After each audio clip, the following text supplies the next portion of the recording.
and welcome to the September 22nd City Council public hearing on land use matters. I'll begin by recognizing that the lands that we're talking about are traditional Treaty 6 territory, the home of many diverse Indigenous languages and cultures and histories and peoples. The Cree, the Dene, the Saulteaux, the Blackfoot, and the Nakota Sioux peoples, as well as this being one of the great homelands of the Métis Nation. And I will begin now with a roll call, starting with Councillor McKean. Good afternoon, Mr. Mayor. Good afternoon. Councillor Nicol. Present. Thank you. Councillor Paquette. Good afternoon. Welcome. Councillor Walters. Good afternoon. Thank you. Councillor Banga. Good afternoon. Glued to my iPad. Councillor Cartmel is live and on deck. Good afternoon. Thank you. Councillor Katarina. Yes, Good day. Councillor Zadig. I'm here. Thank you. Councillor Essinger. Good afternoon. Thank you. Councillor Hamilton. Present. Welcome. Councillor Henderson. I am here. Thank you. Councillor Knack. Good afternoon. I'm here. And that's everybody. I need a motion to adopt the agenda. As far as I know, there are no proposed changes to the previously circulated agenda. So, Councillor So Essinger, moved. thank you. Second. Seconded by, who was the seconder? Councillor Banga? Okay, Yep. thank you. Any questions on the agenda? Not seeing any. If you'd care to vote. I'm a yes, Mr. Mayor. Thank you, Councillor Hamilton.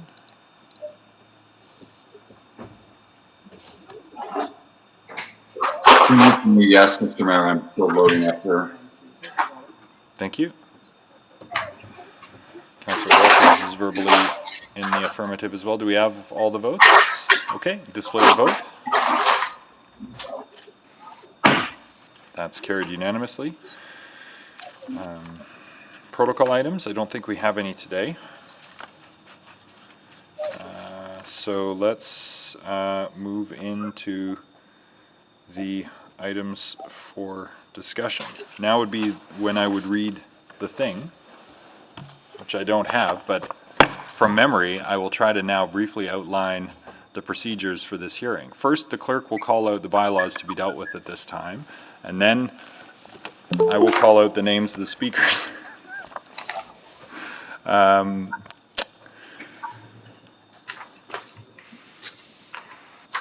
Here, okay, I'll start from the beginning again. The clerk will call out the bylaws to be dealt with, and I will call out the names of people registered to speak to each bylaw. Next, council will select the bylaws that we wish to discuss and vote on any bylaws that have not been selected for discussion. Council will then listen to the bylaws that were selected for discussion and debate, and for each of those, administration will first provide an overview of the bylaw, then members of the public will be invited to speak either in person or virtually using the Google Meet.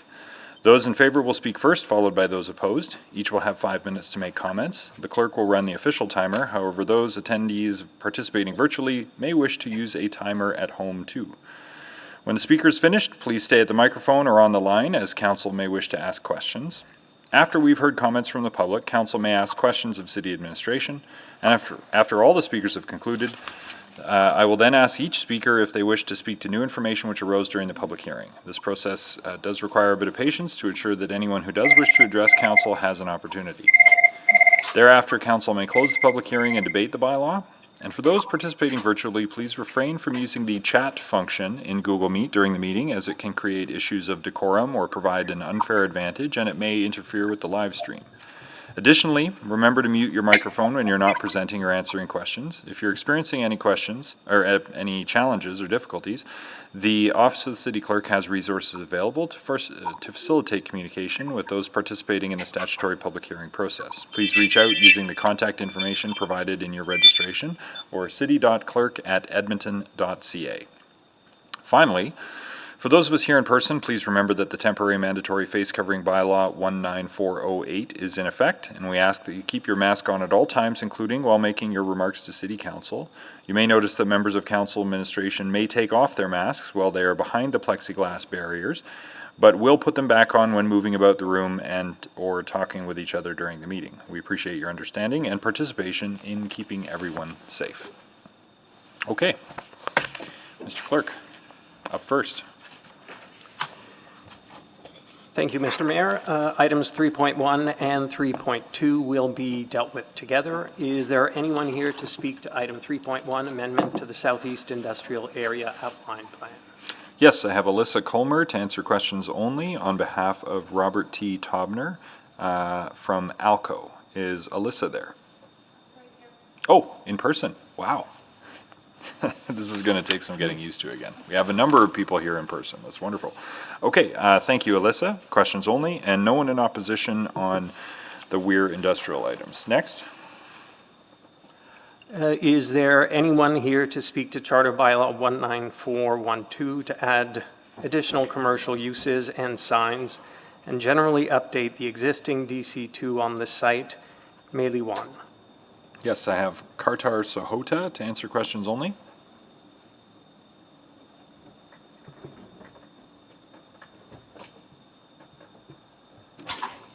They may be on the line. There's one phone number that ends in 30 that I have not been able to identify, but they are muted, so would need to *6 on their keypad. Is Kartar Sahota on the line?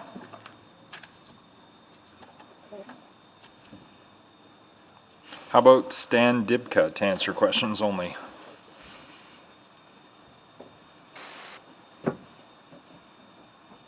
Stan Dibka has also not checked in. Okay. No one registered in opposition on that item, so we'll carry on. Is there anyone to speak to Charter Bylaw 19419 to allow for industrial businesses and limited compatible non-industrial businesses? Ms. Tammin, Industrial. Yes, I have Bob Ross to answer questions only from Qualico. Present, Mr. Mayor.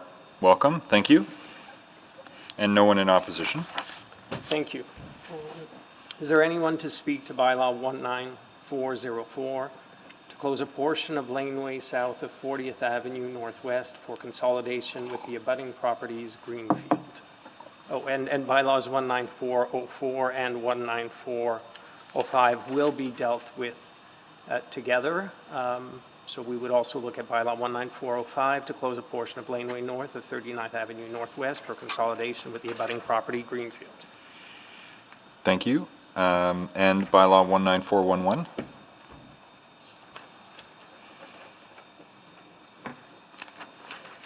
Looks like there are three according Correct. to my list. Correct, Okay. thank you. All for Greenfield, though. I have no one registered either in favor or opposition on the Greenfield matter. Thank you. Is there anyone here to speak to Charter Bylaw 19416 to allow for multi-unit housing Lauderdale? Yes, I have Jonathan Rockcliffe to answer questions only.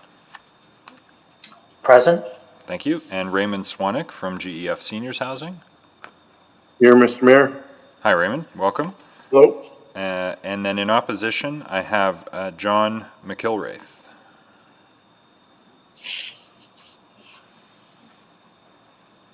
Mr. McIlwraith, are you there?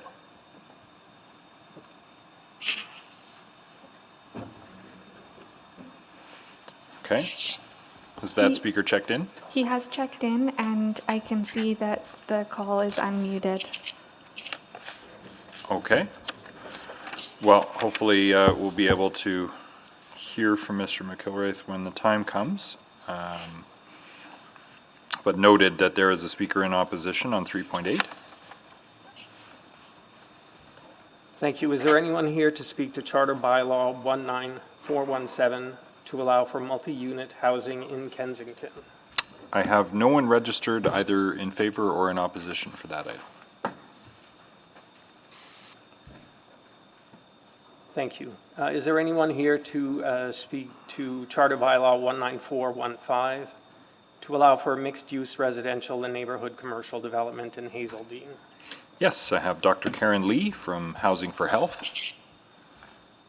It is my understanding that she's not able to join until 2:30, but has provided an alternate who's also registered to speak. Ah, okay. Also from Housing for Health is Salima Valiani. Present, Mr. Mayor. Welcome. And Greg Christensen, who is here on deck. Nice to see you, Greg. And Chelsea Jerzak. Nice to see you as well. Welcome. All registered in favor on the Hazeldine item, and I have no one registered in opposition. Thank you. Is there anyone to speak to bylaw 19224 to close a portion of 28th Avenue Northwest, located east of Millwoods Road Northwest, Kameyosik? Yes, I have Michael Gibson to answer questions only from Miller Thompson LLT on behalf of Covenant Health. Present, Mr. Mayor. Welcome. And no one in opposition. Thank you. Is there anyone here to speak to charter Sorry, bylaw? can I interrupt? Sorry. Sorry, Mr. Mayor, on 19415, was that questions only or speaking? There are four listed. So. Speaking is what I have listed here. They wish to make a Speaking. presentation. Yeah. Okay, Yeah. Thank you. Thanks. You're most welcome. Next. Is there anyone here to speak to charter bylaw 19414 to allow for a high-rise mixed-use building central McDougall? Yes, I have Terry Hartwig to answer questions only from Hartwig Architecture.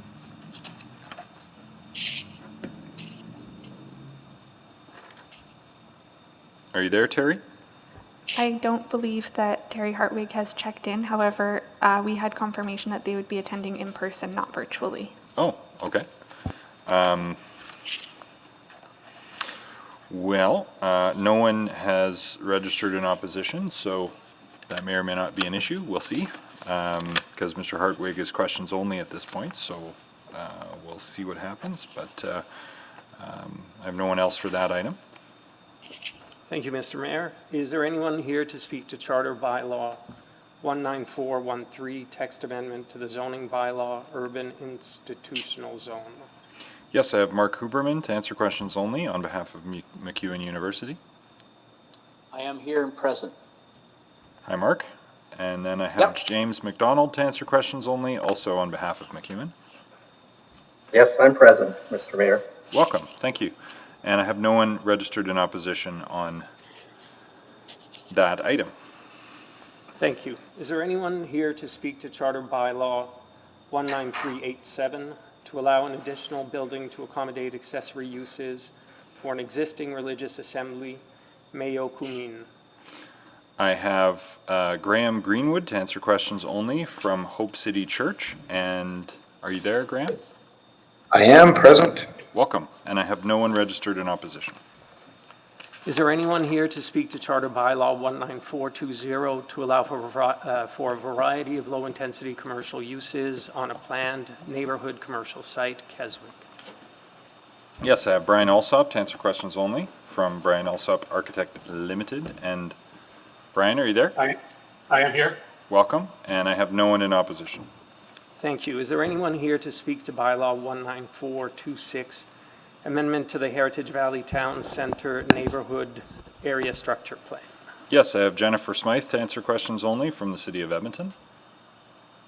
Hi, Mr. Mayor. Hello. And Elisa Ann Shillington to answer questions only from Stantec Consulting.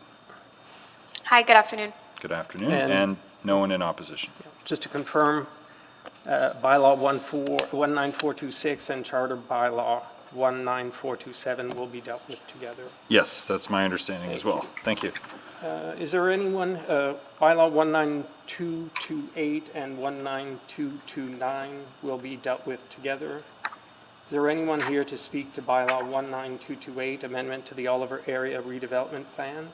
Or item 3.19, charter bylaw 19229, to allow for an exemption zoning bylaw regulations related to the separation of cannabis retail sales uses, Oliver?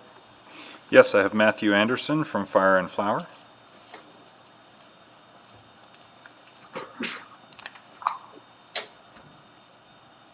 Are you there, Matthew? Yes, I'm present. Welcome. I have Caitlin Hart. Yes, present. Welcome. I have Trinity Colsey from Cosmetics. Present. Welcome. And Lisa Holmes. I'm here. Good afternoon and welcome. And I have no one in opposition. Thank you.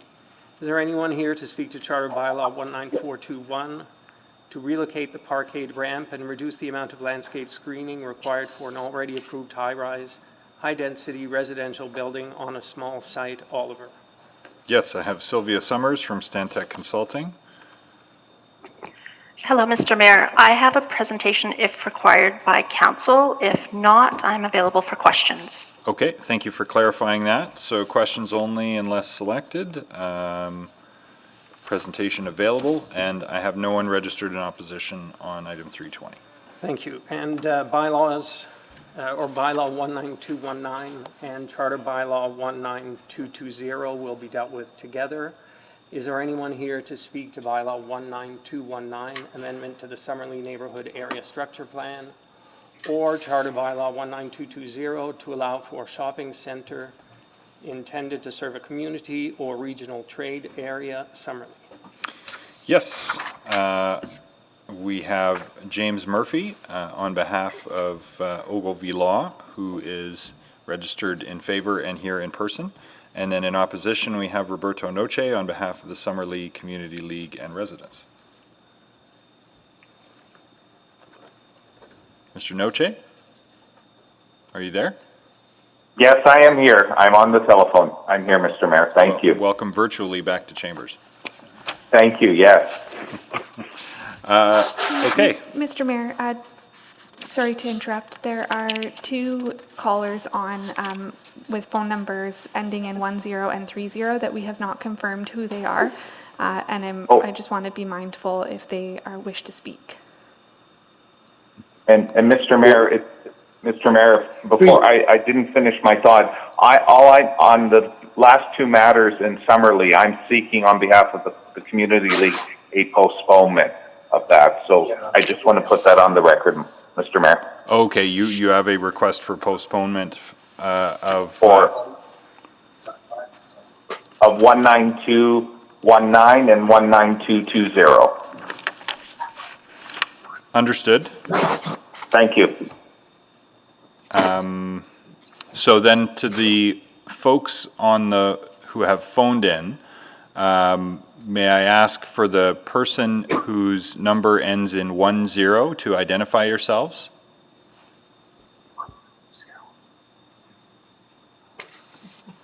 It's okay. You can tell us who you are. They may need to *6 as they're muted currently.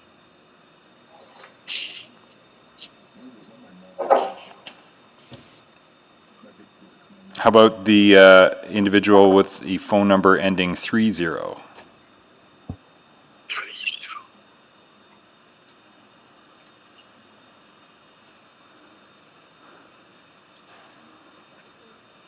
Okay. Well, please, either of you, if you're having difficulty identifying yourselves through the phone, please send an email to city.clerk@edmonton.ca if you can, to let us know to state your business, as it were, with this public hearing, so that we can make sure to identify it, to accommodate you. City.clerk. Hello? Hello? Hi there. Who's this? Hello? Hello. Can you identify yourself, please? My name's John. Hello, John. Which item? Yes, sorry, we were having some problems there.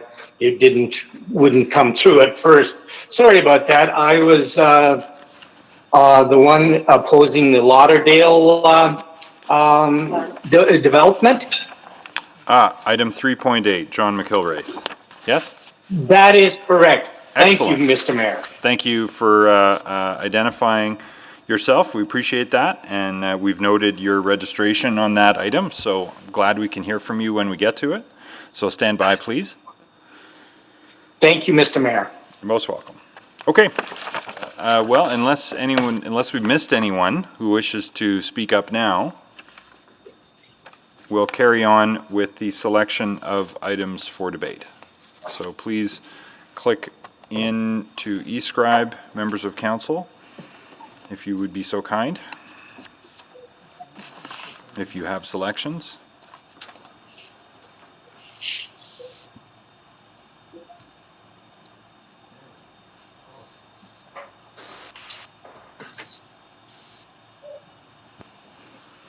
Councillor Essinger?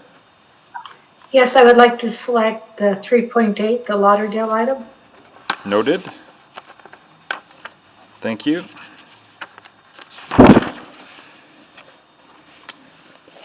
Councillor Knack? Thank you, Mr. Mayor. I'll select items 3.21 and 3.22, the Summerlee items. Okay, noted. Thank you. Councillor McKean? Thank you, Mr. Mayor. There are a number of items in Ward 6, but I will only be selecting 318 and 319. Noted. Thank you. Councillor Henderson? Yeah, I have some questions on 316 and 17 and 320. 316 and 17, the Heritage Valley items, and 320. Oh, and are you going to do 310? Right? I'll do 310 as well. That hasn't been selected yet, has it? Nope. Are you going to do it? I'll leave it. Yeah, I'll leave it for Councillor Nichol then. Okay. Councillor Nichol is next. Yes, I was going to select 310, but given, I guess there was a request to speak. If they still want to speak, there's no one in opposition. If they still want to make, Greg, if you still want to speak, we can put you on here. If not, we can just move through. Do you want to speak, Greg? Okay, then I'll exempt that. Noted. Any other selections? Going once, going twice. Councillor Katarina? I'll move closure of public hearing on 3.1 to 3.7, 11 to 15. Second. And I think we can toss 3.9 in there too. I don't think anyone selected that, so. 3.9 as well, yes, Mr. Mayor. Okay, closure of the public hearing on those items. Please vote.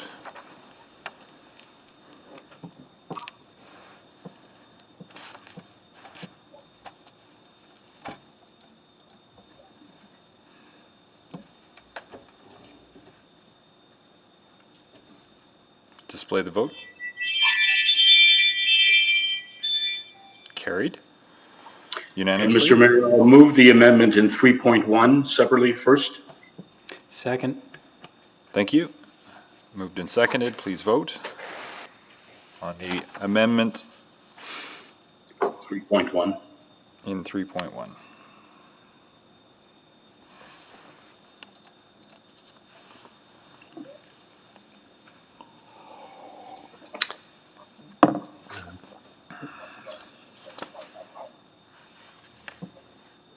Mr. Mayor, I don't think it's popped up on my screen, but I see the votes in progress on the yes.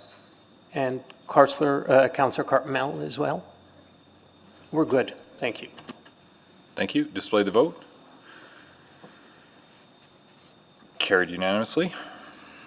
First Mr. reading. Mayor, I'll move first reading on 3.2 to 7, 3.9, 3.11 to 15. Second. First reading, please vote.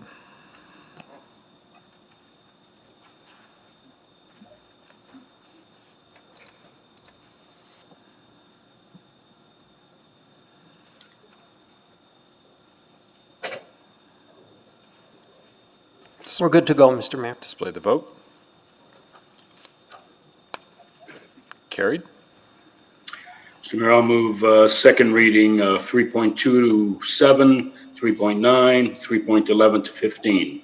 We'll call that the omnibus. Please. Second. Yep. Thank you. Please vote on second reading on the omnibus bylaws.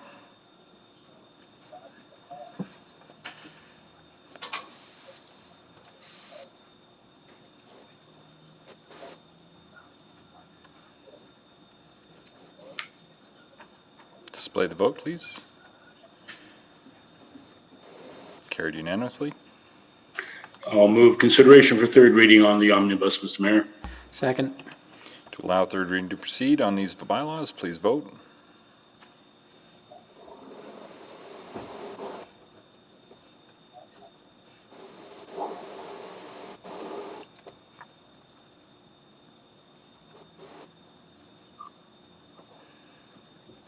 We have all the votes, Mr. Mayor. Display the vote, please. Carried. And Mr. Mayor, I'll move third reading on bylaw 19422, 19412, 19419, 19404, 19405, 19411, 19417, 19224, 19414, 19413, 19387, and 19420. Second. On third and final reading of the listed bylaws, please vote.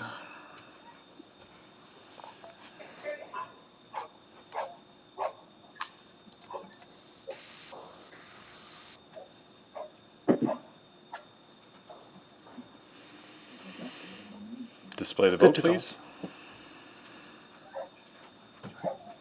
Carried unanimously. Okay, thank you very much. For all of those items just listed, third reading has been passed. You're welcome to stay if you'd like, but if you have other things to do and build, please feel free. So we'll start with the Lauderdale item then, and let's get the presentation to begin with.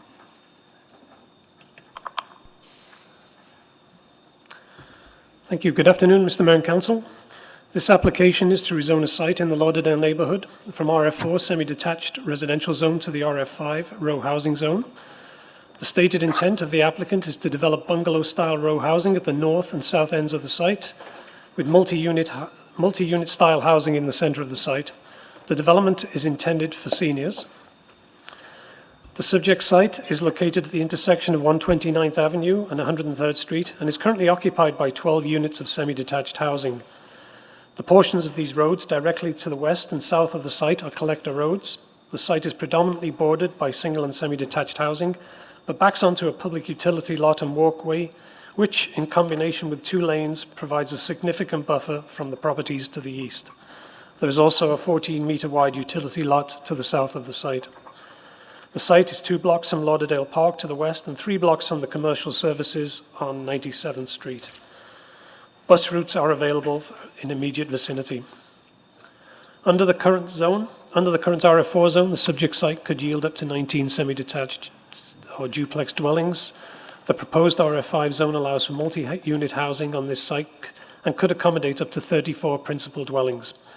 In addition to an increased density, there will be an increase in maximum site coverage and height. A 2-meter interior side setback would be required adjacent to the semi-detached house to the north, and as demonstrated by the table above, this is the same as the setback in the current RF4 zone. The mature neighborhood overlay will apply to the site, ensuring that development is sensitive in scale to the location of adjacent developments. The transition provided by the proposed zone to the semi-detached house to the north of the subject property is considered appropriate. The residential infill guidelines suggest that row housing with 6 or more dwellings should be located along the edges of a neighborhood and adjacent to an arterial roadway. The site is located 3 blocks west of the edge of the neighborhood in 97th Street, which is an arterial road. Though not in conformance with the locational suggestion of the residential infill guidelines, the site is adjacent to 2 collector roadways. The site also backs onto 2 lanes and a public utility lot, which together are similar in width to an arterial road and act as an edge and buffer between the subject site and development to the east. To conclude, the proposed RF5 zone is an appropriate zone for creating the opportunity for multi-unit housing on this contextually sensitive infill site, and administration supports this application. Thank you. Thank you very much. Are there any questions for Mr. Rockcliffe, who's registered to answer questions on this item? I understand we're going to hear from Mr. Swanek. No questions for Mr. Rockcliffe? Okay. Yes. Mr. Mayor? I'm sorry, the The opportunity to ask questions of Mr. Rockcliffe is for members of council, but we will hear from you in a I moment, apologize. Mr. McIlwraith. No, that's okay. Uh, Sorry, I'll try to be crystal clear. So stand by, we'll come to you in just a couple of moments. First up, though, since there are no questions for Mr. Rockcliffe, is to hear from Mr. Swanek from GEF Seniors Housing. Raymond, are you there? Raymond here. I'm just to answer questions as well. Oh, okay. Are there any questions for Mr. Swanek from members of council?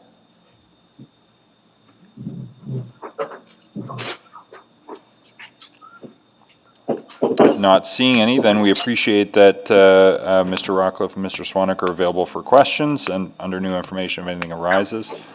We'll now hear from you, Mr. McIlwraith. You've got 5 minutes if you need them. Go ahead. The floor is yours. Okay, thank you. Thank you very much. Well, one of my biggest concerns is, and it was, by the way, it was very well laid out there. These buildings that are being housed, that are housing seniors right now, were developed back in the 50s and 60s as PMQs for the Army. At that time, the Lauderdale community was being developed. That would be in the 50s and 60s. It was developed for single and semi-detached housing. We have not had any major infrastructure development as far as sewers, water lines, gas lines developed in this area since then. Last year, this area was I've been here since the mid-70s. This area had new roads and sidewalks in. We're paying for taxes at that time. We actually had to pay an extra $1,000 to get our new roads and walkways. What I'd like to know is... I lost together. Our numbers did go up. I'm sorry, pardon me? Sorry, just somebody else was not muted there, but carry on there, Mr. McIlwraith. Apologies. No problem. The thing is, I'd like to know who is going to be responsible for upgrading the sewer system and water system, because it was originally built for single family and semi-detached places. It's like taking, and I had a half-inch water line that could drain 1,000 gallons at one time. Now I've still got a half-inch water line, but I'm putting 100,000 gallons in there. That's a lot of pressure on sewer lines and water lines. Who is going to be responsible for paying for that? Will a developer be paid for that? And also, it is going to be rezoned to an RF5 from an RF4. Is that including the whole Lauderdale community, or is that just that one specific area? Because right behind that area, there's a lot of duplexes. Are they going to also be included as an RF upgrade? Thank you, Mr. Mayor. Thank you. Questions? Councillor Essinger? Thank you. Mr. Ilrath, the process is we typically will ask administration questions. So I will ask them that question on your behalf, which is what I understand to be is you're concerned whether there's capacity in the current sewers and water to address this new development. Is that correct? That is correct. And if there isn't enough capacity, who is going to be held responsible for the upgrade? Okay. Your other concern was whether we were expanding the RF5 zone throughout Lauderdale or just to this site, correct? That is correct. Well, we are only looking at this site today. So we are only looking at this particular piece of property as it comes before us, not looking at the whole neighborhood. Okay, thank you. And I will ask your other question of administration at the appropriate time. Thank you for coming in today. Thank you very much. I see no further questions for Mr. McIlwraith, but stand by as perhaps some of your questions will be addressed in the questions of city staff here. Councillor Essinger, if we can start her time again, she can start questions of administration. Thank you. You heard the question from Mr. McIlrath, specifically concerned about the capacity of the utilities. Could you speak to what has been reviewed as part of this rezoning? So part of the rezoning, Councillor, both the water servicing and the drainage capacity was reviewed. Upon the review and the maximum build-out of the zone, new water main connections will be required. That can change at development permit stage when building details are known, but that upgrades will be at the developer's expense. And for the drainage, I'll just pass it over to my colleague, Mr. Tawana. Good afternoon, Councillor. We reviewed the sanitary and storm capacity. Over here, it's a separate system, so there are no combined sewers here. The storm specifically for this development is being controlled on site, which is an improvement from the existing situation, because right now there is no control for the storm water that flows in there. So they are controlling it at a restricted rate of 35 liters per second per hectare. The total outflow translates into about 9.22% of pipes available capacity. And sanitary generation, we did look at that. That's about 1.11 liters per second, and that's about 5% of the available capacity once it's built out. So the community can be assured that there's adequate capacity for this new development then? That's correct. Okay, thank you. And I think that's the questions that I had. That's all I have, Mr. Mayor. Thank you. Any other questions for administration? Any new information? Mr. Rockcliffe or Mr. Swanek, any new information? None for me, Mayor. None from me either, Mayor. Okay. Mr. McIlwraith, any new information arising from what's been said? No, I think that's good enough for now. If I have more, I will write into council, email into council if anything should come up. Okay. Thank you for your time. Thank you, sir. Not hearing any further new information, then I'll entertain a motion to close public hearing. Councillor Messinger, thank you. Second. Seconded by Councillor Nickel. Okay. Please vote to close the public hearing on item 3.8.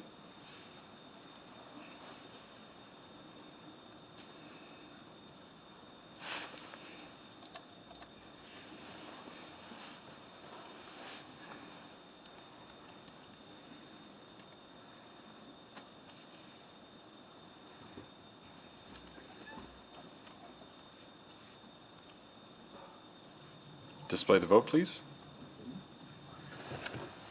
Carried unanimously. I'm happy to move first reading at appropriate time. I'd speak to it, Mr. Mayor. Sure. Second. Okay, go ahead and speak to it, Councillor. Thank you. This is a replacement facility. The current 19 units are very old, and the best land use is to add additional units. So these 35 new units are welcomed by the current residents, and I think it's a good use of this property, and I'm happy to support it, knowing the impact to the rest of the neighborhood is very limited. Thank you. Any other comments? Not hearing any, then please vote on first reading.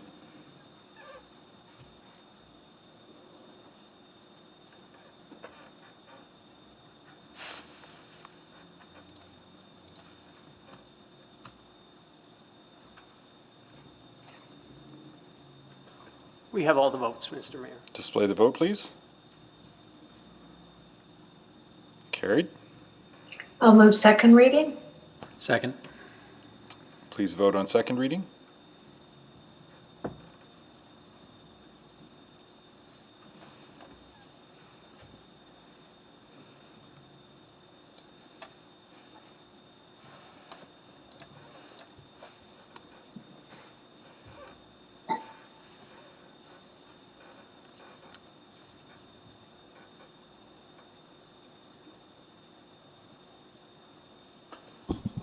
We need council.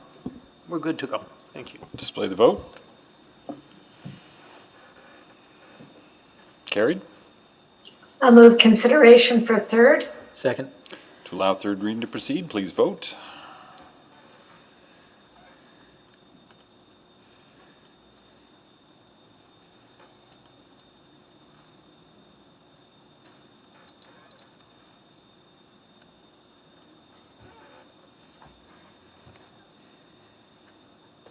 We have all the votes, Mr. Mayor. Display the vote. Carried. Thank you. I will move third reading of Charter Bylaw 19416. Second. Third and final reading, please vote.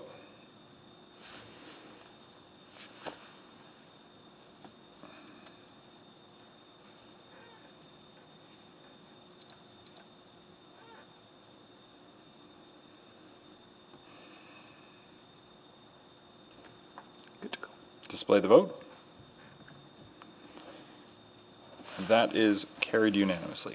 Thank you very much. Let's go then to 310. We could get the presentation, or since there's no one registered, we could go straight to the speakers unless there's valuable information in the presentation.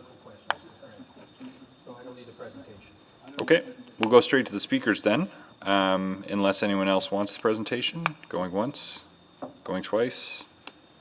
Not seeing any. Has Dr. Lee been able to join us? Not yet? Okay, let's start with Salima Valiani then, and then we'll hear from Mr. Christensen and then Mr. Izak. Thank you, Mr. Mayor. We sent in a PowerPoint slide deck. Will that be, do you have copies of that in front of you? Clerks will be able to display it on our screens here if you just give them a moment to call it up, and we won't start your time until they've got that up. So just stand by. Thanks for alerting us, and thank you for sending it ahead. That's always very helpful.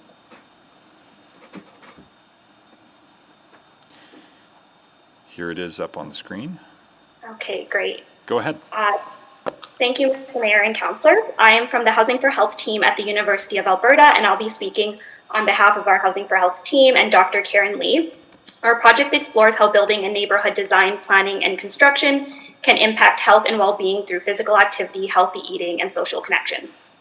I'm here to speak in support of Charter Bylaw 19415 with specific comments on supporting neighborhood-oriented commercial development in the neighborhood convenience commercial zone. And then if you could go to the next slide. Thank you. To provide a bit of context, there is an increasing burden of chronic diseases both in Canada and globally. Chronic diseases such as heart disease and stroke, cancers, diabetes, and chronic lung disease are the #1 cause of death globally. Some of the leading risk factors for chronic diseases include tobacco, physical inactivity, unhealthy diets, harmful use of alcohol, high blood pressure, overweight and obesity, and high cholesterol. It is critical to improve population health and reduce our ever-rising healthcare costs that we address some of these leading risk factors in chronic diseases. Of importance, current information also suggests that people with chronic health conditions are at higher risk of developing more severe COVID-19 complications or illness, making it even more critical that we address chronic diseases and risk factors. One method for addressing these chronic diseases and leading risk factors is healthier community design. If you could go to the next slide, please. So community design can impact physical activity, healthy eating, and social connection, which all help to support health and well-being among residents. Design elements such as mixed land use and the closeness of residential areas to other uses, for example, a commercial area or jobs, along with the connectivity of streets and aesthetic appeal and safety, can help to increase physical activity and walkability as it provides a new destination in the local neighborhood for people to walk to and access. It can lead to increased sense of community and decrease isolation. If more people are walking, there are more bumping spaces and more chances for people to engage. There are also more amenities for people to use and access. And finally, it can help to reduce crime and stress with more people walking and accessing the amenity. There are more eyes on the street, which can help to reduce crime and crime-related stress. For these reasons, we are in support of Bylaw 19415 and the creation of neighborhood-oriented commercial development. Overall, we believe that these changes towards mixed land use align with healthier planning principles, which are supported by our project Housing for Health. Next slide, please. Our team is also working with the team at Southwoods. So this includes the development team on the Southwoods project in Hazeldean. We are actually using the Southwoods as our infill pilot development site for the Housing for Health project. So we're working with the development team to help improve healthy built environment features in the building, site, and neighborhood. So something unique about if this bylaw does pass is that we are going to be evaluating health outcomes We're going to be learning how changes to the built environment, including increased healthy mixed land use, improve health outcomes for seniors and other neighborhood residents. And we're going to be sharing those lessons learned and hopefully applying them to other developments. So it is a unique proposition from our Housing for Health project.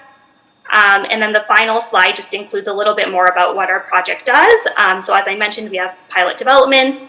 We also have a partnership working group who are creating healthy community guidelines, which we are also hoping to apply to the site.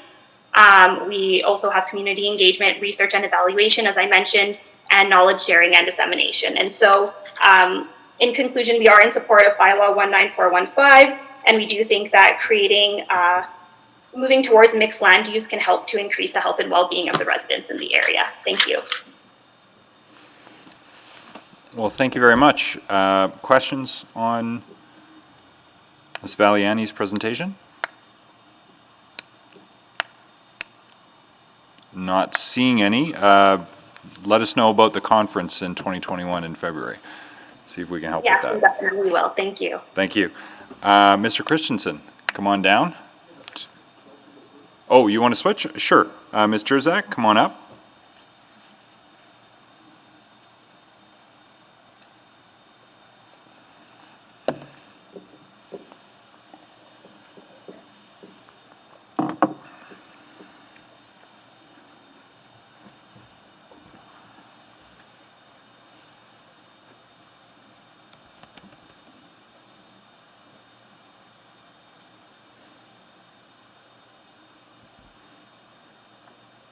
Go ahead. All right, good afternoon. Hello, everybody, Mr. Mayor and Council. My name is Chelsea Jerzak, and I'm speaking today to cover the highlights of Christensen Development's application to rezone a site in Hazeldean from DC2 826 to a complementary set of standard zones. You can advance the slide. So this site is probably already well known to many of you as Christensen Southwoods Village redevelopment site. It's located in the heart of Hazeldean. The site is bounded by 68th and 66th Avenues to the north and to the south, and 96th and 94th Street to the west and to the east.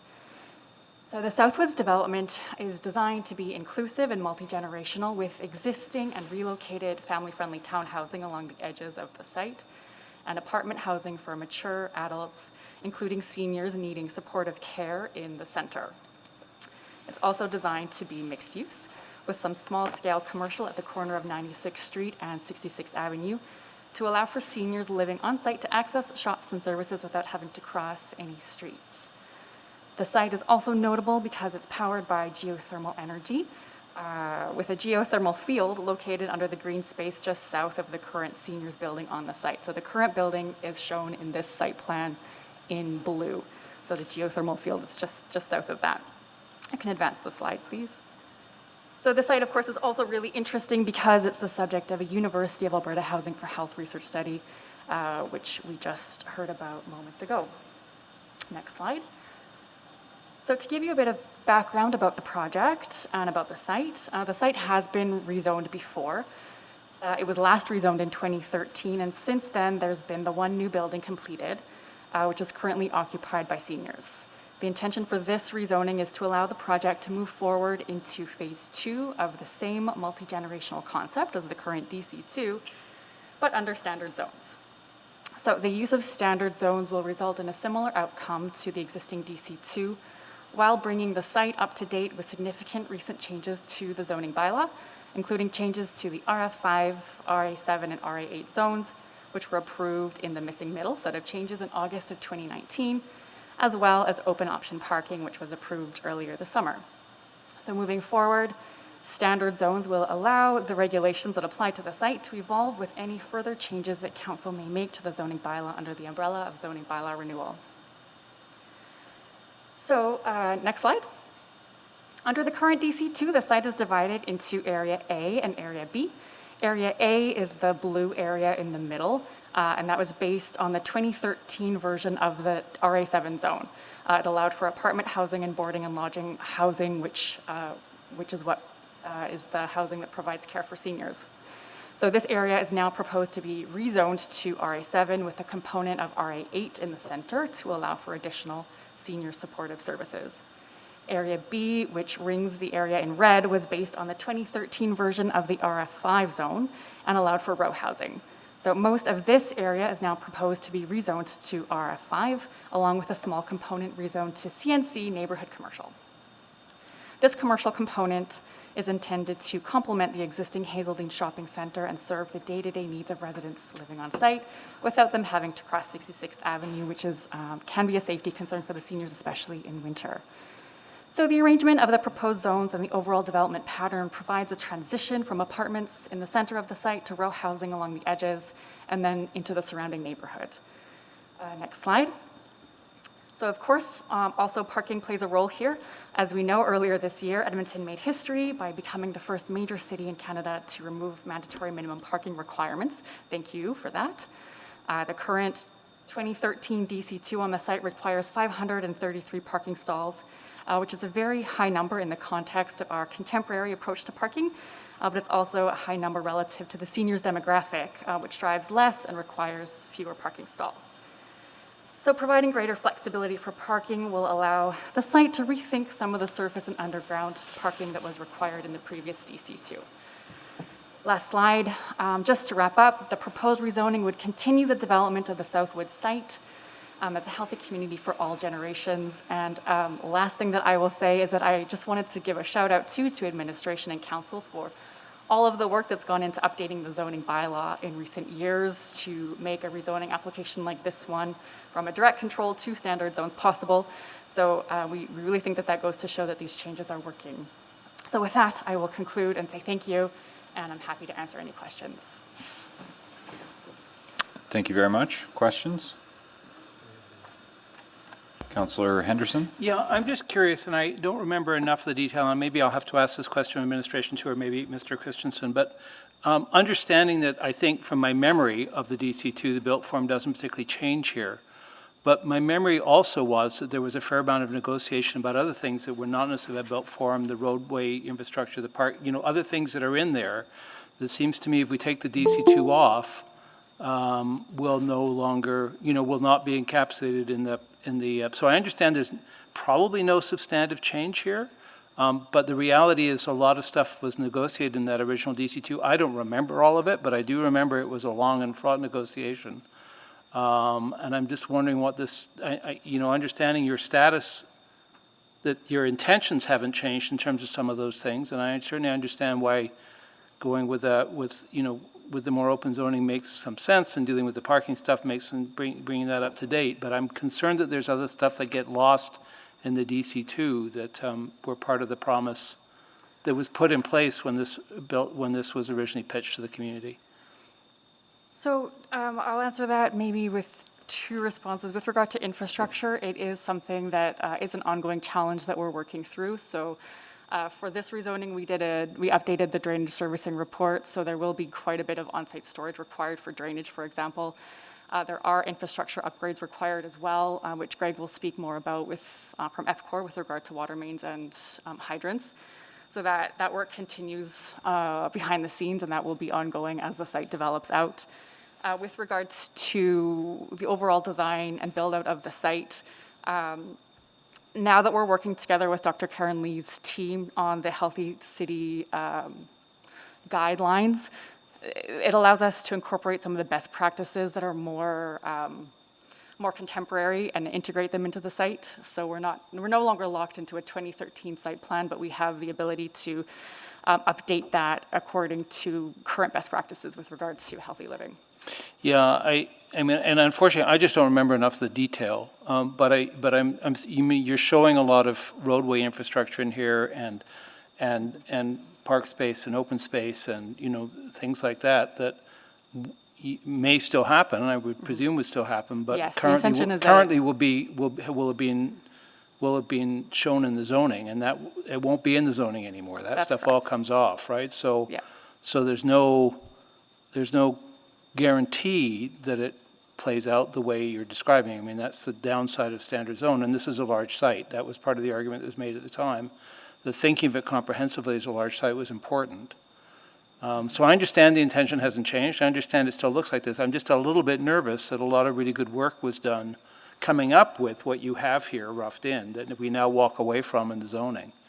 So that's my question. I understand that what you're still proposing is, is largely identical, to what was originally proposed in the principle of it, but it seems to me there's more that gets lost, and I wish we don't have the DC in front of us, so understanding what stuff we may be walking away from here is part of my question, and I'll ask that of administration as well.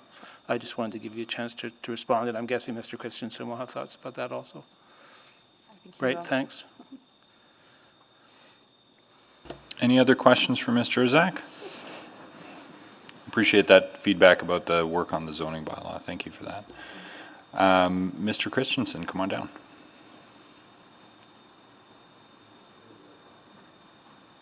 Yeah, same spot.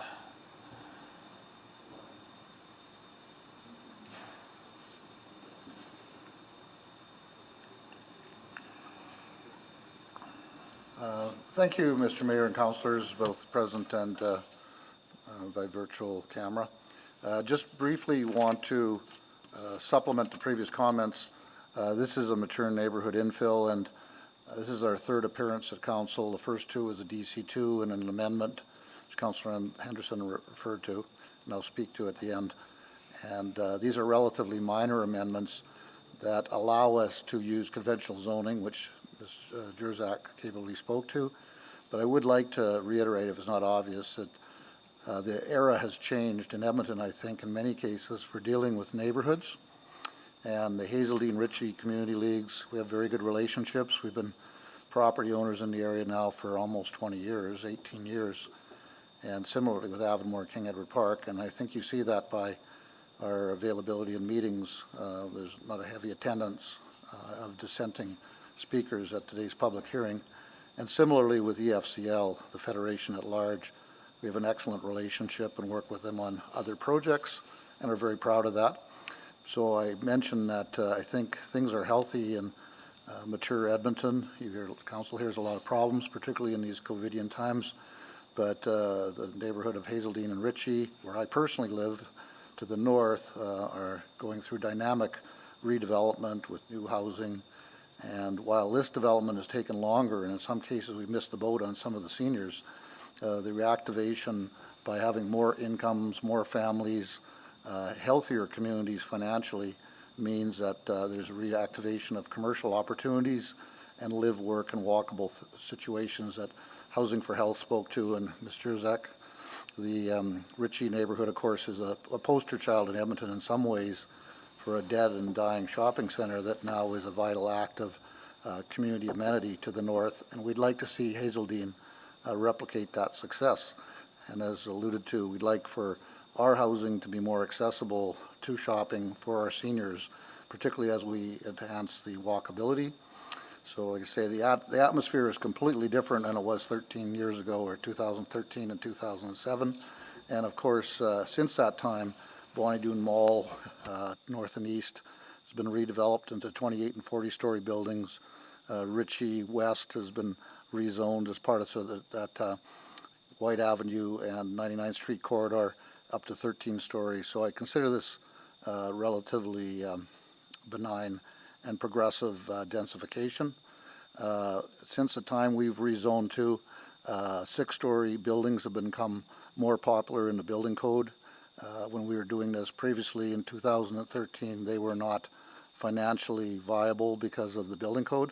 Now you're going to see a lot more rezonings, and we encourage council and planning or administration in future amendments of the land use bylaw or zoning bylaw to look at more of an infill apartment zoning, rather than 4-story, but roughly 6-story. Although I personally believe greater setbacks would be in order for higher buildings. The issue of servicing was brought up on the previous, one of the previous submissions. I do want to bring to council's attention that as you go into these mature neighborhoods, often there's a great uncertainty around power, water service. We, for example, were requested to pay $330,000 to run 3-phase power into the neighborhood of Hazeldean. Believe it or not, the whole neighborhood of Hazeldean does not have 3-phase power.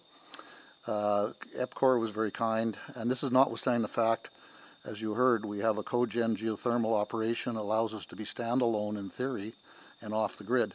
The second issue that can be an issue is the water service. We're told there may be as much as a $2 million upgrade, which to build a 50-unit apartment would run $40,000 per unit.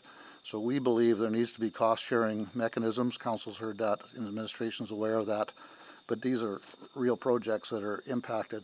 So the great work on the zoning amendments the council and the city have done are very positive, and also the amendments and the flexibility on parking. But fundamentally, servicing remains an impediment that developers can trip over going forwards. On the issue for Councillor Henderson, without getting into the questions, many of the issues, it's true that there was a number of issues at the time of both the original zoning in 2007 and 2013, some of which are not encapsulated in the actual zoning. For example, the lanes, I don't have the drawings up above me, but the public utility lanes, of which there was 3 on the 2 sites and 2 on this major site, have been maintained and are in fact enshrined in the condominium bylaws or condominium bare land structure of the properties. So you'll see the drawings that Chelsea showed still maintain those, and those were considered important at the time for children walking to the Hazeldean School. None of those things have deteriorated or been impacted. Some of the minor changes on the Mr. DC2 Christensen. where the parking was very restrictive. Sorry, I'll have to get you to wrap up there. If I'm running out of time, I can defer anything else to questions. Sure. Thanks. Questions? Councillor Nicol? I'll let Councillor Henderson speak to you, Mr. Christensen, with regards to the 10-year-old mechanics that you're referring to. It's a little before my time too, Benny. But I do want to ask the question, because this is a prime example of how the fire hydrant issue is rearing its head. And I think it's important to ask the question, how did the bill affect your pro forma in terms of the overall cost that drives towards affordability for your units? And then how did you have to adjust your development to reflect those costs? Presently, we're going to be working on ensuring that we don't have any front-end costs of $2 million to upgrade all of the water and fire hydrants to Hazeldean, and we would just defer development until those issues are resolved. So it would it would have a material impact, because as you've probably heard in previous presentations around parking, underground parking, which is one of the DC2 requirements to have almost 350 underground parking stalls for a senior development, where typically we have between 0.25 and 0.5 parking stalls per unit, add 60 to 80,000 per unit, and 40,000 for our water sewers. Those types of numbers would mean instead of developing here, we'll develop in suburban Edmonton or Sherwood Park. So I guess it is worthy to note, and I was telling Councillor Henderson this, we have not received a single phone call or an email for this kind of infill project. And so I just want to give you kudos for your community engagement. It's much like the Ritchie project of the Four Corners. Is that how you envision this also reactivating that node, as there is going to be an economic driver within the development? Yeah, very much so. I think the fact that Ritchie's been so successful gives great hope and optimism that Hazeldean, which is a very strong community league and a great community league facility, this actually has more land area to do more things and more interactive programming. Ritchie's a relatively small footprint, if you're from which you are familiar with. And with a couple of gas stations to boot. A couple gas station sites and 2 strip malls. This has the community league building, which has a huge or a large water park, spray park, tot lot, playground fields, daycare. It's got many and different and I think complementary services. So back into the keeping of city plan, which is about major nodes, I think this is a complementary smaller node, maybe not in the 15-minute radius of walking, but in the 5 and 10-minute, which we're trying to work with Dr. Lee and her team to enhance. It is, so I will give you this opportunity, Mr. Christensen, because you have been, and your family has been building within this city for oh my goodness, at least a couple of generations. To address this infill question of infrastructure, what would be your suggestion facing these charges, and what can the city provide in the future, or should be providing in the future, to alleviate some of that comprehensively from all aspects? We talked about water, power, but there's other issues such as daycare, home care, And we're great believers in a concept called complete communities. So rather than deal with developments on a one-off basis, bounded by their property lines, always step back and take a look. And I personally believe in Edmonton, and in this example, there's really like 4 or 5 communities that effectively sort of work together, Ritchie, Hazeldean, Avonmore. The days of a small residential community with an elementary school, and that's the driver of the neighborhood, are increasingly more intergenerational with the needs of seniors and special needs. My own development where I live, we have over 20 people in wheelchair, successful infill site-based home care operations. So I think to take a step back, don't always look just at the developmental needs and attribute the requirements of servicing on that, but take a look at the long-term needs for the overall community. In many cases, some of the existing units, their consumption may be going down because in the 50s, these homes would have not been unlikely that they have 3 kids, a dog, and a cat. And now increasingly we have more homes, but fewer people per home, so the needs change. But I think it's unfair to burden the new development with the cost to upgrade a complete neighborhood. Thank you. Councillor Henderson?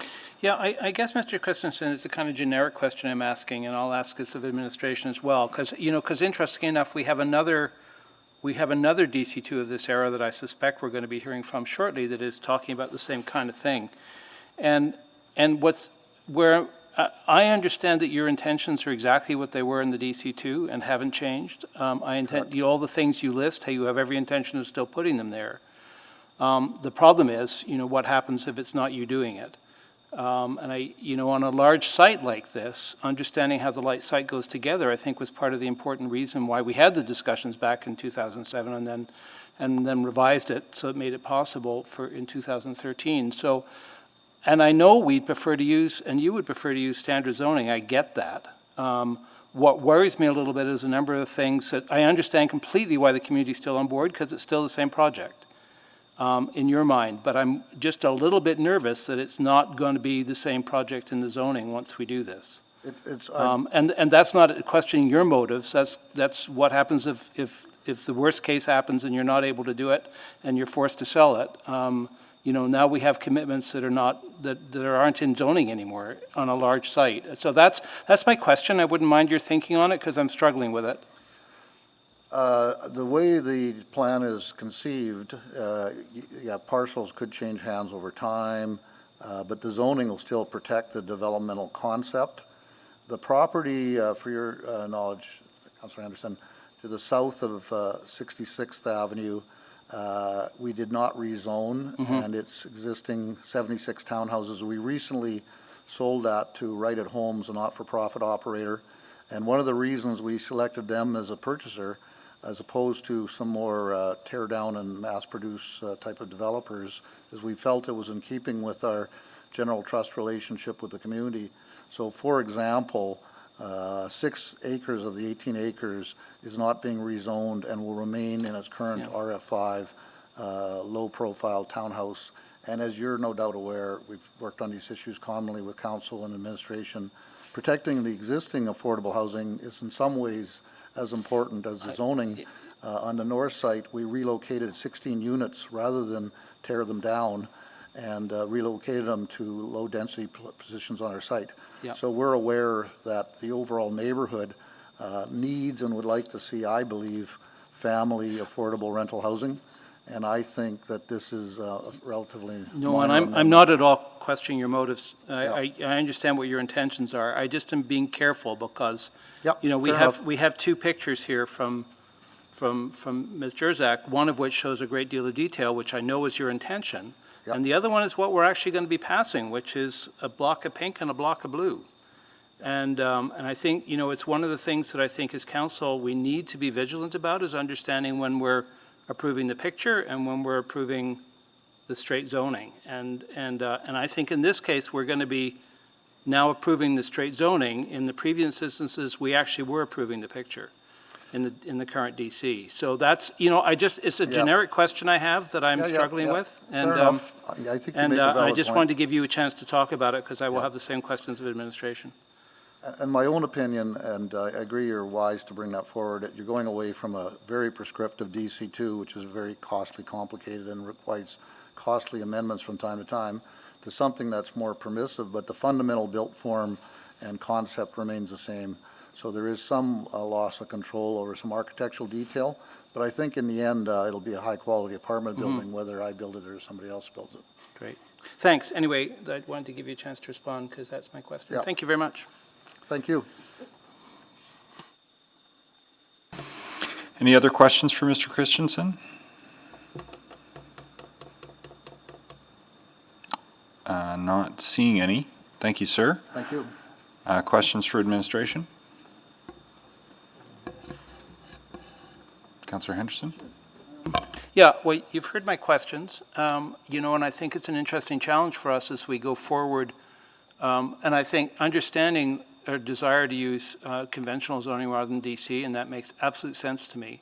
But on these large sites, I'm wondering on these large sites, which are where there are a set of questions that are more than a block zone is going to be able to deal with, and where effectively we're putting a number of zones together because we have an anticipation of how it goes. I just thought I should ask that question. I don't because I think it's a larger question that we're going to have, and maybe it'll get dealt with by the zoning bylaw changes. I don't know, but there were, and I have every belief that Mr. Christensen has every intention of still doing all those things that were negotiated and were in the original zoning, but we are losing some of that. There's no way that we can speak about the site as a whole anymore once we move away from the DC2, and just what administration's thinking is on that. Councillor, I think that we're well positioned to remember what was in the original zone. Ms. Petrin worked on the first iteration. I worked on the second one, and we're here today. So historical zoning jeopardy, we're really well positioned here. On some of the items that were included in the original DC zone, they've been included in already a municipal improvement agreement that was signed off for the first building, and that was one of the bigger buildings in the middle of the site. In addition to that, there was also the requirement in the original zone for those sustainability measures, which was the geothermal field, which is already built as spoken to. Some of those improvements included sidewalks essentially all the way around the site. I think the only one that's not there currently is a mid-block crossing on 68th to the multi-use trail, which I guess we can get into further discussion on that. But when we look at a whole site like this, and that large site rezoning and the use of a DC, this site lends itself well to this idea where you can split it up through different zonings. So with the RF5 kind of on the perimeter, it mitigates any of those large impacts of those taller buildings. And even so, this development isn't that intense compared to what we see in other large site developments. So some of those issues don't even exist anyways today. And through the zoning bylaw, those RF5 zones and RA7, we get actually better built form than what was described in the original DC. No, and my questions and concerns are not about the built form. It was about those, those other things that we maybe were able to negotiate at the time, which is how people can move through the site, what's public, what's private, all those other kind of things that we won't be able to speak to anymore. And if they're protected another way, that's fine. I'm totally comfortable with that. And we feel that, because I do think there's a, I think there's a reason why, I think because Mr. Christian has a good track record with the community, I think there's a reasons why the community, because nothing is essentially changing in his promise, but worst case scenario, something happens tomorrow and Mr. Christensen's forced to sell, I want to make sure that that other stuff is still protected. So if it's protected in other ways, then I'm completely comfortable with this, and you're comfortable that it is. So the items on the exterior of the site, the interior circulation, that's up to future development or the existing pattern, quite frankly. Right. So those kind of things about how people could move through the site and get into schools and stuff like that is at risk? I wouldn't say it's necessarily at risk. Like before, essentially the existing circulation pattern of the 1960 development was just cemented into the DC zone that was there today. So the idea of it being lost, could it be? But yes, but I think just to the nature of the site, there needs to be that internal circulation to make it happen, whether it's access for cars or pedestrians. Well, I'm not opposed to this. I'm not asking for that reason. I just think there's some interesting questions here that we're going to have to grapple with, because I suspect this isn't going to be the only instance. So I just wanted to ask questions out loud, you know, remembering how much work went into that I really remember the 2007 one, and there was a huge amount of work, and in the end, it was a real success story, that everybody was able to sign off on it. So I just want to make sure we're not undermining that work. So thank you. Thank you. Councillor Nicol? So I do appreciate Councillor Henderson's desire for protection, because if there is a material loss of some kind to the community, Councillor Henderson, through the chair to Councillor Henderson, of course, I would be the first to point that out. Yet we did not hear any concerns from the community, did we, with regards to those matters? We did not. So I fully understand. So as to, and I say this in the most respectful way, woulda, coulda, shoulda is who might own the property tomorrow. Is that really a matter before us?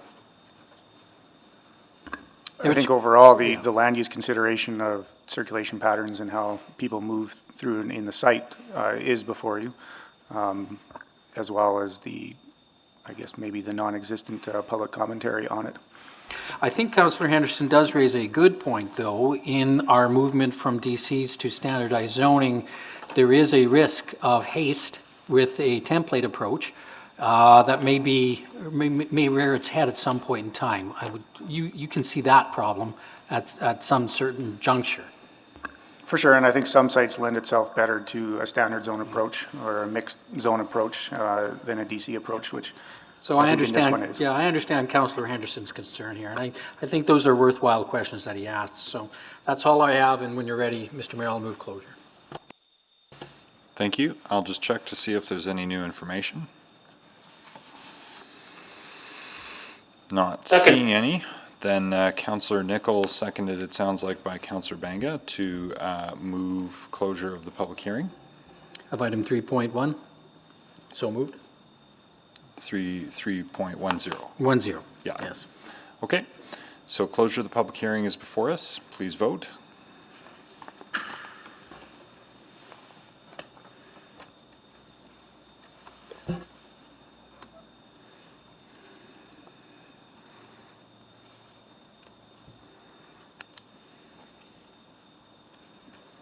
Display the vote.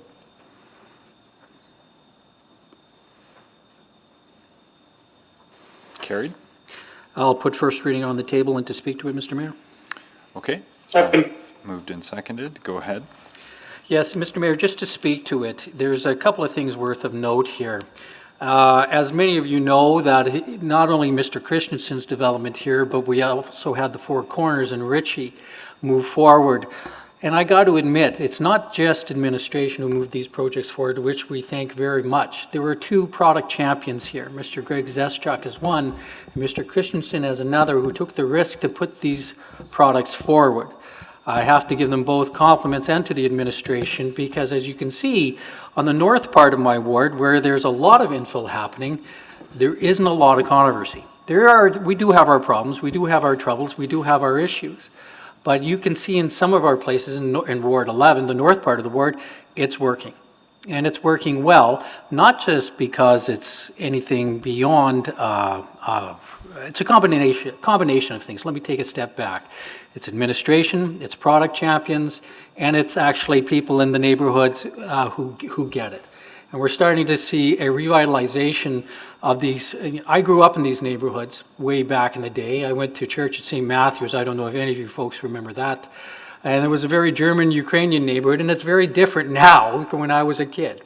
So I do anticipate and hope that Mr. Christensen's development will be as successful as Mr. Zeschuk's and the Four Corners, which was arguably a more difficult place, given the two gas stations that were on site and so on. So I hope everybody can support it. It is the exact kind of project that Ward 11 is crying for, and we thank them very much for it. And to administration, I do appreciate Councillor Henderson's concern about standardized zoning, losing material rights as we go to this sort of template effect. But I don't think this is the case here today. So thank you very much, Mr. Mayor. Thank you. Any further comments? Not seeing any. We'll take that as the close then. Please vote.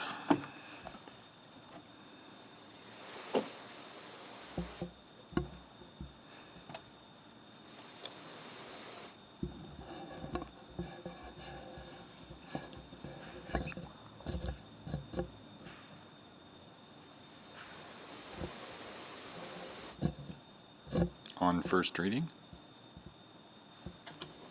Didn't come up for me, so I'm a yes. Okay. Display the vote. That's carried unanimously. I'll move second reading of item 3.10. Second. Second reading, please vote.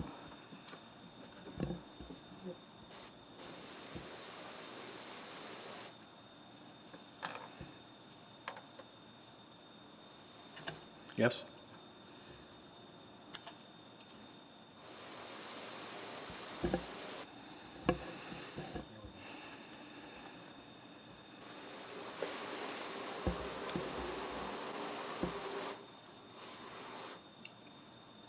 Display the vote. Carried. I'll move consideration first, third for item 3.10. Second. To allow third reading to proceed, please vote.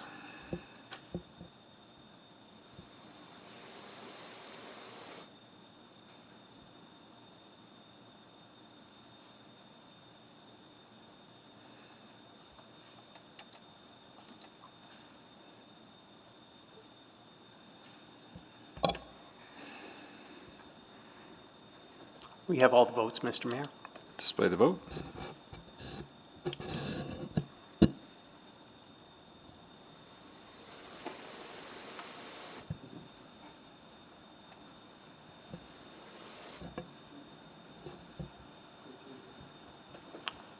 The vote was 13-0. Oh, okay. Mr. Mayor. And I'll move third and final reading of Charter Bylaw 19415. Second. On third and final reading, please vote.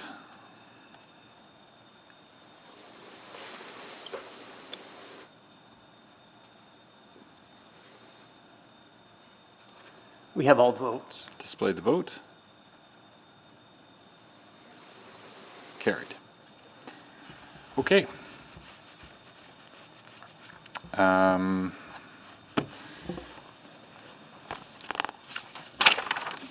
Next up, And I don't need the presentation. I could ask my questions directly of administration. straight to questions of admin on the Heritage Valley item. Did anybody else have questions for the applicants or wish the presentation? No? Okay, then go ahead with questions, Councillor Henderson. Part of what, this is going to be a day of going back over work we've done before that we redo. But what was not clear to me in here was what the shift was, because we're changing zoning and we're changing the plan. And the map is sort of imprecise to let us know where the zoning actually sits in the plan. So given the work that was done on this town center in terms of what we expected to happen around that future LRT station, I found it difficult to understand what the implications of this were, particularly in regards to shifting from some retail and commercial to residential. And so it's the loss of the mixed use around the station that is giving me concern, and it was really hard for me to understand from what we had in our reports what the implications of that were. So I'm wondering if somebody can speak to that and give a bit more detail. Councillor, we'll ask Mr. Rod Heinrichs, who's the senior planner, to answer your questions here. Thank you, Councillor. Yes, the areas of implication, and perhaps if I can ask Mr. Ford to bring up the first slide of the presentation, it might help to envision what's happening, because it was a rather awkward map to prepare and approve. So with regard to the mixed use areas and the areas primarily in purple that you see on the map around the LRT station, at the time the plan was developed in 2009, I believe, 11 years ago, it was envisioned that the objectives and the vision of the plan would require special area zones and direct control zones to implement them. The plan amendment before you today simply adds the opportunity to use standard zones in addition to special area zones and direct control zones as needed or as seen fit. In the past 11 years, we have had some evolution in the zoning bylaw and in our standard zones with regard to the missing middle. The RA7 and RA8 zones also provide opportunity for mixed uses at the main levels in the way of professional offices, in the way of restaurants and convenience retail stores. And so these are all still consistent with the vision for the lands around the LRT station at this time. And that's largely why we are supportive of this plan amendment to allow some additional flexibility to implement it. So what I'm really I tried to put the two maps together and understand the areas we're being asked to rezone and where they actually fit within the pink and the purple. And it was really hard to do. Just so we understand, I mean, is it the light pink or that darker one? Closer to the station, or vice versa, right? So is this the area sort of on that outer band or in the inner band? Because the map just doesn't seem to line up for me. Am I making any sense? Yeah, the lands involved in the rezoning sweep along the northern boundary of the district park site. So going from left to right, it involves the lands on the north side of that roadway, which I believe is identified as 32 Avenue in the plan. Right. So it's the lands just north of the district park site. The square area in the middle that is remaining as AG, that is where the LRT station is planned. Okay. And those lands have been left out of this application because there is still some details that need to be worked out with regard to roadway design and access, particularly with regard to the pipeline that transects the area and how it may affect parcel access to the roadways. But it will come forward at a later date. We are also processing road closures for 127th Street. And those can be shown, I believe, on the last two slides of the presentation that might clarify some of those odd-looking parcels on the right-hand side of the map. So those road closures are expected to be brought forward to council in the first quarter of 2021, and that will help facilitate the land assembly and finalization of the development and the developability of the lands. Okay, and then remind me I'm going to run out of time shortly, but remind me in the text of was our intention that we were going to mandate mixed use or that mixed use was going to be allowed? Because it seems to me that's another thing that is different between what could have been anticipated and what we actually may be approving here. The Heritage Valley Plan outlines those objectives as permissive. And so it is desirable to have them. I don't believe the plan mandates them, but it does create the framework and the opportunity and the desire to have mixed use around the stations. Yeah, which I would still support, and I was just concerned that we were moving away from that. I'm out of time, thanks. Other questions?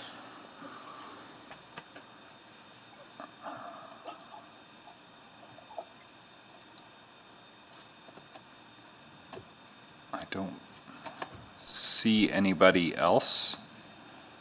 Did you have more, Councillor Henderson? Okay, looks like none. If there are no other questions for administration, I'll call to see if there's any new information which arose from the public hearing. To Ms. Smythe or Ms. Shillington, is there any new information? No, not at this time, no. Okay, thank you very much.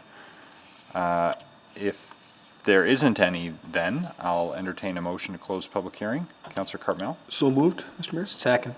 Seconded by Councillor Nicol. Okay, to close public hearing on items 316 and 317, please vote.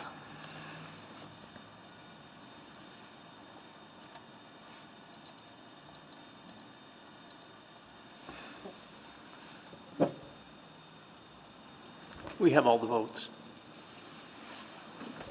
Display the vote, please. Carried. I will move first reading of items 3.16 and 3.17. Second. First reading, please vote. Oh, sorry, to speak to it, go ahead. Yeah, I'm nervous about this because and I understand the bind that we put people in up there, that we created a plan that was built around a station that we don't have out there yet. We always knew that was going to be an issue. So my nervousness is that we slowly, having done the really good work to anticipate the station being there and creating a plan precisely to serve that we're going to slowly water it down. And I understand the pressures, and some of this is on us because, you know, we're asking people to wait a long time for that station to get there. But I will reluctantly support this in the understanding that it is still in keeping with what was originally planned and that the current zoning makes it possible for us to do. But I'm nervous about it because I'm worried that this is the beginning of a process that we always knew was a reality, that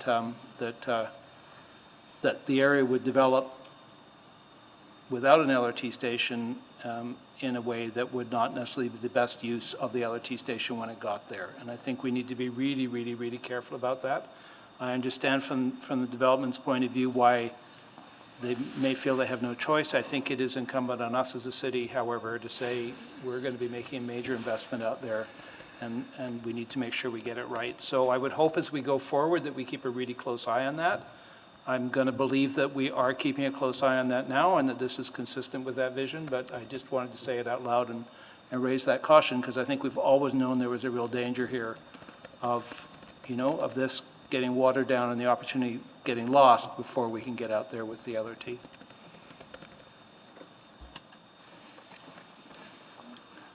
Councillor Cartmel to close unless there's anybody else. Go ahead. Thank you. Just really quickly, I understand Councillor Henderson's concerns and that, you know, this might feel like a bit like backsliding. I would just remind Council, though, that, you know, that big green patch on Min's map is a district park with 2 high schools and a rec center. Directly to the north in the special study area on this map is a hospital and the associated support development there. This community, which we recently passed a neighborhood structure plan for, is going to have the opportunity for people to live, work, play, and shop all in one place, all in a walkable neighborhood, and is really consistent with our just passed city plan. So while there may be some modest rezonings here that might be looking like it's backing away, I think that this neighborhood is actually going to be, there's going to be equal pressure to provide all of that retail and all of that mixed use as this develops forward. So thank you. Thank you. Please vote on first reading.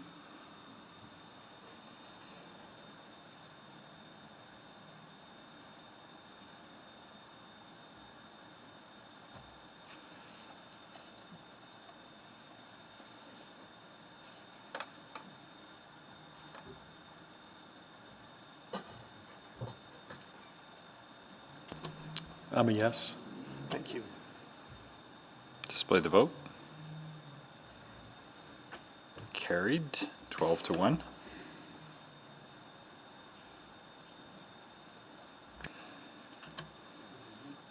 I'll move second reading of items 3.16 and 3.17. Second.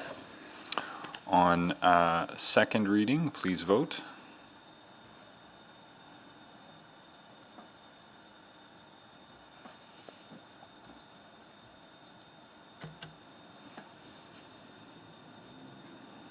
Yes. Display the vote. Carried 12-1. I'll move consideration of third reading of items 3.16 and 3.17. Second. To allow third reading to proceed, please vote.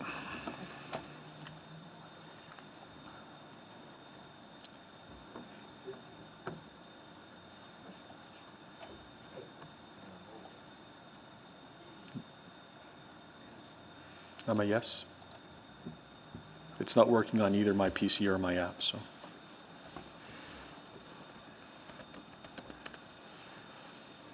We have all the votes, Mr. Mayor. Display the vote. Carried. And I will move third and final reading of bylaw 19426 and charter bylaw 19427. Second. Third and final reading, please vote.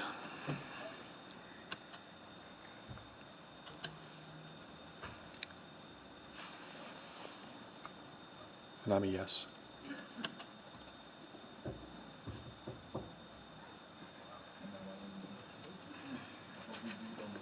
We have all the votes, Mr. Mayor.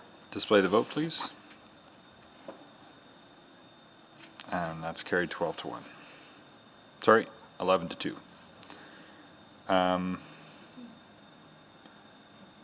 Okay, let's move on to the first of all of our items. the bylaw 192228 amendment to the Oliver Area Redevelopment Plan and Charter Bylaw 19229 to allow for an exemption to the zoning bylaw regulations related to the separation of cannabis retail sales. Let's get the administrative presentation first.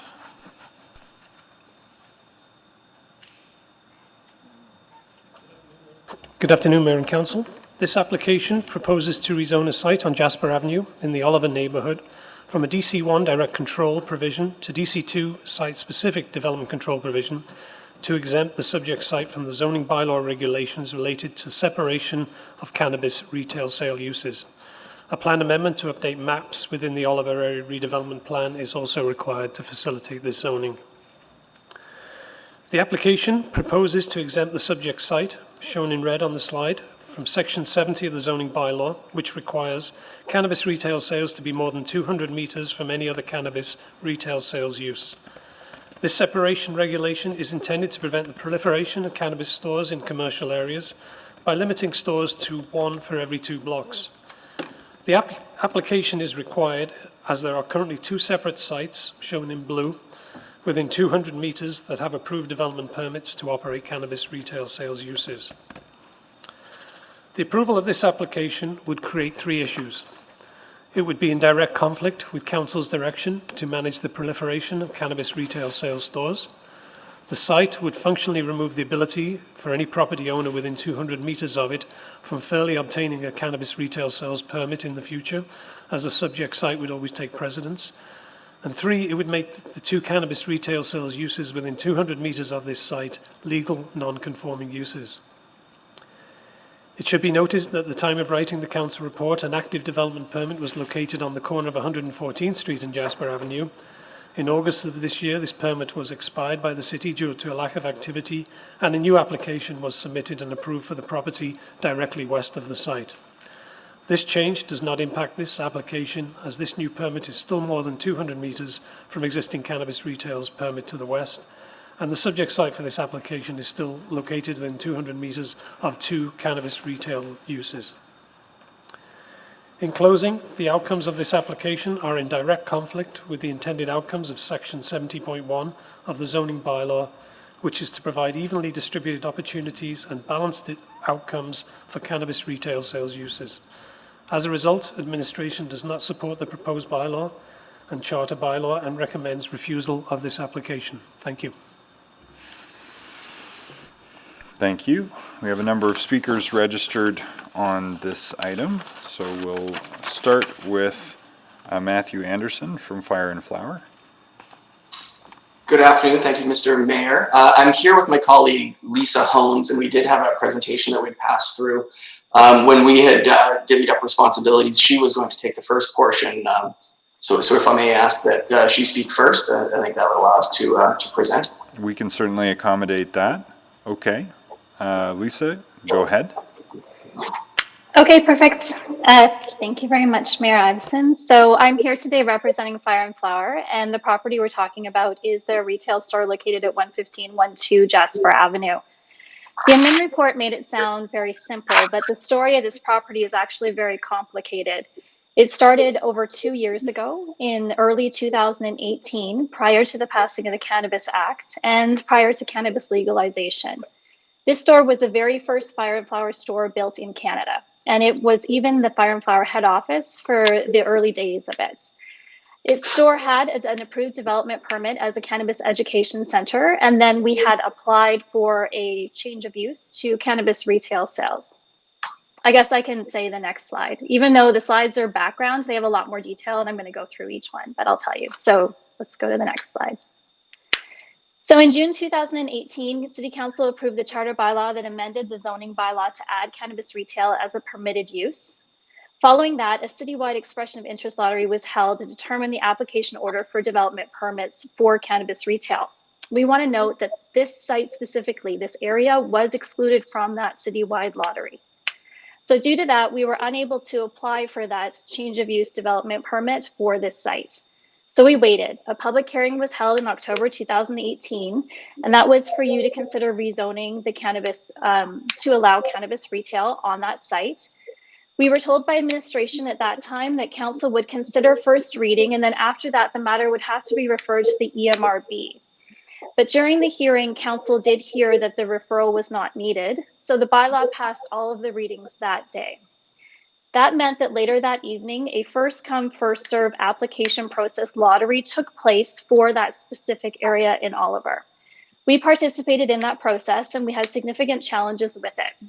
We were given an incorrect email address to submit our application to, and as well, we were told not to use an automatic mail out system to spam that email address with applications, although some of the other applicants did. So at that time, even though we were milliseconds apart, Fire and Flower's location at 115-12 Jasper Avenue was determined as being third to submit an application in that area. So from October of 2018 until December of 2019, we went through the process of what you do when your DP has not been approved. We went to the SDAB hearings. We were unsuccessful there because we were appealing the decision as well as the process. We were at that point notified that the retail development permits for the other two sites were granted.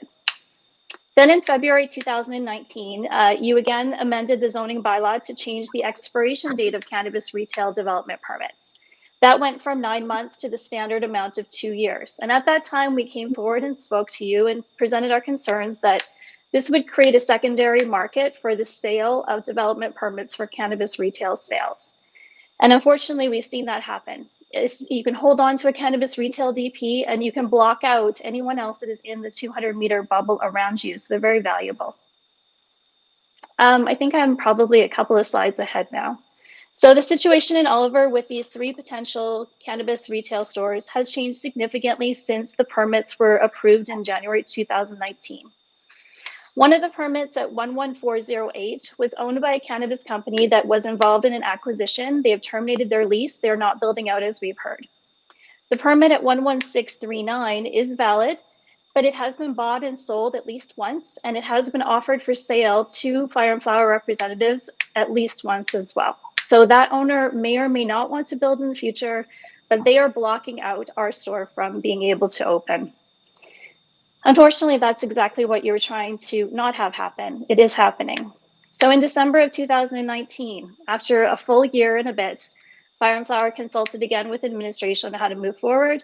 And they had told us that at that point, our solution was to ask council to rezone the property from DC1 to DC2.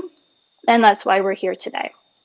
One item of note was that our application hearing was delayed due to COVID. It was scheduled for earlier this year. And as the date of the hearing for this time came closer, we were then aware of that new cannabis development permit that was approved within this bubble of Oliver. And we had some questions around that. We weren't notified about it. They did not participate in that lottery that was held in October 2018. So we were not told that the development permit from the site at 11408 had expired, which essentially would have opened up the opportunity for us to reapply, we were thinking, and move forward. But now we have another business that's entered into this zone as well. So we're unsure of how to move forward with that. But we are hoping today to have a conversation about the issues we face and how to come to an understanding that it will allow this store to open, which is our goal. So Matt's going to talk a little bit about the argument and rationale and why we would like it to be rezoned. Thank you, Lisa. Thank you, Mr. Mayor. Sorry, just before Mr. Anderson goes ahead, I'll check to see if there are any questions for Ms. Holmes. Councillor Nicol? Whoa. Oh, Councillor McKean? I see you're up first there. Apologies. Go ahead, Councillor McKean. Thank you. And Ms. Holmes, let me start with the first one. Why? I think Fire and Flower has a number of outlets in Edmonton. Why go through the hassle of pursuing this one? Let's say you lost this site. Why is that a big deal? Well, it's a really good question. This property is completely built out. So it is a ready-to-go cannabis retail store, and a significant amount of money and investment has been put into it. It is probably the nicest cannabis store in Canada. It is beautiful inside. All of the fixtures that are in there are of the highest standards. So we wanted it to be there. And also we think that there's no other cannabis retail stores that are built out in Oliver. And this is the only space of property that you're able to open cannabis retail shops is along that stretch. So with the density in Oliver being unique, being very, very high, we were hoping that that would all be taken into consideration. But essentially, it's because it's a beautiful store. It's sitting there. It's been sitting there for 2 years empty, and it should open. Thank you. You said you were excluded from an initial lottery. Can you remind me what that was? Councillor McKean, this is through the chair, Jesse Inkman, just calling, just speaking from law here. I just want to remind you, Councillor McKean, that today we're just talking about the rezoning on this site to DC2 and not necessarily any of the history of how we got here. Thank you, Councillor McKean. Yeah, fair enough. And it was a question that had gone through my mind about what issues we could deal with today and not deal with today. The arguments from the proponent here is that there were some issues, but we can't get into that. So comment please, Ms. Holmes, because I know you've sat on other sides. Administration has said there's risk here for the city if we allow an exemption in this case to our distance regulations. And please give me your response to that. Sure. So what I believe I heard a minute ago in the three concerns that are brought forward are that it's going to create a concentration of cannabis retail stores within this bubble of the zone. And that's something that you have very clearly stated as a council that you don't want to occur. But in our situation, what we're saying is that our store is ready to build out. We were boxed out by 2 other stores, one of which is now gone because we said all along we didn't think they were going to build, and they didn't. There's another one there that we don't think is going to build. So we're just sitting and waiting until both of those go away and we're able to open. We also do believe that this is a special and unique circumstance in Oliver. This is similar to what you would see maybe in Glenora or on White Ave, where there's a lot of people, a lot of concentration, there's a high density. So there's the ability to be able to have multiple cannabis stores without there seeing like they're being concentrated to a detriment to the community. And then also I'd say that cannabis has changed. I mean, we all created cannabis bylaws expecting that things were going to have to be controlled very, very heavily, and that hasn't been the case. There has not been problems with cannabis retail stores. They are beautiful stores that are very safe, and they're very similar to other retail stores as well. Okay, I think I'm going to ask some questions about fairness, because I think fairness is built into land use planning, but the lawyer will cut me off if I go down the wrong road here.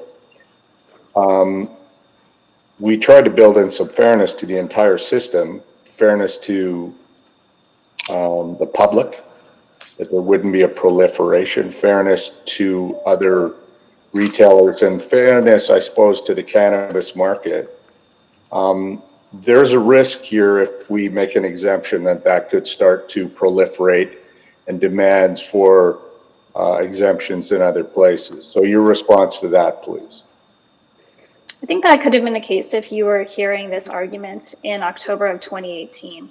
But I think if you look at the entire scope of the build out of cannabis retail stores across the city, it's slowed down quite significantly. We're not seeing them come up as much as they were back in the day because there is a high concentration of them just in Alberta generally. I think that people are realizing that there's not a cannabis green rush as much as they had anticipated, and it's very costly to open a cannabis retail store. I also do believe that there is an argument for looking at the uniqueness of the Oliver neighborhood. You identify that uniqueness in the planning that you do in the Main Street overlay, as well as the fact that you've got the LRT and the EMRD growth plan. There's so many factors that can be put into it that address Oliver is different than other neighborhoods in the city.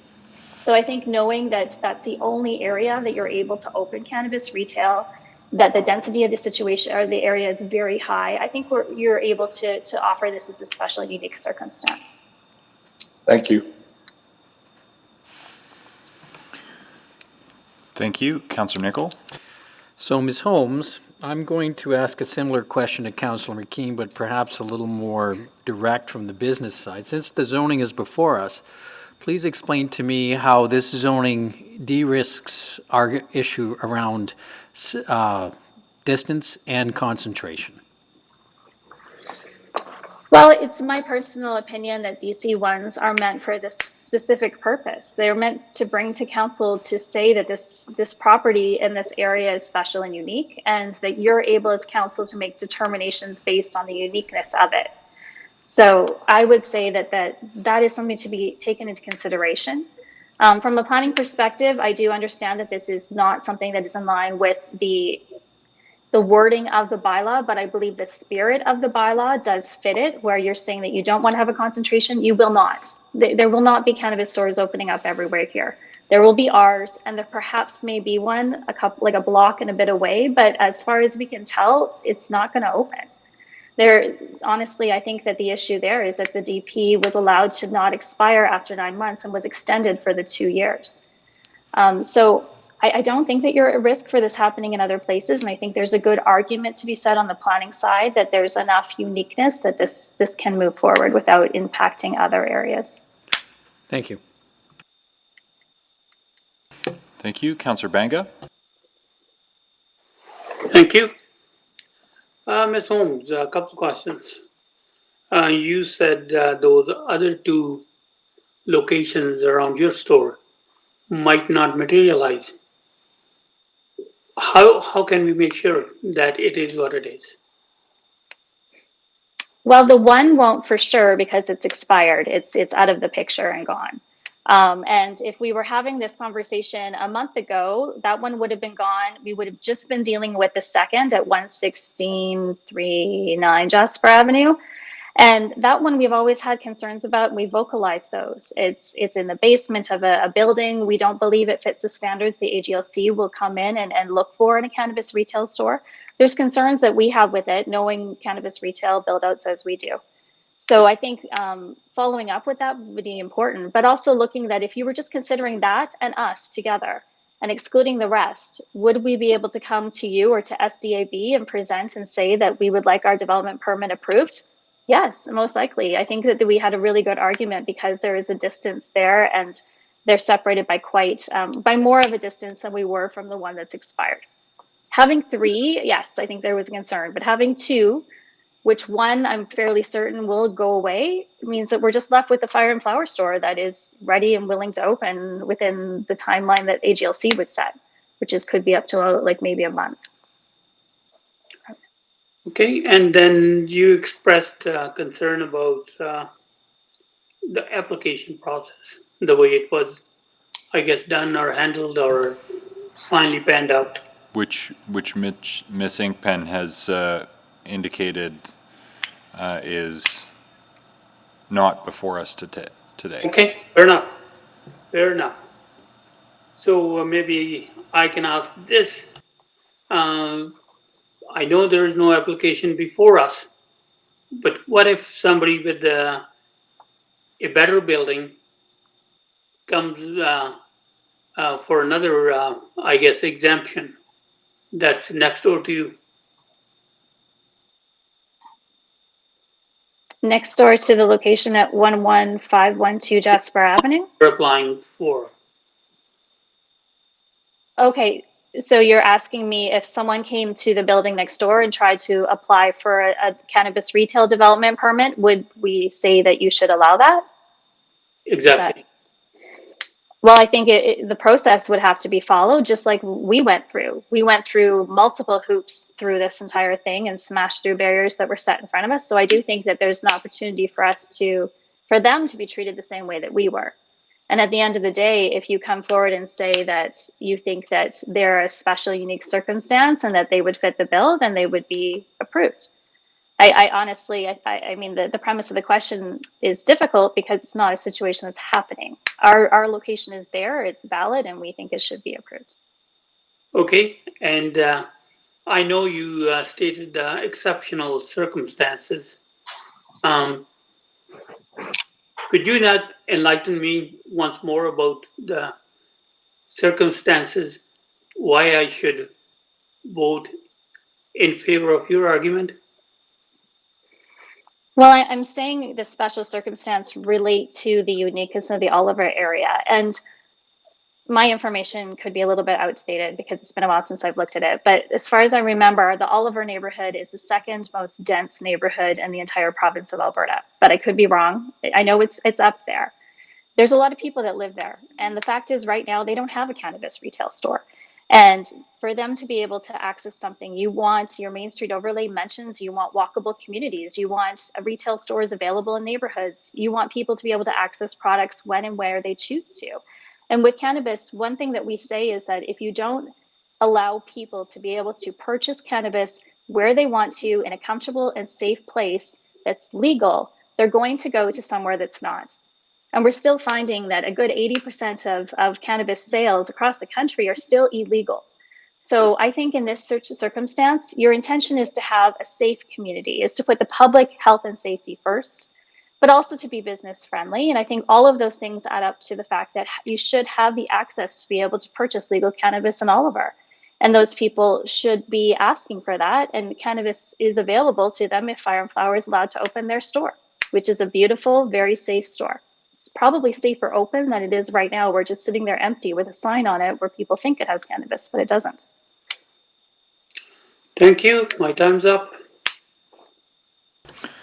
Thank you. Any other questions for Ms. Holmes? Not seeing any, then why don't we take the 3:30 break now, and then we'll come back for the balance of the presentation from Mr. Anderson. Thank you. Thank you.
We'll roll call in 30 seconds.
Okay, we'll start with a roll call here, and I'll start this time with Councillor Nicol.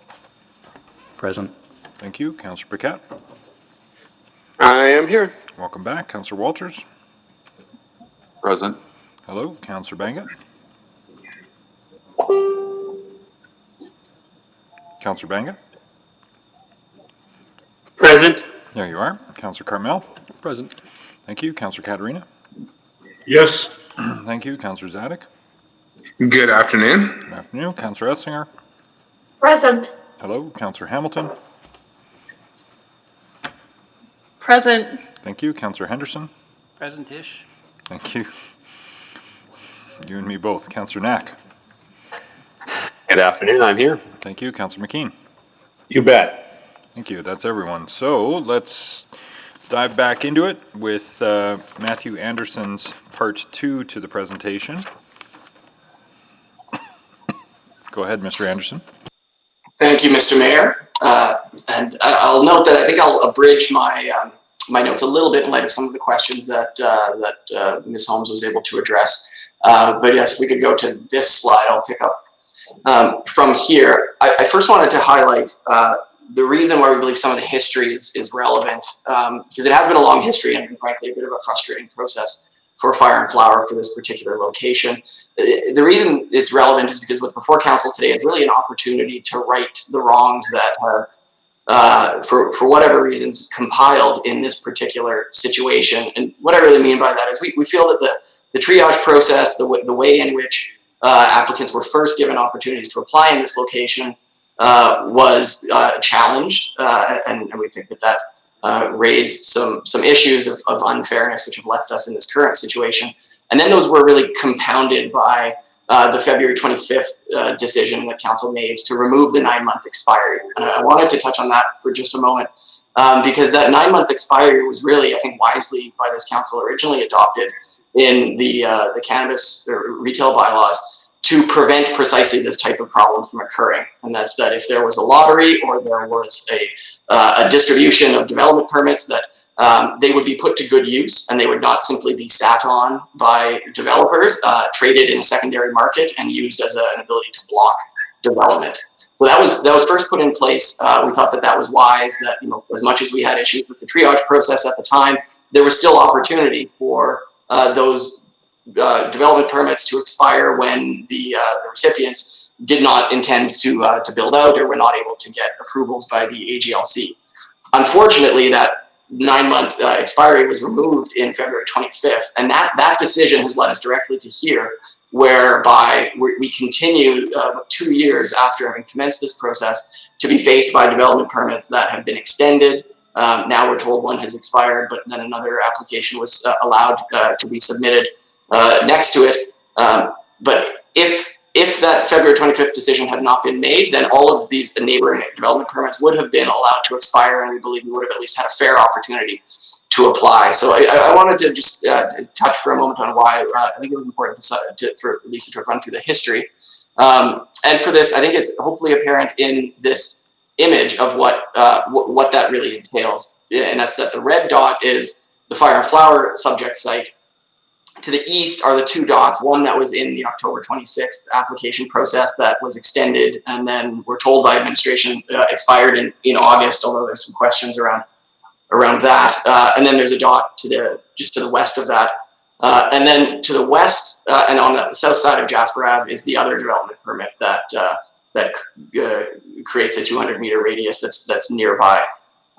I'm hoping that the visual depiction can give a sense of where these are located in the Oliver neighborhood, because I think we want to speak to the uniqueness of the DC1, and we certainly hear appropriate questions from councillors as to why both this application and why this site is unique. But this stretch along the Oliver area really has its commercial developments concentrated to Jasper Ave. It's not an area where up the residential streets there's significant commercial development. So everything has already been focused into this neighborhood.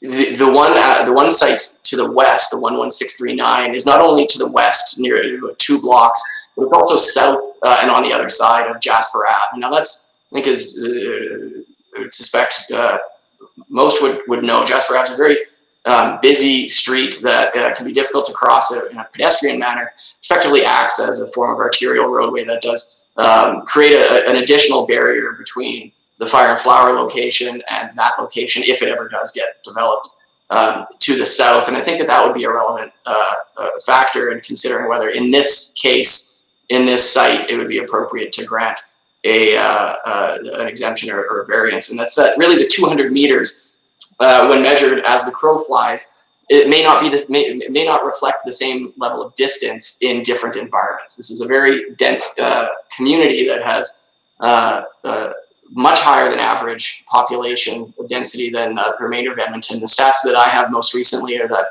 there's 16,209 persons per square meter in the Oliver neighborhood, whereas the average density in Edmonton is 1,360 persons per square meter. So we're really an order of magnitude more dense than the average neighborhood in Edmonton. And we believe that should translate into higher demand for services, higher demand for goods, particularly in a walkable, pedestrian-friendly environment. And as a result, we think that the neighborhood could sustain one more cannabis retail use, and that's really all we're asking for today.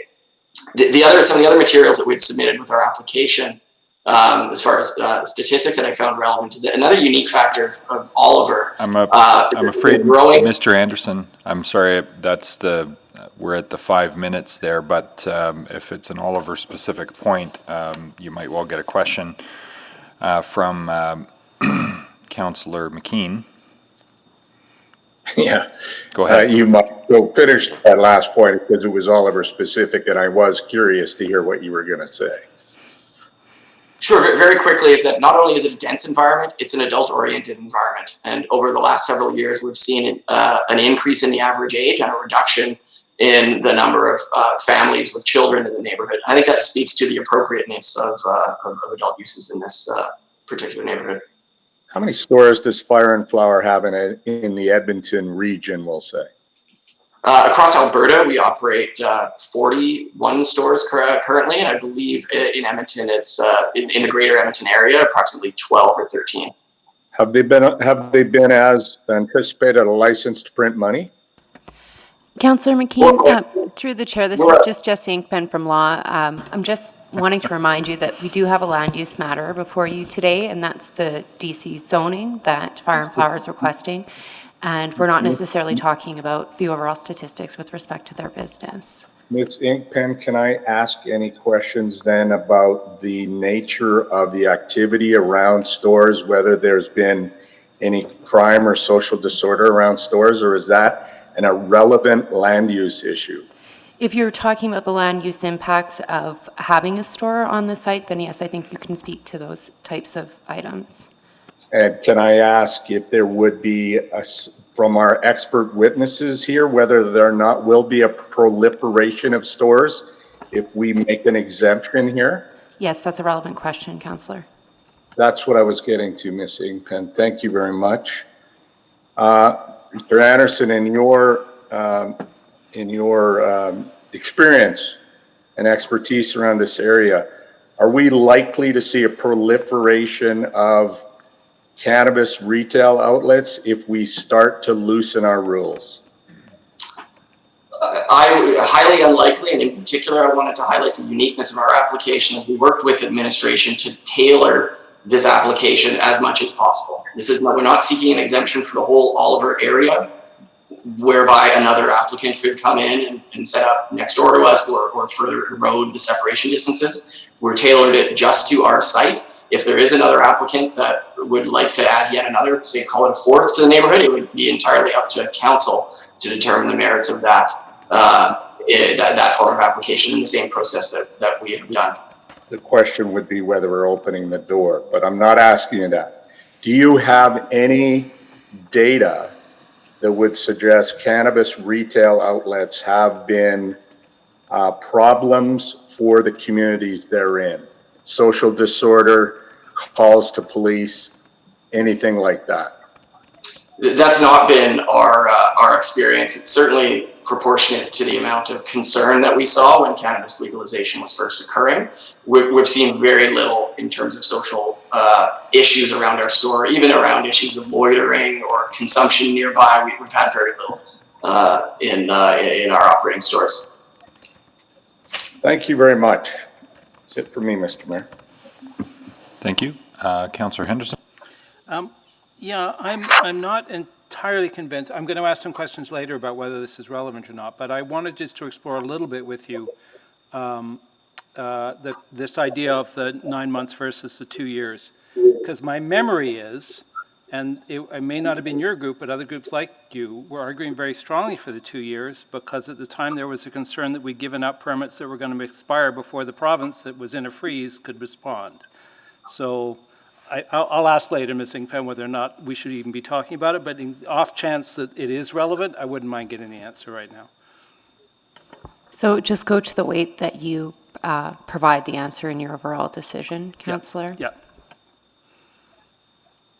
So that's my memory of that and understanding that was before this council at that time, that the suggestion that we adjust our rules at the time were based on that problem, that in actual fact we'd given up permits that couldn't be acted upon because the province was in a moratorium. Is my memory incorrect? I do recall the issue of a moratorium that the AGLC had put on. We were certainly involved in that as well. What we advocated for at the time as far as a solution was to extend the expiry of development permits for locations that had been built or that development had commenced or that had received some approval from the AGLC. Those were the ones that required protection because of the unforeseen circumstances. These ones, however, have never commenced development.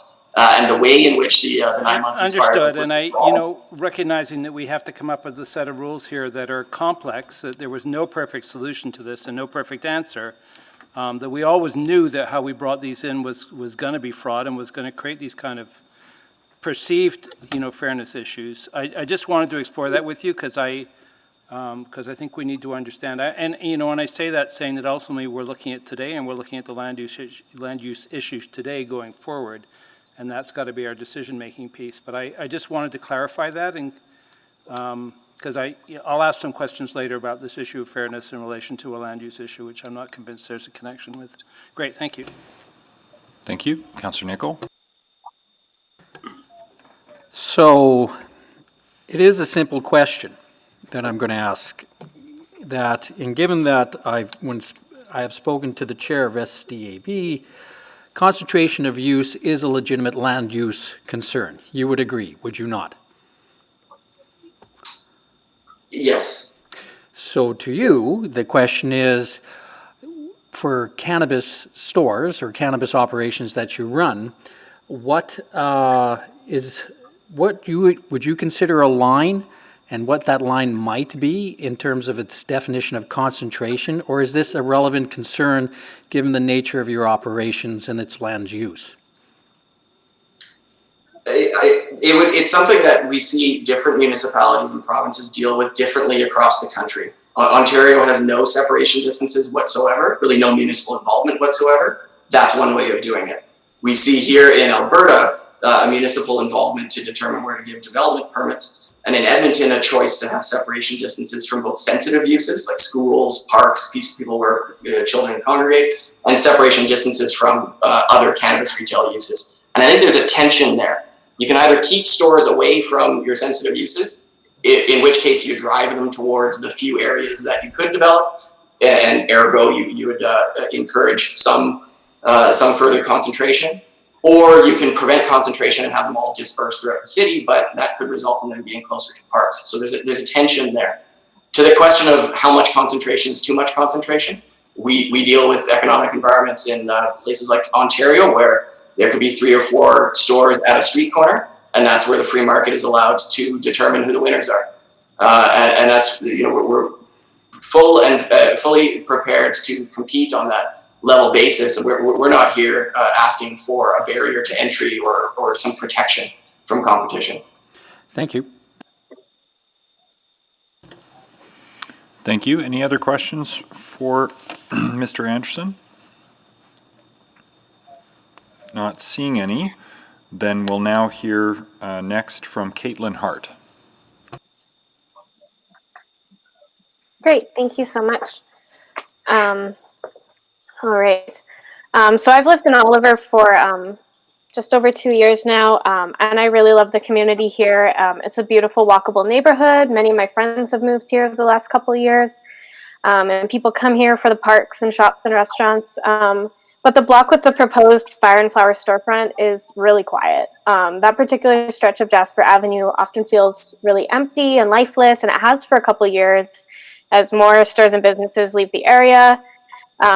And that's been really sad to see that happen on the blocks where I live here in Oliver. It's such a lively and beautiful neighborhood, even now amidst the pandemic. And I believe that the Fire and Flower location could really revitalize this block. To have businesses of all kinds open in the area would really breathe new life into Oliver, I think. And I understand concerns about cannabis shops and their locations. But I've also been consistently impressed with Fire and Flower's safety measures and their adherence to the laws and bylaws in their shops. With the number of liquor stores all along Jasper Avenue, it seems really misguided to worry about what children are exposed to on their walk to school, and especially what the representative from Fire and Flower said about the adult orientation of this neighborhood as well. Yeah, anything that can bring great Edmonton-based businesses like Fire and Flower into the neighborhood economy will benefit all residents. A recent review by Leafly of 42 studies on the impact of dispensaries on surrounding communities found that licensed dispensaries opening in an area correlated with decreased crime rates or no change to crime rates. These studies also found that licensed dispensaries decrease teen marijuana abuse, and that such businesses really add value to the area that they're in. So I think there's many positive benefits of rezoning to allow this store to open and bring not only business, but some more excitement and value to this really neglected area of our neighborhood. Thank you. Thank you. Questions? Councillor McKean? Thank you. I just wanted to ask, are you appearing today before us? Like, are you in some way employed or contracted to Fire and Flower? I'm not. No, I'm just a community member. Yeah. Yeah. Oh, that's great to know. And I'm sorry to ask you that, but I wanted to put comments in perspective. And so, and the last thing I would say is the city of Edmonton is spending millions and millions and millions of dollars fixing up Jasper Avenue, Oliver, so the best is yet to come. Thank you. That's it, Mr. Mayor. Thank you. Councillor Banga? Thank you. Ms. Hart, you commented on excellent efforts by Fire and Flower, safety measures anyway. Could you elaborate further on that? Sure. I mean, just from my personal experience as a shopper at kind of different cannabis dispensaries in the city, I think Fire and Flower is really consistent in like actually carding and like IDing people when they come in the stores. I have a really young face, so I should be ID'd every time I go in a cannabis store. And Fire and Flower is pretty much the only one where I've noticed the staff are really committed to following those rules and those laws, which I think are really, really important in making cannabis safe to sell in dispensaries. And also just like, I mean, the way that the windows are covered and things like that, I just think that it's really adhered to the bylaws and laws that are in place here. Hopefully that answers your question. Okay, and then you talked about vibrancy of the area that would be enhanced by the presence of this new outfit. Is that really the case? I mean, only other people really go in there. I mean, I think so. I think that, I mean, opening a new store that people are excited to shop at would, I mean, hopefully bring more businesses. I just, from my observation as a resident in Oliver, I just think it's a really like quiet area. There's not a lot of stores. A lot of the storefronts are empty, and it's just kind of desolate and sad to me, honestly. Like the emptiness of the area. It would be great to see, like, you know, more stores come in and more restaurants and private businesses be interested in that area. And I do think that a store opening that brings in new business and maybe draws people to the area would have a kind of knock-on effect, I guess, to bring more businesses in. Okay, so you mentioned other stores popping into the area. You really believe that opening up a cannabis store would bring other businesses around? Yeah, I mean, that's my understanding from what I've read, and the bit of research that I have done is just that it, like bringing in cannabis retailers, especially ones that are like well established and well run, like Fire and Flower is, as I've seen, that it increases the value of the neighborhood, and I think that makes other businesses want to come in. Like, yeah, right now it's just a bit empty. I don't see like a lot of, I guess, value on those blocks because they're just these empty storefronts. Yeah, that's just my observation. Thank you.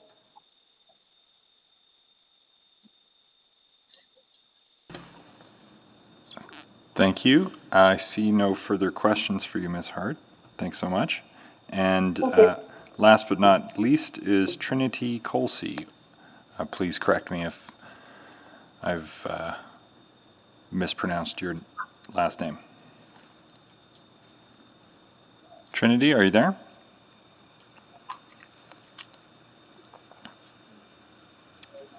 You may be muted.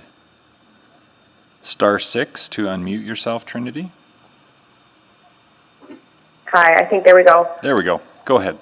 Hi, yeah, you absolutely pronounced my name correct. Thank you. Good afternoon. Like you said, my name is Trinity Colsey, and I actually work for Cosmetics. We are an immediate adjoining business to the empty Fire Flower shop next to us. We're just here to say that we support the Fire and Flower retail store for opening. Like mentioned before, there is no really nice cannabis shops on the north side of Jasper Avenue, and we agree that it would be really good for the community and just bring in foot traffic that we welcome.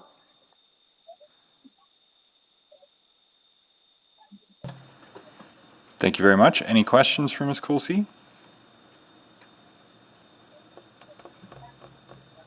Not seeing any. Thank you very much for those comments.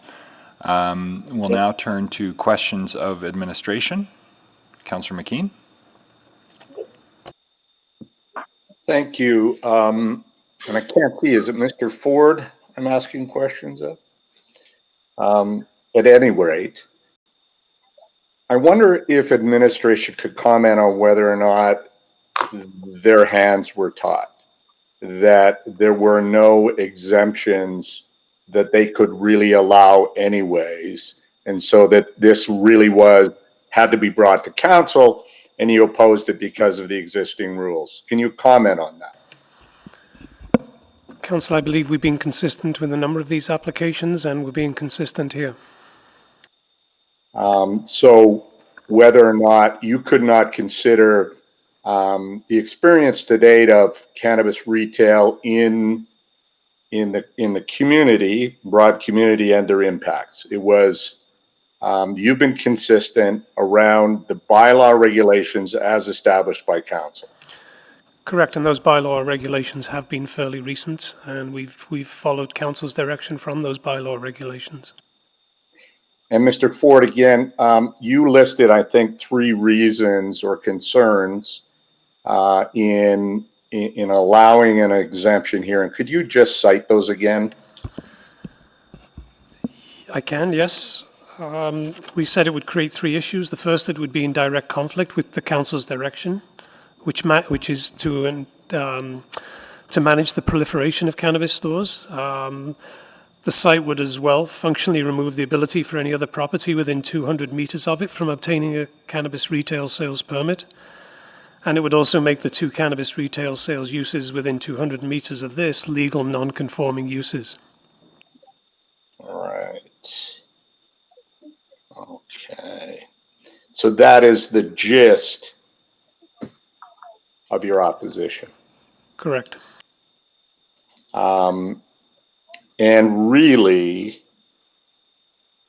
the reality on the ground since we passed this, and I have not seen or heard of problems around cannabis stores.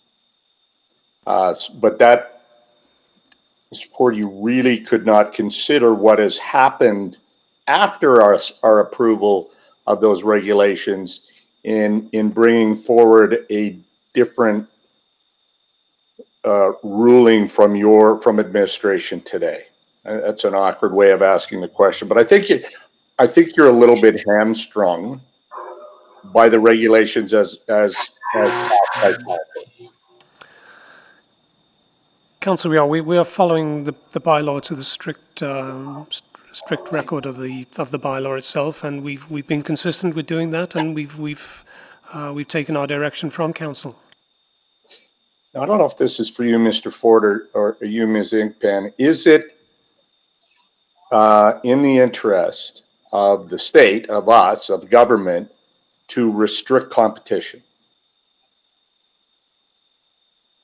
in the free market?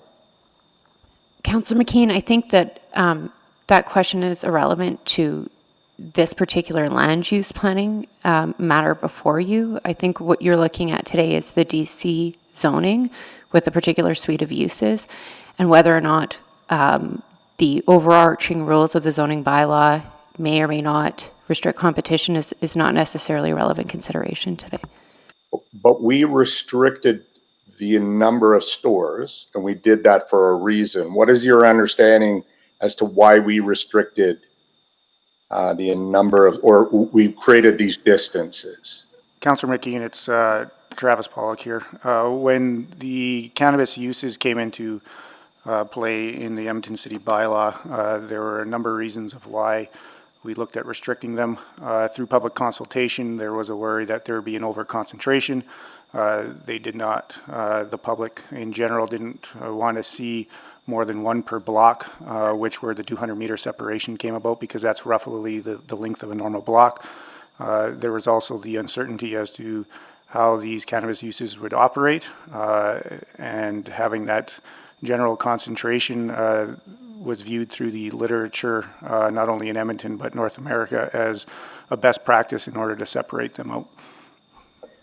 In my last dying seconds, Mr. Pollock, if we were to can we treat Oliver different in a way that would not cause issues, because this is a DC, that would not cause issues in other parts of the city? I think if it's the will of council, you can treat any part of the city differently. However, on Jasper Avenue, if we're talking about fairness, then the fairness or the fair play would be to unlock the whole corridor and not just a specific site. I'm out of time. Thank you. Thank you. Councillor Henderson? Yeah, I'm interested in this question of fairness, because the fairness from a process point of view, it probably isn't a land use issue, I would think, correct? You're correct. It's not relevant to this Yeah. particular. As I suspected. But it could become relevant if we start changing the rules by doing this midway. So there is a fairness issue with the two permits that have been put out, arguably, that we're changing their conditions by changing this zoning here today. There are some fairness issues around that, I would assume, that are land use issues. I would say that there are some impact issues that should be considered Yeah. in light of what's being asked of you today. And likewise, and I'm intrigued by Councillor McKean's line of questioning, but again, from a fairness point of view, if we were going to consider, and maybe we should, removing the 200-meter radius concerns, we should do that with the larger policy and not on a one-off basis. That would be the fair way to go about doing it, correct? Through our review and recommendation of non-support on this, that would be more in fairness or in fair for the rest of the businesses along Jasper Avenue. Doing a site-specific exemption here, we don't see a specific reason why this site is specifically. We would have to have a land use, there'd have to be a specific condition in this particular site that doesn't apply elsewhere that we should probably be considering, and maybe we should. I think we know now more than we knew 2 years ago, and maybe that is something that should be raised, but that's a subsequent to actually bring the policy back to us, correct? Councillor Henderson, I would agree that'd be a subsequent and it'd be looked at as part of the zoning bylaw renewal initiative, not as a separate project. If memory serves, we had a similar request in this area that we said no to, and that was in the shopping center on the corner of 9th and Jasper. It's in the Cantera Shopping Center on 9th and Jasper. And they made a similar case, and the answer was that we were not going to make an exception. So to give an exception here, arguing that Oliver is different, when we said no in that circumstance, probably raises some questions as well, I would think, and from a fairness point of view. I mean, we can do it, but it's probably not good practice. Would that be fair to say?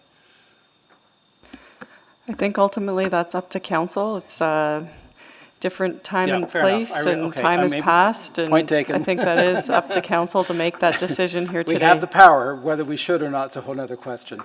I'm also interested. The reality is that if the other permit expires, then at that point this is in line. So preemptively assuming that a permit is going to making your zoning choice under the preemptive understanding that another permit might expire is probably not good practice either. We should wait for it to happen, in which case rezoning won't be necessary, correct? I agree with the second part of your statement, but whether you should or shouldn't, I think is once again within your purview. Point taken. Yep. No, we can do, I understand we have the power to do whatever we want, but whether we should or not is the job that we're challenged with here today. Okay, I think those are my questions. It may be, and it's possible that the problem that we're trying to resolve with a sledgehammer may get resolved itself over time, correct? There is that chance, yes. Yeah, well, certainly that's the argument that was made to us today, that we might as well do it now because it's going to happen anyway. So I understand we don't know when, and I understand. I'll speak to this later. Thanks. Thank you. Councillor Nicol? So through the chair to Ms. McCabe and maybe Mr. Pollock, because what is the issue in front of me here, and we've already heard Councillor Henderson talk about it, is the issue of concentration. As we've seen with other issues of land use, it is a legitimate concern. So Ms. McCabe, or Mr. Pollock, maybe Ms. McCabe is better to answer this, in terms of similar land uses across the city, have we seen any marketable material impacts with regards to their operations as community complaints and so on? I'd have to pull the data to be confident in answering that question, but as of today, we don't have any material data to support that. I would say that the 200-meter separation distance was the best tool at the time with the zoning bylaw that we had in order to... I have no disagreement with that. I argued that as well, 200, because it was uncertain. It was a new business model. It was a new product. And yet, does the question not beg to be asked that now, knowing what we know now today, is that still a legitimate concern? And that is rhetorical, because I won't get, that's our decision, not yours. So in terms of the specifics of this particular site, hold on, I wrote down my notes here. I guess the way I'm understanding it, and I think Councillor Henderson, I don't know why I'm echoing you so much today, Benny. I think I should get help. But now or later is from what the business's point of view is saying, if you're, why not now? Because there is no good reason to say no now, given that these concerns are purely technical. And I guess that's the question in front of me, right, that I am asking. Mr. Ford, your concerns have been primarily technical in your rejection of the application, have they not? That is correct. Okay, then I flip back to Ms. McCabe and ask about the material of the material substance of the rejection, but that has not been raised here as part of the rejection of this application. No, what's before you today is the land use consideration. Thank you. Okay, thank you very much. Councillor Banga? Thank you. Question for the law department. Does it becomes a case law implication when we make an exemption to something? No, it's completely within your purview, Councillor Banga, to make an exemption on specific sites that you feel are unique. Okay, but the argument becomes less and less important, I guess. Does it? It doesn't bind you to future decisions of the same nature, if that's sort of your question. Okay. Ms. McCabe or Mr. Pollack, when we set that 200-meter distance, do you see anything that has changed from then to now? So those regulations were set roughly 2 years ago, and other than the build out of the cannabis retail stores within those rules, there are no change. And if we were looking to change them, there would be an issue of inconsistency of those application of those rules. Okay, and dealing with all these applications, this is probably not the first time you had a similar application. Correct. Through development permits and the issuing of development permits, there has been a number of refusals because of separation distances. Okay, and then they were not approved by council anyway. To my knowledge, there's only been one site-specific rezoning brought before the council to exempt them from separation rules, and that was not approved. Okay. Yeah. You know what? That is all my questions. Thank you. Councillor Katarina? Thank you, Mr. Mayor. So, Mr. Pollack or Mr. Ford, can you speak to the status of the other two locations right now? To get a clarification of where they are in the timeline of development permit. The 116th Street location has a valid development permit, and the 114th Street location also has a development permit. It's retail. It moved retail bays 1 to the west. Okay, so they are under the 2-year timeline? Correct. I guess that's what I'm trying to get at. Where are they in that timeline? The one on the north side is just recent from what we've heard. So I imagine that's closer to the beginning than to the end. The one on 116th, a basement location, where is that in the timeline of 2 years? Can you speak to that? The one on 114th in the basement location, I believe, is probably closer to the end of the 2 years, and neither of them are open today. Okay, so you know the rules were put in place, and that's understandable.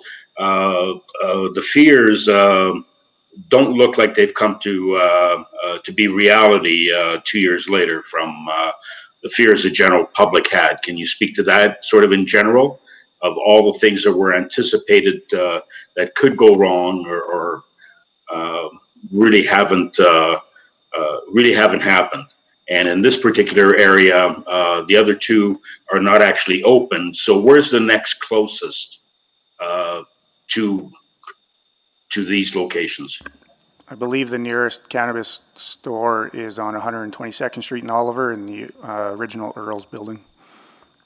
Okay, so that's quite a distance away, and given, I mean, the ones that have development permits, certainly I understand their position, but if the one is not open yet and coming close to that 2-year expiration date, can I take some, I guess, consideration of the applicant that this location will not open?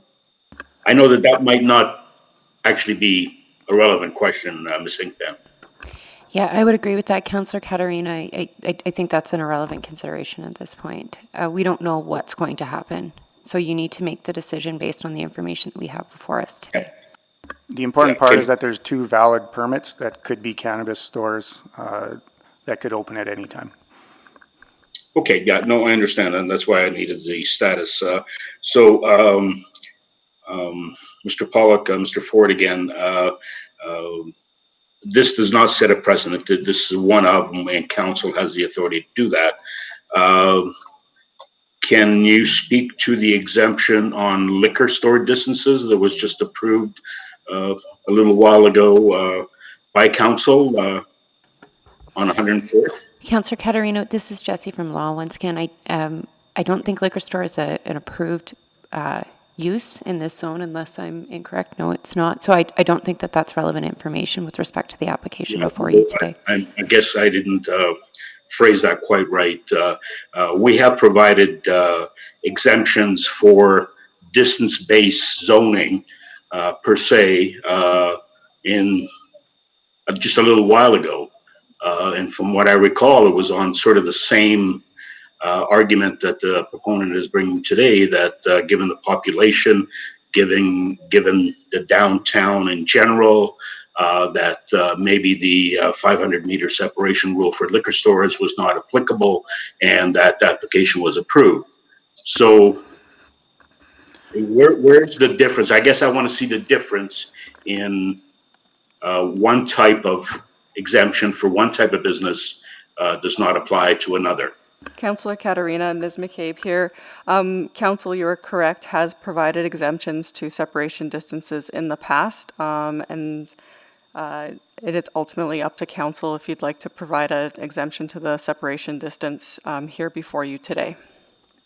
Okay, so that basically says that, thank you, administration, for your recommendation, because you're basing it on technical review of this, but we have provided exemptions in the past. Thank you, Mr. Mayor. Thank you.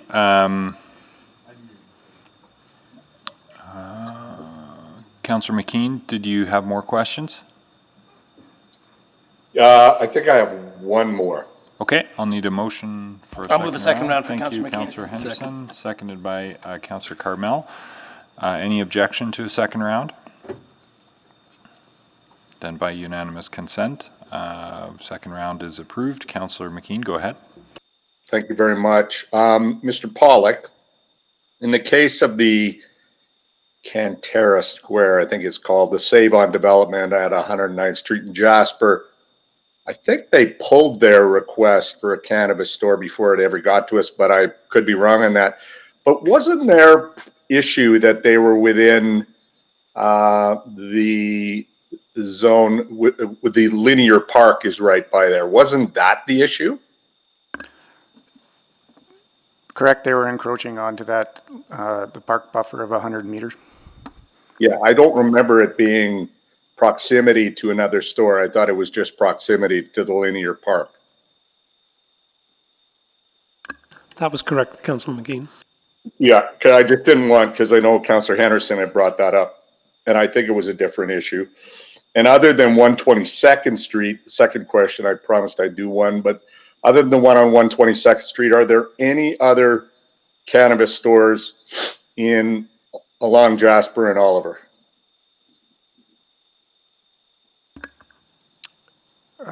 Excuse me, I'm not quite sure. I think the answer is no. I believe you're correct. No. Okay. That I think is all my questions. Thanks very much. Thank you. Any other questions for administration?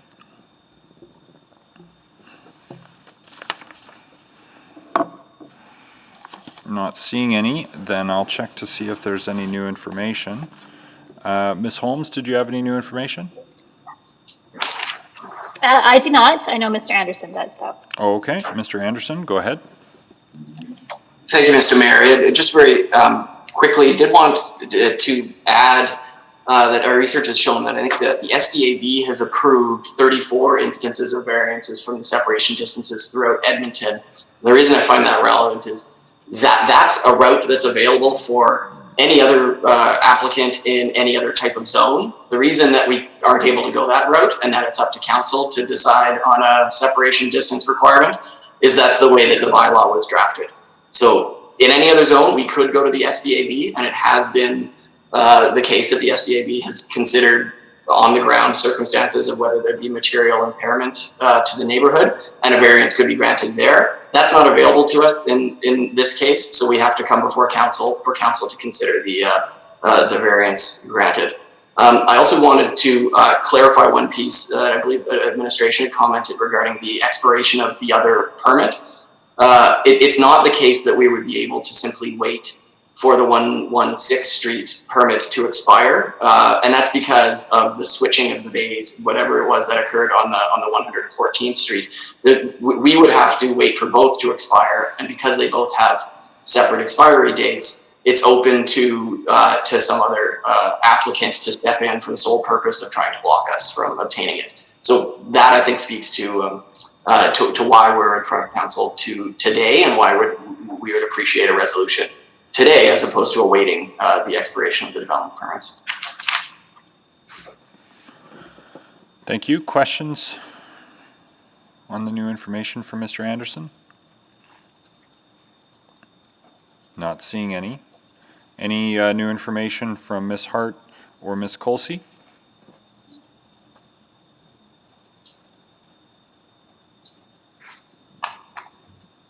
Not hearing any. I'm ready to move closure, Mr. Mayor, when you're ready. Thank you, Councillor McKean. Go ahead. Second. I will move closure of the public hearing on bylaws 318 and 19. Thank you. Seconded by Councillor Caterina. On closure, please vote.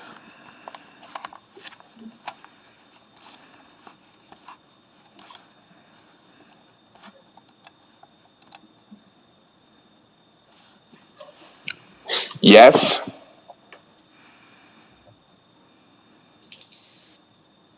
Thank you. Display the vote. That's carried unanimously. Mr. Mayor, I'll move first reading of bylaw 318 and 19. Second. Okay, thank you. First reading is on the floor. And did you want to introduce it?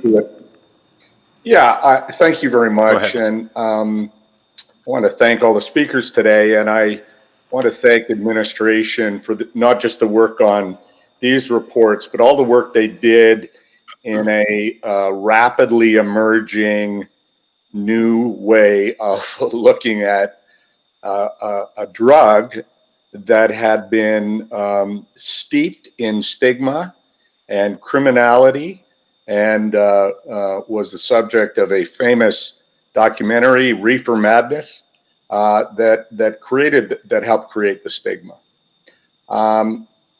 We have ended up here in a situation through our own regulations, again, understandable given the history and the stigma around cannabis. We've ended up in a situation in Oliver where 3 potential stores have not gone ahead. And I know Fire and Flower has been champing at the bit for quite a while on this. But I, frankly, have wondered to myself if all 3 went ahead, given that 2 of them would be on one side of Jasper and the other on the other side of Jasper, whether that would be any sort of travesty in a community with 20,000 residents along a main corridor. And I actually don't think it would be. There may be a point where you would want to restrict the type of stores going into an area. We wouldn't want 20 cannabis stores or probably even 10 cannabis stores between 124th Street and 109th Street because you'd lose some of the mix of other retail and hospitality that could go in there. But frankly, I think the record around cannabis stores has been they are run almost like medical outlets. My limited experience in walking by them and my limited experience in going into one once to buy some CBD oil as a gift for a friend. So I think, again, we were rushed into this and we did these regulations in good faith and with the best evidence we had at the time. But I think what is starting to emerge is that we could probably start to loosen the grip on cannabis retail in the realm. And I think Councillor Henderson has a point about the rest of the city, but this is in a direct control zone area, and I think we can release the rules here without any consequence to the community, and maybe a positive consequence, as Ms. Hart expressed earlier. So I am happy to support these bylaws and would encourage my colleagues to do the same. Thank you. Thank you. Councillor Henderson? I agree and disagree with Councillor McKean. I actually do think it's probably time that we looked at this again for all the reasons he stated. I don't think this is the way to do it. It has been an unbelievably complex process, as we know. We heard about the process to get it here in a way that it was as fair as possible to everybody. We always knew it was going to be messy. We always knew it was going to be imperfect, but we had to do it. And I think for that reason, if we now want to revisit, because it has been so complex, it is not good practice to do it on a one-off basis, because I think that further creates the possibility of unfairness on what inherently was a tricky process to begin with. And so although I would be completely interested in revisiting the question of the 200-meter distance in the future, maybe for some areas, maybe not for all, I think doing a one-off right now, which will have an effect on the other 2 permits that were out there, that does not actually answer the question for the neighborhood at all, because if we were really going to do that, we need to open up the opportunity for more than just this one operator. I think this is the wrong tool to achieve the end. And once we go down this road, I think it's going to create more problems for us than it solves. So is there something that needs to be resolved here? Yeah, probably there is. I always felt that we were worrying too much about the fear of the sky falling when cannabis stores opened. So certainly I'm not doing this because I think that there's a real problem there. But I think because of that, and because it has been we worked so hard to create a system that would try to avoid these kind of complexities, and it was always going to be imperfect. I think in fairness to all the players, and this was the problem from us from day one, there were so many players involved in this. In fairness to them, we should be doing this as a kind of omnibus policy change and not as a one-off. And for that reason, I'll be voting no. Thank you. Councillor Banga? Thank you. I wholeheartedly agree with Councillor Henderson's argument. Rather than repeating those portions, I'll just go into my own reasonings. There have been arguments about uniqueness of the area, I would argue that every application that comes before us, there is uniqueness to that application and that area. The other two locations, they're coming close to 2 years validity. But until that expires, those are still valid places where cannabis stores can open. And then the argument about proliferation of cannabis stores still remains unchanged. When you talk to folks, especially people with young children, and they even think that 200 meters is way too short. And bringing it down would be, of course, a discussion um, with more public engagement, but at this point in time, it is what it is. And again, the question of fairness. How do you go one off and then say no to the next one?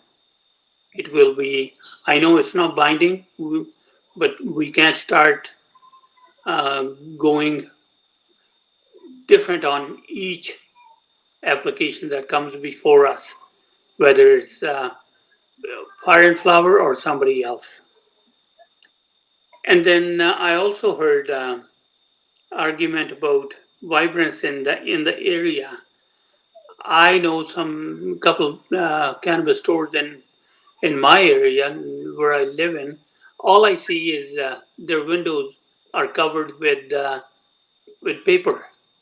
I don't know if that really brings any vibrancy to the area. All it does is, to me, it looks like there's nothing. There is not even a store inside. So, considering all those, I am going to vote no. Just to be clear on this, voting no would mean rejection of this application. Correct. Mr. Mayor? Correct. Thank you. Thank you. Councillor Katarina? Thank you, Mr. Mayor, and good arguments on both sides. We have been told by legal that we have the power as council to apply exemptions to any of our bylaws based on context and circumstances and timing. The fear that was anticipated by the unknown a number of years ago hasn't reared its head at all. I don't think that, I'll speak for myself, I haven't had any complaints whatsoever in the last 2 years about any cannabis locations that happen to be close to me or my ward. And yet we still hear the social disorder that's going on with liquor stores and even that, considering the distance locations in a downtown context, and council just recently made that exemption as well too. And there's many more problems associated with that. This location here, or Jasper Avenue in particular, from 124th to 109th, that's a long distance. And given that there are no cannabis stores open at this point, and this particular one is ready to go within weeks or days, from my understanding, and a question mark on the other two locations on whether they're going to expire after 2 years or not. I don't know. But I think that council has the opportunity here to actually revise or make the decision to exempt this particular location, given the context that it's in, where it's in, the population. The other ones haven't opened, and we haven't had an influx of anybody else. I don't think we've heard from anybody else that was seeking an exemption based on this type of criteria or reasoning for it. If they do come forward and they can explain why that particular location that they're interested in should be exempt for similar reasons, then we listen to that as well. So we shouldn't preclude making the decision now.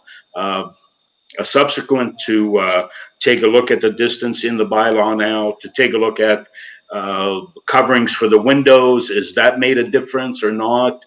I think we know a lot more now, 2 years later, than we did then. And I think that a lot of conditions that we put on cannabis retail outlets, I think a lot of them could be looked at again through a subsequent to see whether they're actually relevant or if they're necessary in this today's context. And I think that this is would be appropriate today to give this 3 readings. They will be opened. The other locations might be, might not. I don't know. And when their turn comes up, that they're ready to open, if they're non-conforming to it, we could look at that and possibly make concessions there as well too. So I think that at this point now, council should use their discretion on this. That's what we're empowered to do. It sets no precedent on any other part of the city, and we deal with one-offs all the time, whether it's zoning or whether it's distances or whether it's a type of build. So I would support this, council. Thank you. Councillor Nicol.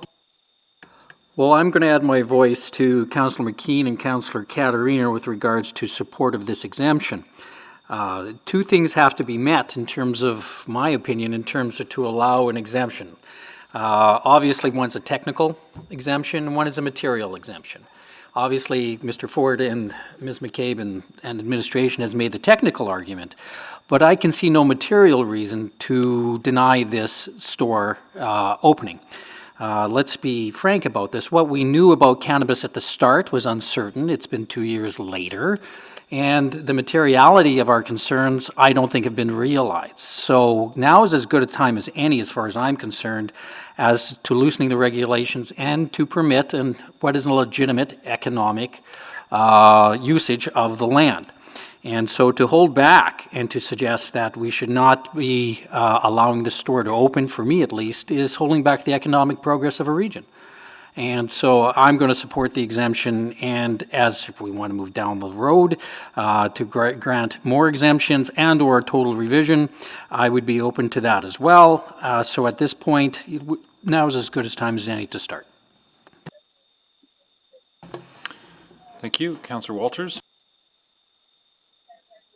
Thanks, Mr. Mayor, and I just wanted to chime in quickly. And sorry I didn't speak to the issue earlier when I voted no. My mouse didn't allow me to click the unmute. I was struggling. Anyways, on this matter, I think administration's recommendation is fair and reasonable from a technical perspective as well. But I think not to repeat everything Councillor Caterina said, but I essentially agree with it all. This is a very reasonable request, and the exemption is reasonable. Remarkably reasonable, actually, and I'll support it. Thanks. Thank you. Any further comments? Not seeing any, then please vote on first reading.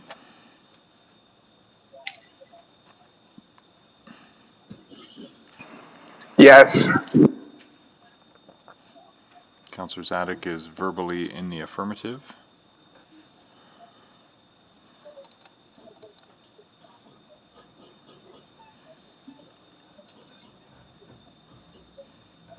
Display the vote. That's carried 10-3.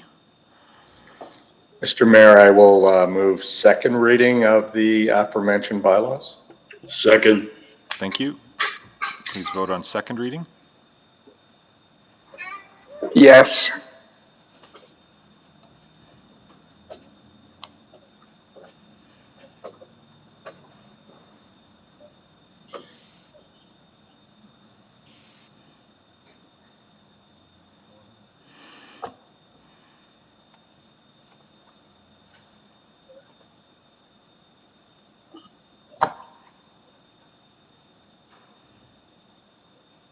Is it hung up?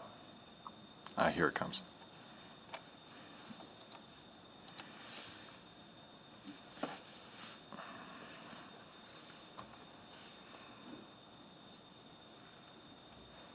Display the vote, please.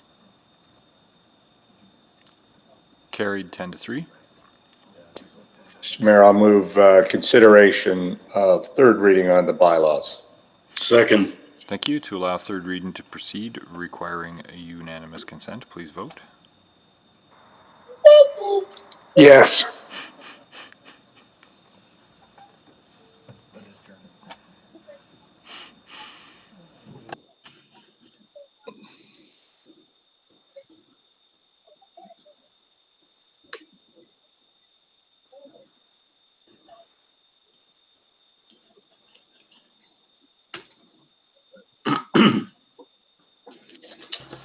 Here it comes.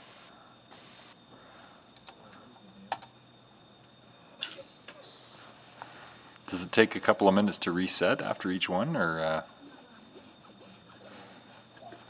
Just seems to be a bit slow. Okay. Display the vote. 15 minutes or so. Okay. That's carried. Mr. Mayor, I will move third reading on bylaw 19228 and charter bylaw 19229. Second. Thank you. Third reading, please vote. Yes.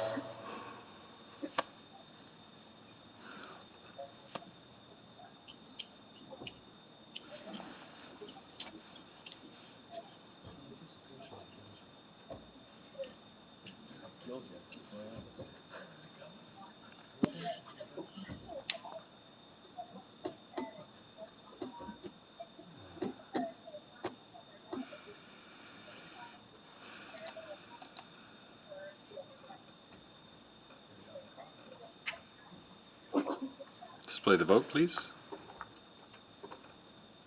Carried 10-3. And if there's a subsequent, let's take some time to craft it rather Can I than ask some on the questions fly. about it before I craft it? Nope. Well, I won't bring, it's really about bandwidth for planning to deal with the subsequent right now, and I won't bring it forward if, I know how overwhelmed we are with other work. Okay, I'll allow that if it. Councillor Henderson, I would say that we don't have the bandwidth for a subsequent, but let us take it away and look at it as part of the zoning bylaw renewal and address it in the January report that we're bringing forward. Fair enough. Okay. Then I won't do a subsequent then. Okay, that was worth the complete breach of orders to allow the question to be asked and answered. So thank you. Let's go to the other Oliver item and go straight to questions of, are the questions for the applicant or for I think admin? I can do it if admin. Okay, go ahead. So I just, again, this is revisiting things that we've done fairly recently, and I wanted to go back over this because I'd just like to know thinking, because my memory is we said no to this in the first instance, and we said no to it because we felt the site was too constrained.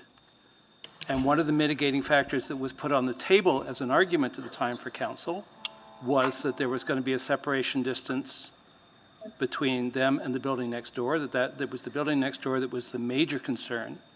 And we're now being asked to take out some of that separation distance. And I really would just like to hear the thinking on that, because I accepted administration's argument at the time that this was too small a site for this, so I'm feeling a little bit bait and switched right now, quite frankly. Councillor, I think what you meant to say is the administration did not support this initially. Council did support it. I know. I didn't, though. Oh, sorry. Excuse me. Yes, that's correct. And now we're being asked to switch it. Yes. Well, I guess I would like to go back over the concerns around this. This was one of the arguments that was made at the time, that this separation distance was there in protection of the building next door, and that separation distance is now being taken away. Ms. Inkpen, I wouldn't mind some thinking on this, because arguably, if that argument hadn't been made at the time, that vote might have gone differently. This was part of the case that was made for why we should say yes. Was that there was going to be landscaping in between, and the separation distance was going to be there. And I recognize that you guys didn't support it, but we did, based on that argument, in part. So, Councillor Henderson, to that I would say that This bylaw has been advertised, an additional, for this public hearing, and so if there was opposition with respect to that, one would think that we would have heard something from the public. But once again, this application is before you again, and it's within your purview to I realize either. we have the power to do this. I just, it just troubles me the way this is playing out, quite frankly, and I didn't want to go by unsaid. So, Councillor, what the choice is before you today, you can either uphold the original zoning by refusing this application or voting no to it, or allowing a further reduction of the setback, which is the application before you today. So clearly, what are the implications, I suppose, of saying no? There's a reason why you're now recommending yes. I'm guessing it has more to do with what's possible with the development permit than it has to do with the zoning. That's correct, and the building itself is well under construction. There is a big, a large excavation that has happened. Our recommendation of support is based on the fact that council provided direction that they supported the original project, meaning that they wanted to see it move forward. And what's before you today is our support because that facilitates the development of the building. Okay, I wanted to ask questions. I didn't want it to go by unsaid because I'm not angry with you guys. I find it troubling, quite frankly, and that's why I thought it needed to be talked about. Thanks. Councillor Nicol? So the reason this is before us, Mr. Pollack, is would you consider this a material question, or would you consider this a question now that the site requires something different in terms of safety and the parkade and so on? So there's a structural matter that is before the developer to make this project move forward. The reason in the stated intent for this change in the application is to facilitate that parkade ramp because of the necessary geometries, et cetera. The turning radius. Yeah, to get the cars in a relatively small site, we'll say. So the moving of the parkade ramp further south was the reason for this change, and it does eat into that landscape buffer that was provided in the original application. Okay, thank you. Thank you. Any other questions? Not seeing any. Is there any new information? Ms. Summers? I'd just like to reiterate that all of the overall design intent for that council approved in September 2018 remains the same. The building setbacks are not changing. The FAR is not changing. The 178 dwelling units are not changing. What we're simply asking for is to allow for the at-grade parkade ramp to be able to move 1.4 meters to the south to help ensure the safety and functionality of the parkade that 178 dwellings will be using as this development moves forward. So again, as I want to iterate, the overall design that council approved remains the same, and the separation distance along the south side is only for the portion of the parkade. The separation distance for the outdoor amenity area further to the east and along that south lot line remains the same.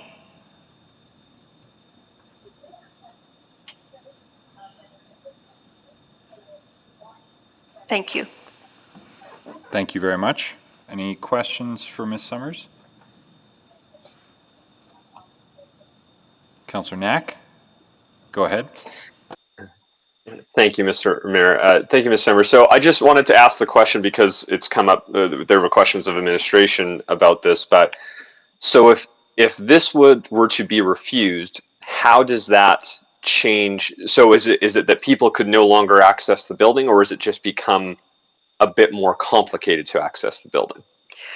The Westridge Pacific has a development permit and a building permit. The construction is moving forward on this, but through the development permit application process, it was determined that to make for a safer and more functional internal parkade for the 178 dwelling units that will be part of this development, that for that functionality and safety to take place, the movement of the at-grade parkade ramp 1.4 meters to the south would help to facilitate that. And sorry, and just because I've read through, but I wanted to understand, is it visibility? Is it what is improving? What safety measures improving through this? In my presentation that I didn't show, I actually had a swept path analysis image that basically shows that the internal circulation directly to the north of the parkade ramp increases with the movement of the parkade ramp 1.4 meters to the south. So it allows for that drive aisle to be increased to allow for a better movement of vehicular circulation within the parkade. Okay. And sorry, yeah, I pulled up the presentation. Thank you. That's helpful. Okay, those are all my questions. Thank you, Mr. Mayor. Thank you. Any other questions? Any other new information? No. Not seeing any then. Would someone care to move closure of the public hearing? I'll move closure of the item 3.20. Thank you, Second. Councillor Nichols, seconded by Councillor Banga. Please vote to close public hearing.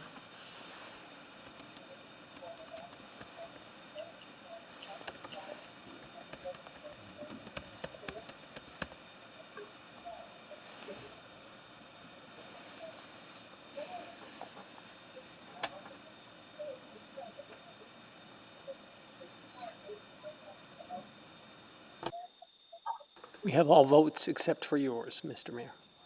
Mine never popped up, so I'll be verbally yes. Thank you. Display the vote then, and that's carried unanimously. I'll move first reading on item 3.20. Second. First reading, please vote. Mr. Mayor, could I speak briefly? Oh, of course. Yes, go ahead, Yeah, Councillor. I'm not sure the system, Mr. Beaudry, is allowing us to click on at this point, just noting. I'm going to vote no. I had a good meeting with Ms. Summers about this and understand the, I think, relatively minor implications of this. But it has come to my attention over time that several of my colleagues, once they have voted no on a major issue, will continue to do that. I'm not want to come across as sore loser here. Council's decision was made on this development, but I don't want to have my vote to be yes associated with this development, so I'll be voting no. Thank you. Any other comments? Yeah. Councillor Henderson? Really quickly, I'll be voting no as well. I always felt this site was too constrained. I think we're now finding out it was too constrained, which is why this application is in front of us. And I think that was a concern for the building next door. This exacerbates that concern. And for that reason, I think this, quite frankly, the choice was made to come forward and make this pitch and put a building on the site, and that is the lookout of the applicant and shouldn't be done at the cost of the people next door. So I'll be voting no. Thank you. Councillor, okay, my eyes are going on me now. Councillor Knack, I think, is next. Yes, thank you, Mr. Mayor. Yeah, I thought I should jump in as well. As I did support the original development, but with the note, or with one of the reasons being some of what was being built in between that buffer. So I actually feel that is a very, very important point to this.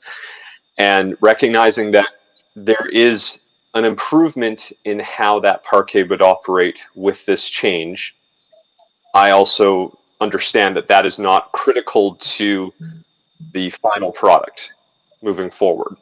Therefore, I think it's reasonable to continue on with what was originally approved. It's what I supported, and I do feel strongly about that buffer. I realize this may seem minor in the grand scale of things, but to those who are immediately adjacent, I think it is very valid. So I won't support this. Thank you.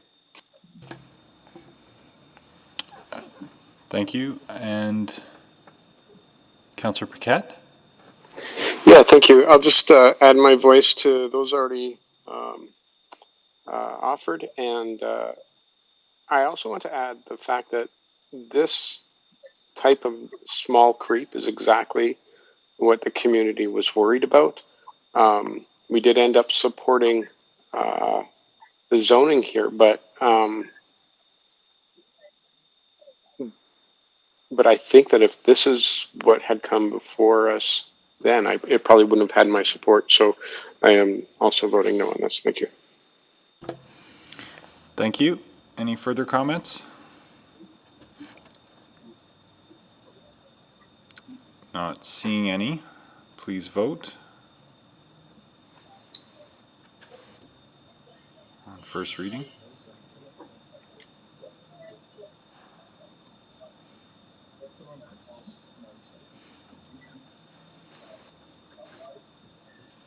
Just wait for me.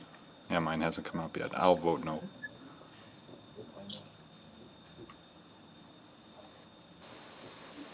Display the vote. That's defeated 6-7.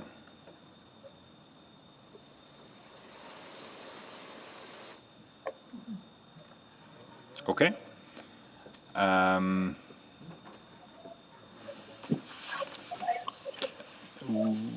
Let's see what we can do about Summerlee.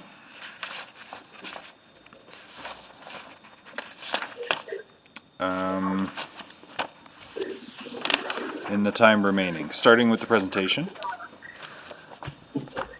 Mr. Mayor, before I begin, my colleague Laurie Moulton will be giving the presentation, but we've been informed by the applicant that they're only looking for 2 readings on these bylaws.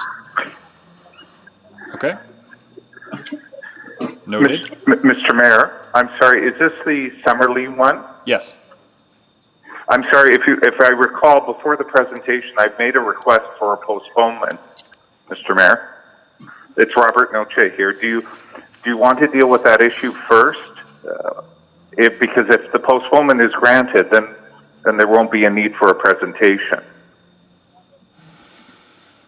But I leave it. Yes, we understand the Summerlee Community League and residents would like a postponement. Yes. And have clerks received the request for postponement? Yes.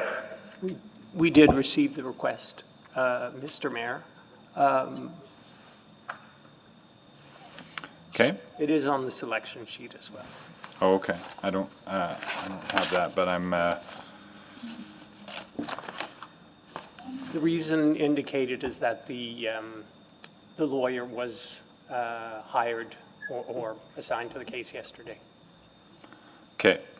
Well, Councillor Knack, I'll go to you to see if you wish to postpone or on what basis you might wish to proceed. Thank you, Mr. Mayor. So there was a conversation yesterday with city administration about this, and it is my understanding that Mr. Murphy would like to proceed. I still think there may be a valid conversation to be had about postponement after that conversation, but I believe he wants to have the opportunity to present to council, and I think we should permit that, and then I will at a later time have a separate conversation around that request coming from the community league. So start the public hearing and then determine whether we wish and under what circumstances to continue the public hearing at a different time, but commence today. Okay. Well, unless someone else wishes to make a contrary motion, then let's start the public hearing, but recognize that we will have options all along the way if we wish to postpone or refer. Those are options that remain open to us. So let's get the presentation then from Ms. Moulton, and then we'll hear from Mr. Murphy, and then we'll hear from Mr. Noche, and then we'll see where we're at. All right, Mr. Mayor, members of council, how is the volume first off? Is it okay? Yes, proceed. Okay, thank you. Okay, if we could begin with slide 2. This is an application to rezone the West Edmonton Mall overflow parking lot from DC2 to CSC to allow for the future commercial development of the site with the interim use on a portion of the property, being the West Edmonton Mall Temporary Transit Center. Bylaw 19219 proposes to redesignate the subject site in the Summerlee Neighborhood Area Structure Plan from urban services to shopping center. And on to slide 3. Charter Bylaw 19220 proposes to amend the zoning bylaw from DC2 to CSC, shopping center zone. And now if we could move on to slide 4. Sorry, I'm fighting with my computer here. Okay. The 4.77 hectare site is north of 90th Avenue. While the site has been used as a West Edmonton Mall overflow parking lot since 1987, other various seasonal uses do take place on the site. There are a mix of commercial uses to the east, West Edmonton Mall to the south, motel, and the Summerlee Park to the west. Immediately north of the subject land, the site is zoned RF5 and developed with townhouses. The residential uses are separated from the commercial uses and the parking lot with both a fence and a mature landscape buffer. And in some cases, there's actually 2 fences. That's not me, is it? Thank you. As noted, the site is in the Summerlee NASP. The proposed redesignation of the site to shopping center is in character with the development fronting onto 90th Avenue and recognizes the long-range potential of the site. Within the plan, access to the commercial area is restricted to the collectors and arterials. Vehicular access to the residential development to the north is restricted. The existing buffering, berm, and mature trees are recognized, and the transition between West Edmonton Mall and the residential area through landscaping and restrictions on maximum height are promoted. The proposed CSC zone is consistent with adjacent existing zoning and development along 90th Avenue and 170th Street. The CSC zone includes regulations to ensure setbacks and buffering are provided to adjacent residential uses. Advance notice was sent to surrounding property owners, 1 community league, and 1 area council. Following the advance notice, 4 responses were received, all in opposition to the proposed rezoning. The callers were objecting to the rezoning based on the amount of commercial already in the area, both to the east and West Edmonton Mall.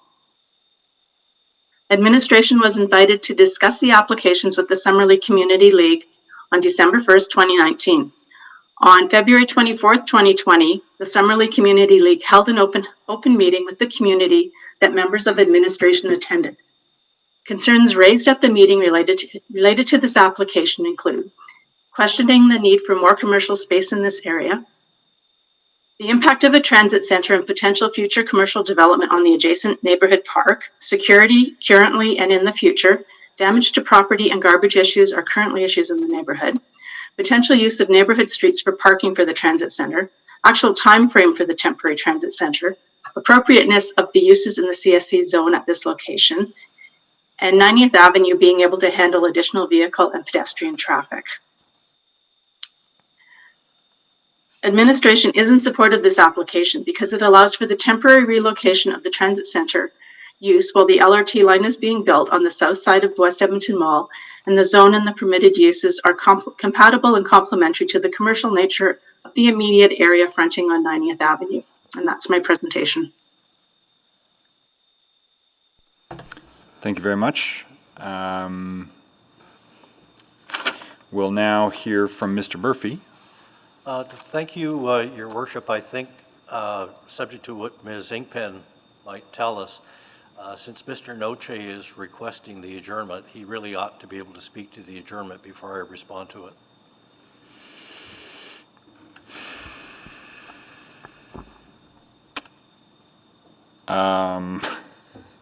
Okay. Ms. Inkpen, your advice? Mr. Mayor, the procedures bylaw is very clear about the order of speakers, and so I would offer you that. If we had postponement before us, we could sort of hear from folks on postponement, but because it's not before us yet, and may or may not come before us, or the basis upon which we might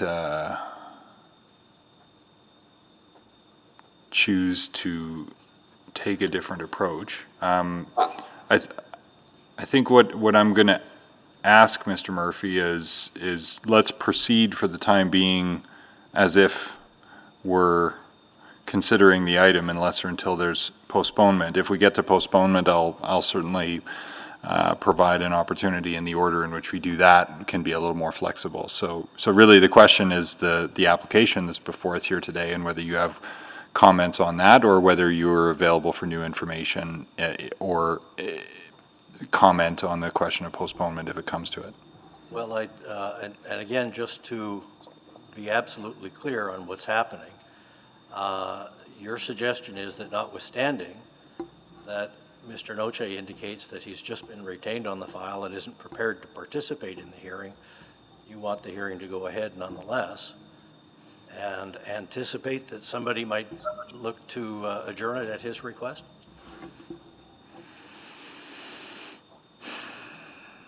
And I'm really not trying to be obstreperous here. No, I realize. Well, I had an understanding from Councillor Knack about how he had anticipated this was going to potentially unfold, and I don't know if that's changed since last night.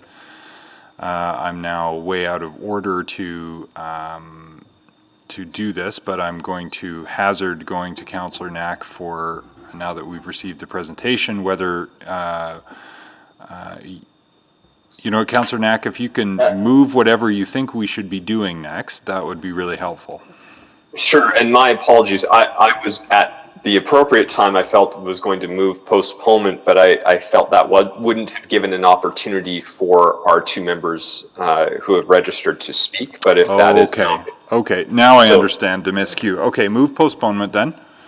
Sure, I'll move postponement. I think the date would be to November 18th, public hearing. Okay, seconder? I'll second that. Okay, so postponement is on the floor. Did you want to speak to it before I ask for comment on postponement from the learned fellows who are here with us?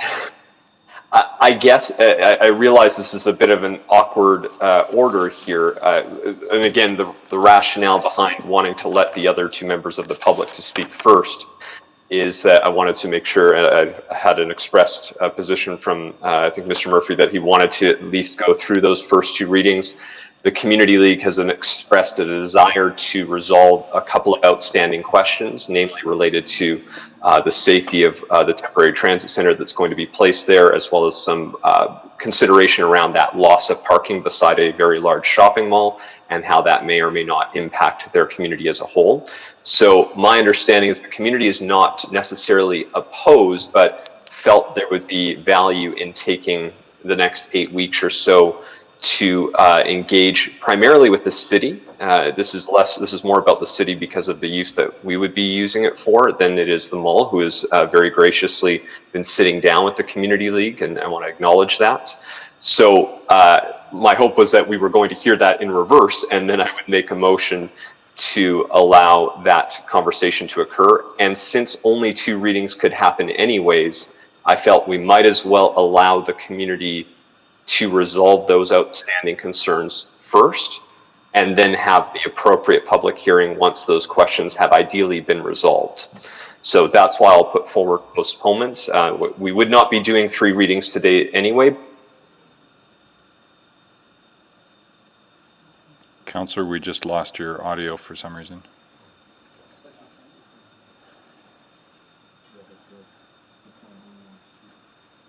Sorry, am I back? Yeah. So just in closing, again, noting that only 2 readings were being proposed today, what that would do if we finished both readings is we would have to, in fact, close the public hearing, and the community residents were eager to speak to this if it was going to proceed. But since we wouldn't be doing 3rd reading anyways today, let's postpone the entire thing, allow the community to engage, and then have an appropriate public hearing at the time on November 18th. Okay, I'll go to Mr. Noche. Thank you, Mr. Mayor and members of council. On that point, the Community League fully supports the position as enunciated by Councillor Knack. The date works for the community. I'm absolutely in no position whatsoever today to provide any input on behalf of my client who retained me yesterday afternoon. And as a result, I've not had the opportunity to review the bylaws in detail. So if you were to proceed today, the Community League is at a loss because I am not in a position to provide any advice or direction or representations on behalf of the Community League. So on that basis, we fully support the postponement. We fully support the opportunity to address the issue specifically. The issue, based on my initial conversations with the representatives of the Community League, really stem towards the temporary transit center, and that would be by far at this point our number one priority, which would be an issue with the City of Edmonton versus West Edmonton Mall. And the second component, learning more about the ultimate objective of West Edmonton Mall for a very broad conventional zone of CSC, which is extremely broad, extremely open, and the community is concerned about the conventional zone. So again, at the end of the day, Mr. Mayor, members of council, between now and November, if those questions are answered, I may no longer be necessary on the file to even appear at the November 18 meeting, as long as the community is satisfied. And I'm in just no position to give my client any advice in that regard. So whatever you do, and I know Mr. Murphy would like to see the file move forward, as long, and you know, if you even do one reading today, but leave the public hearing process open to ensure my client's ability to participate in this process would also be satisfactory. But postponing it now is obviously the more efficient thing to do, because then you won't need to hear the presentation again in November. That's my presentation, Mr. Mayor, members of council. Thank you. Thank you. Any questions for Mr. Noche?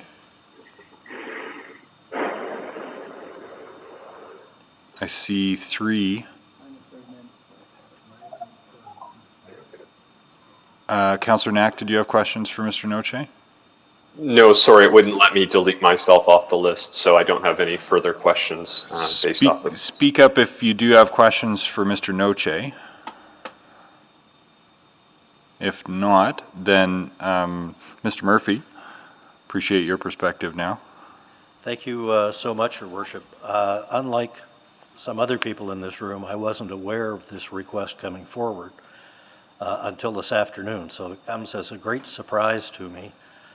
I can say this, and I'm speaking less in terms of what my clients would like to see happen, as I am in terms of what they are required to do vis-a-vis the city's acquisition of this parking area. I will say that to my knowledge, the city met with the Community League on February 20th to review matters.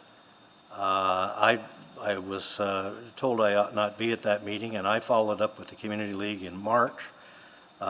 We met, that was at the outset of COVID, so our discussions were email and on the phone. Subsequently,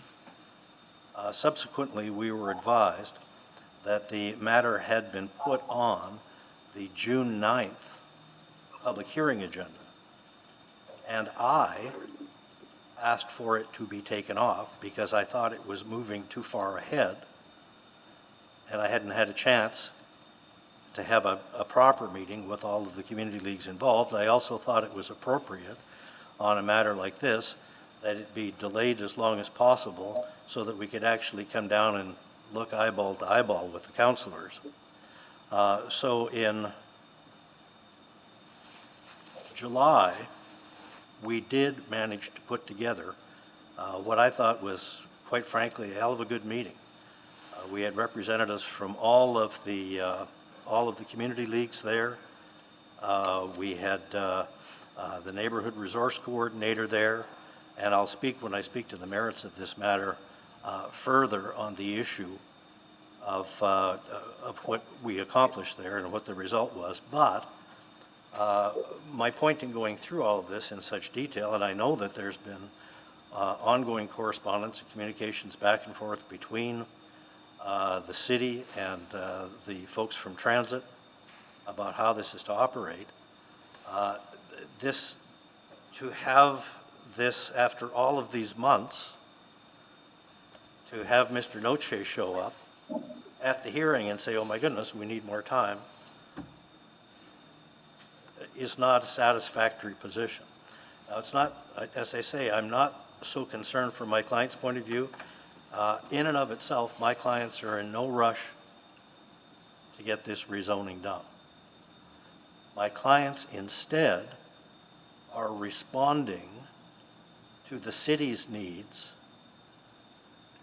in when they have to get this land rezoned and when they have to be in a position to negotiate with me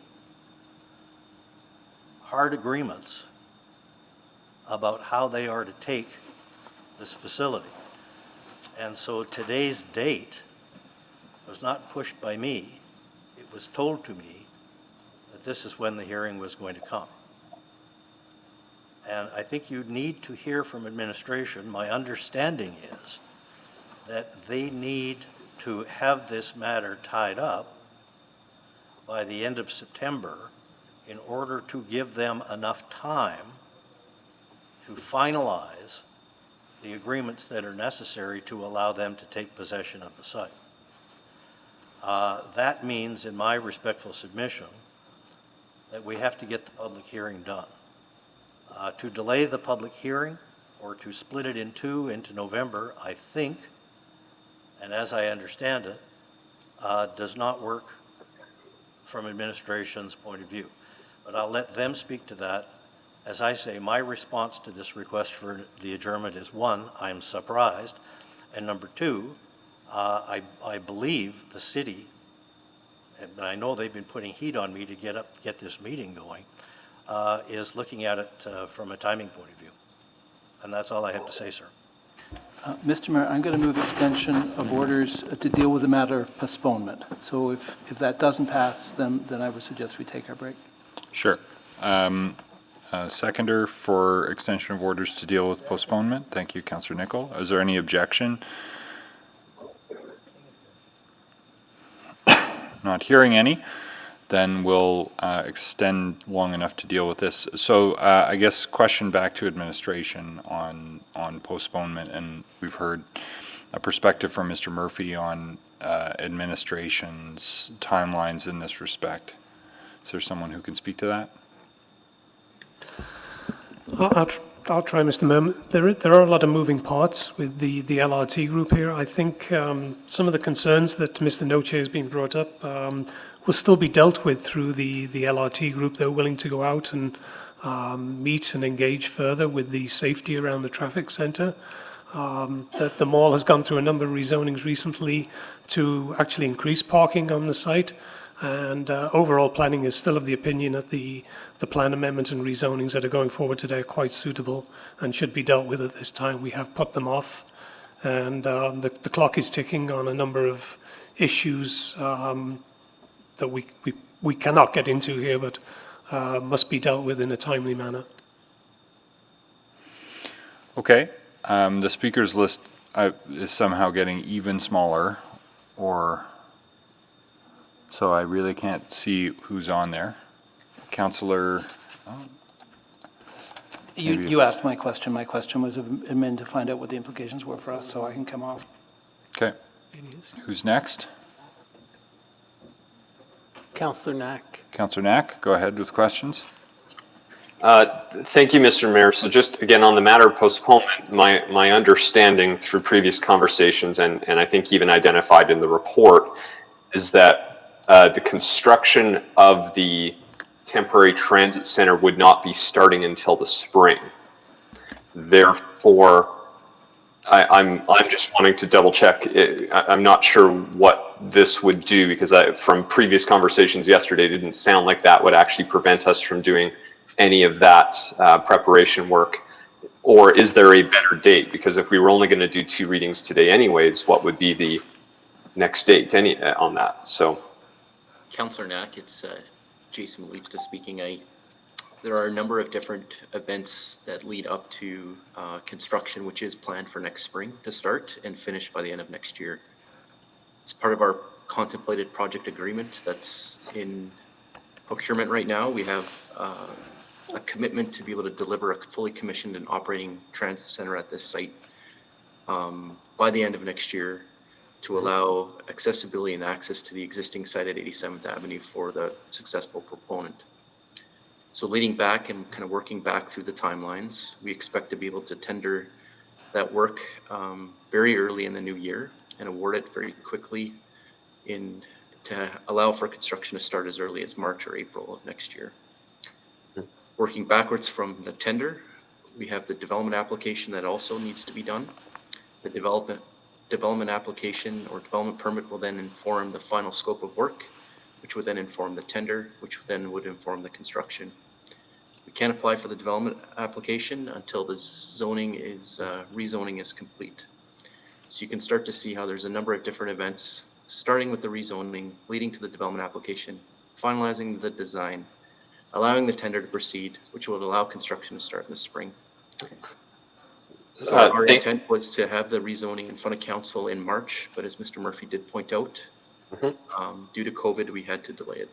So maybe just to get clarification, because if we were only going to do 2 readings today, when did we need 3rd reading done by? When was that projected to come back if 2nd reading were to pass today?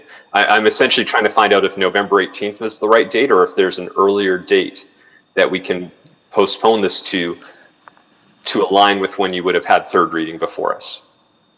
And I might have to defer to some of the smarter people here. I'm not Sure. as familiar with the public hearing process, but my understanding is if we had 2 readings today, it would allow us to proceed with making the development application, but I trust somebody else has a better answer.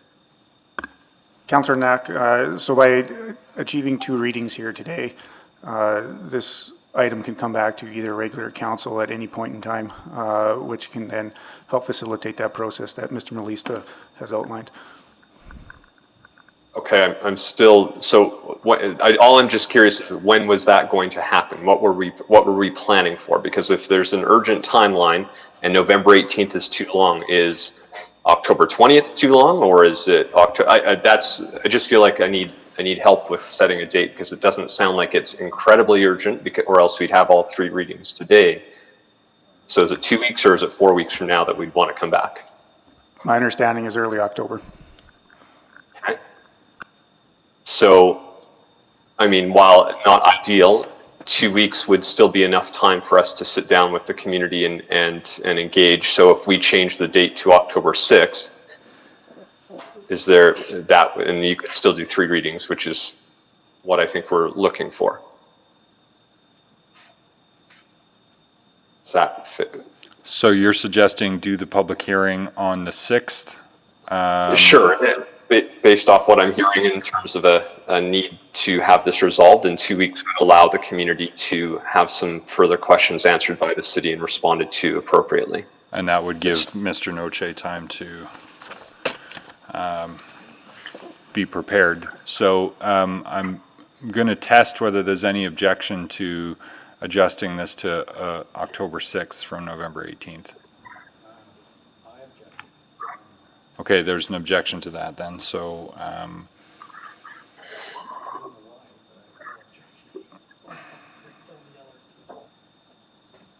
okay, so I'll move that as an amendment then.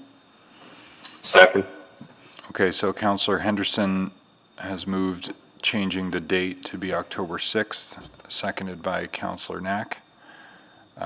Is there debate on that?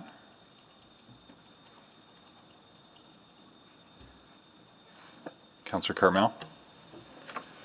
Mr. Mayor, correct me if I'm wrong, but is October 6th not the date of the solar farm EPCOR application? Correct. So there may not be agenda capacity on that date? If this were to be on the bottom of the agenda, correct. And perhaps while I have an opportunity, is there not an opportunity to consult with the community during the development permit application process? Can someone help me with that? Is there not a notification that happens and the potential for discussion at that level? There is not, unless there's a variance on that permit. However, because it's a city-run project, there would be expectation of consultation. And there is a commitment as well from the LRT group to undertake that. So while there's not an obligation because there would not be a variance or as part of the development or permit process, but there would be engagement as part of the LRT consultation process. There has been engagement and there will continue to be engagement is what we've been told from the LRT group. Now, if this were defeated at public hearing, is there an alternate plan for an alternate site for a transit center to free up the existing transit center? Or is this the plan? This is the plan. So we're boxed in here. If this was defeated, that would effectively delay the West LRT project, potentially. Potentially.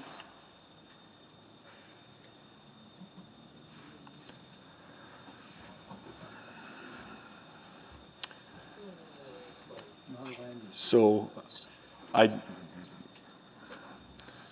not quite sure how to ask this question, but to Councillor Knack,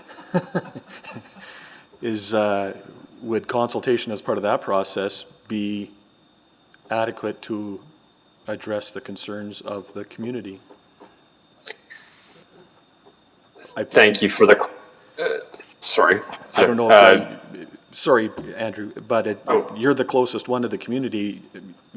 Are the concerns of a nature that could be properly addressed at that point? Or is this a go, no-go thing for some? I think, sorry if I'm echoing there, I think most of the community is open to this pending just a little bit more information. And I think it would be of value to have that done before the public hearing versus after the public hearing based off the feedback I've received from the residents. They would feel more comfortable if they would have been able to get those questions answered appropriately. Okay, I'll stop now because I'm sure that we've crossed all kinds of procedural lines, but.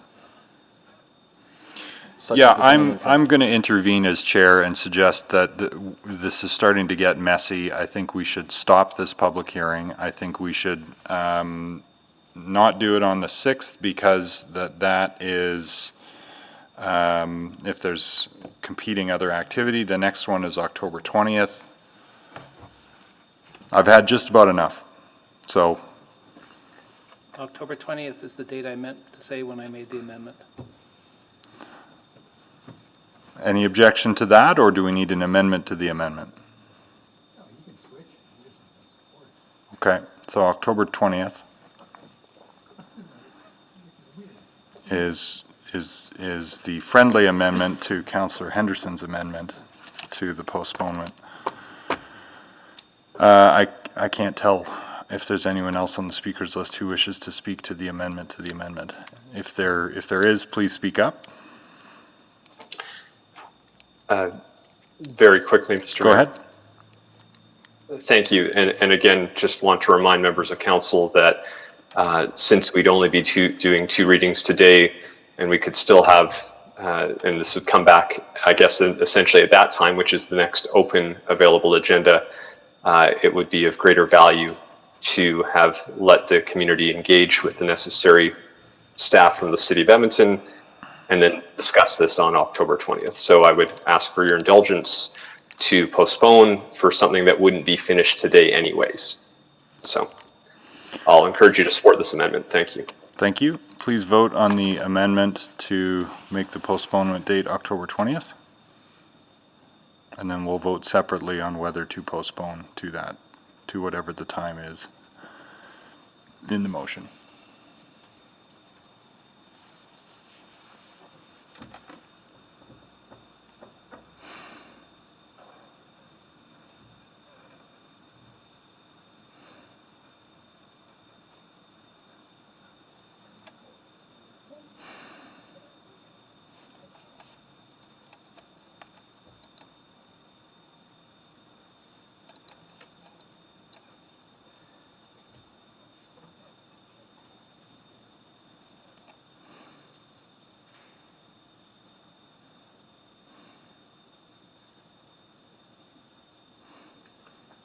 We have all votes except for Councillor Walters.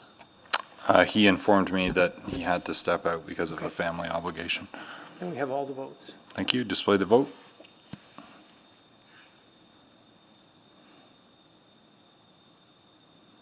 That's carried 9-3, I guess.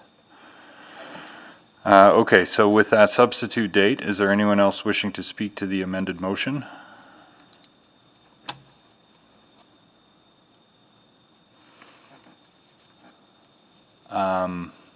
Councillor, who would I pass the chair to?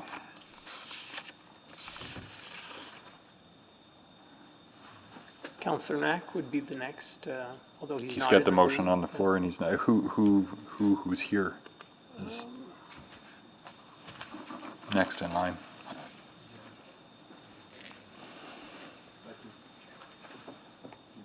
Councillor Cartmell? Okay. I'll take the chair. Councillor Cartmell, yeah, I'll just be really quick. I'm so confused at this point about what the objective is of keeping the hearing open versus not keeping the hearing open, hearing from the community in this setting versus hearing in a different setting on the basis of the project. And I don't want to go any further down any of that road until somebody figures out exactly what is needed of us as a critical pathway for a decision in the land use context. And then anything else that needs to be dealt with that doesn't have to do with land use, I don't want to hear about here on October 20th. Because if that introduces jeopardy to the project or the zoning, then that would be a huge problem. So I don't know what's happened here. I think there's a well-meaning attempt to give the community a different opportunity to provide some input in a parallel process. I think that comes with risk that I have concern about, but I would like to see if all of that can be resolved. And then my intention would be to have a public hearing and make a decision on the 20th, regardless of what else is happening in parallel. And for that meeting to be focused on that issue at that time. And quite frankly, I think we should have done that today. And that this has gotten unnecessarily messy, but at this point, I'd just as soon hit reset and start this clean on the 20th. So I'm obviously going to support postponement, and I think my blood sugar is crashing at this point, so I don't want to do this anymore. For today, anyway. I'll take the chair back, see if anyone else wishes to speak to postponement. Return the chair.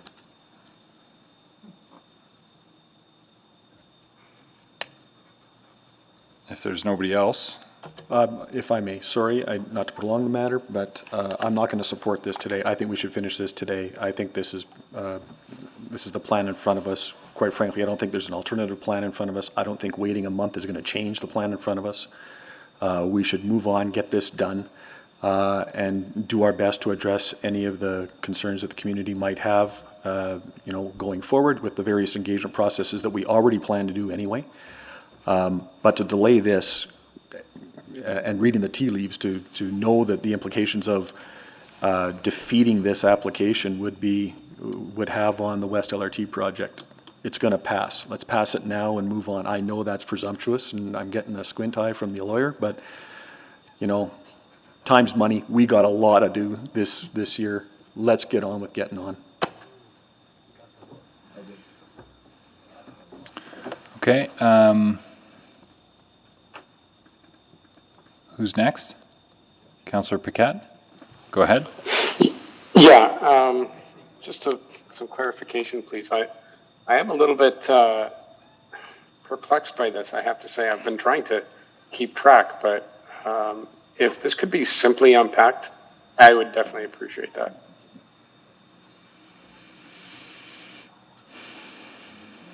I think that's a question to the mover. Sure. It's just, I'm not sure how, because, and to give context, I'm ready to go today, and I think there's been ample time, but in an effort to be fair, I voted for postponement. But frankly, I'm not sure if my opinion will change based on the question at hand. So I'm just very curious about this. Can I respond at this point? Sure, go ahead. Perfect. No, very, very fair question. And so just as a bit of context, I was also caught off guard a little bit based off the recent bringing in Mr. Noche, and that's no disrespect meant to Mr. Noche, but I had been speaking with the community about their concerns, and we had talked about this public hearing process and what the right way to approach this is in terms of identifying the things that they wanted to have dealt with. I've been emailing back and forth with a number of folks, and then I found out this information about 8 o'clock this morning. Mr. Noche was retained to respond on behalf of the community, in part because a number of the residents were uncomfortable and didn't know how to navigate this process. And as much as I would have liked to have worked through that with them, they chose a different approach. I will note the last piece is that part of why they've asked for this is while there was a public meeting back on February 20th, I think they'd stated, that was a public meeting about a variety of different issues. And although the Community League has had some limited engagement with the city, when we're talking about a neighborhood structure plan amendment, as well as the impacts of the temporary use, there hasn't been more broad community engagement, including with the neighboring properties immediately adjacent to the site. So the intent was we were going to have some community residents come and speak to some of that today. This was a bit of a change, and I know that was, this has confused it. It confused me as well, and my apologies for that, as I tried to work with them in advance. Okay, so this was the chance for community members to come speak. They opted not to come speak. How does that change the question before us? I don't think it does. And so personally, I'm ready to vote. And if the committee had an opportunity, now I'm thinking about asking for reconsideration on that delay. So any thoughts on that? Sorry, Councillor, we haven't actually voted on postponement, just on what the date of postponement On would what be. the date was. So Oh, okay. we're All right, fair debating the question of whether to That gives me a postpone breath right now. of relief. Thank you. Yeah. Okay. Councillor Banga, go ahead. Thank you. Not to belabor the point, again, the Community League had plenty of time to retain Mr. Noche and then act upon or somebody else in that capacity. And either late last night or this morning, they did something that they should have been doing a while ago. And the other thing is that they were supposed to come. They were not promised that it would be postponed. It was supposed to be going ahead, and somebody did not ended up coming to this hearing for whatever reason. I don't want to speculate on them.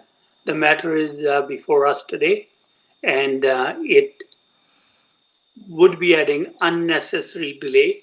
We don't even know if it would make a difference. Don't want to speculate that either. And the community leagues and the applicant and the city, everybody has been in discussions, but it could have come before us sooner than this morning or last night. So I won't support any postponement. Thank you. Councillor Hamilton? Hi, I'll be really quick. This is a mess. And I can't see your face right now, Mr. Mayor, on the screen, but I sense frustration from many councillors on this. I agree with many of my colleagues. I don't think postponement is not either just. I mean, everyone who was involved in this process, save for Mr. Noche, and I say this with all due respect, but everyone who was ordinarily involved in this process came to this hearing today prepared to discuss this issue. I'm deeply apologetic that the Community League feels that their questions weren't answered and they don't have and they needed to hire an advocate such as Mr. Noche. But I'm inclined to agree with Councillor Cartmell's perspective on this, that there is opportunity to address the material questions that are likely brought up today. I would like to proceed with this hearing today you know that I'm hearing a lot of concern from both Mr. Murphy and administration about postponement. And I'm concerned that, well, I respect Councillor Knack's position on this, and his devotion to seeing the concerns of the community answered. We all came prepared to discuss this item today. There is a time consideration, both internal to administration and Mr. Murphy's time, frankly, as someone who came prepared to discuss this item. And I'd ask you to call the question. Thank you. Well, I have to exhaust the speakers list.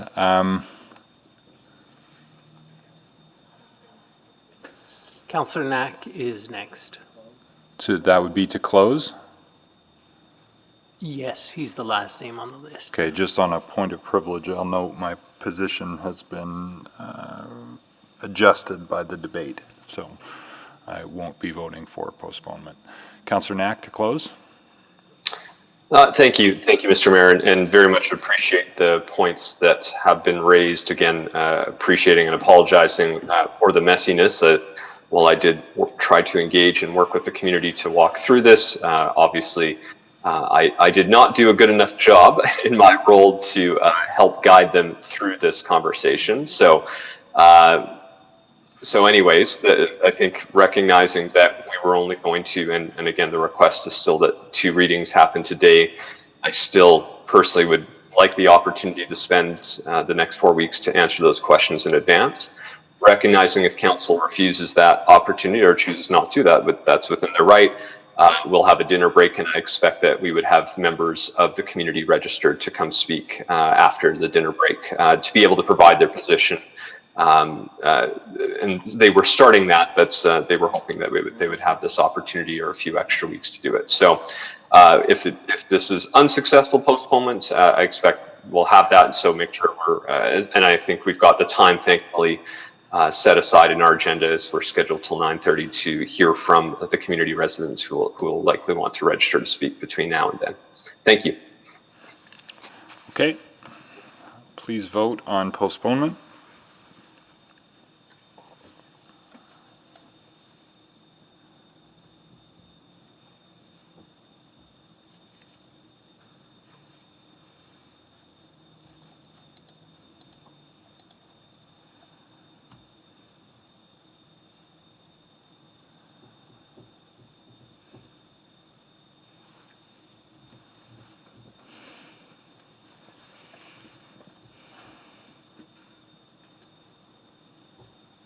We have all the votes except for Councillor Caterina's.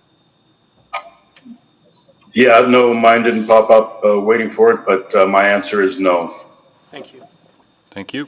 Display the vote.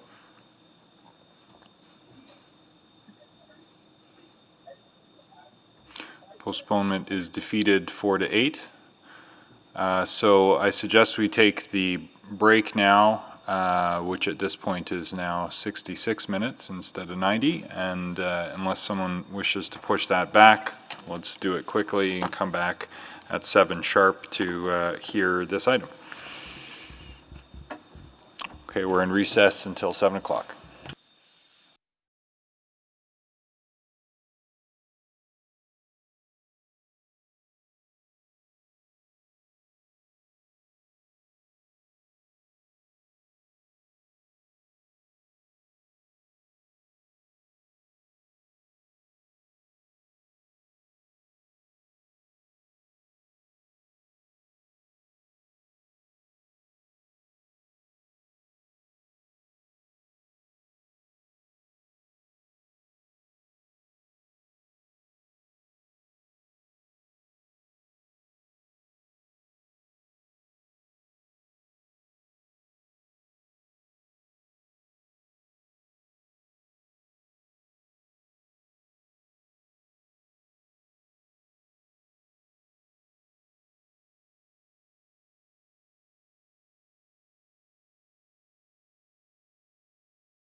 Okay, I'll call us back to order and start this time with Councillor Paquette. I am here on this beautiful evening. Good evening to you. Councillor Walters? Okay, we'll check back in with him. Councillor Banga? Here for the overtime. Thank you. Councillor Cartmel? Good evening. Thank you. Councillor Caterina? Hello. Thank you. Councillor Zadig? Still here. Thank you. Councillor Etzinger? Hello. Thank you. Councillor Hamilton? Hello. Thank you. Councillor Henderson? I'm back. Thank you. Councillor Knack? Councillor Knack? Can't hear you. Okay, I can see you. You can hear us? Thumbs up? Okay, well, we'll see if we can get your microphone turned on. We may need to hear from you at some point this evening. Councillor McKean? I'm here. Super. And Councillor Walters? May still be tied up. So that's enough to get started, though. Mr. Mayor, I'm still here. And Councillor Nickel? Yes. Thank you. Sorry. How can you forget me, Mr. Mayor? I'm hurt. My attendance sheet has a lot of chicken scratch on it, so apologies. I'm just out of an abundance of caution, since we've had folks registered, going to go through the process. And I'll just preface this by saying I've discussed with clerks and law and administration, and what we're going to do, since we've had folks register, and just to start things off as cleanly as possible for the public hearing proper, because we sort of wandered into other questions, is get the presentation here again, and then work through it in the order that we normally would. And the way that will work is that administration will first provide, again, an overview of the bylaw, and then members of the public will be invited to speak either in person or virtually using the Google Meet. Those in favor will speak first, followed by those opposed. Each will have 5 minutes to make comments. The clerk will run the official timer. However, those attendees participating virtually may wish to use a timer at home too. When the speaker is finished, please stay at the microphone or on the line, as council may wish to ask questions. After comments from the public, council may ask questions of city administration. After all the speakers have concluded, I will then ask each speaker if they wish to speak to new information which arose during the public hearing. This process will require patience to ensure that anyone who does wish to address council has an opportunity. And thereafter, council may close the public hearing and debate the bylaw. For those participating virtually, please refrain from using the chat function in the Google Meet during the meeting, as it creates issues of decorum, can provide unfair advantage, and interferes with the live stream. Additionally, remember to mute your microphone when you're not presenting or answering questions. If you're experiencing any difficulties, the Office of the City Clerk has resources available to facilitate communication with those participating in the statutory public hearing process. Please reach out using the contact information provided in your registration or city.clerk@edmonton.ca.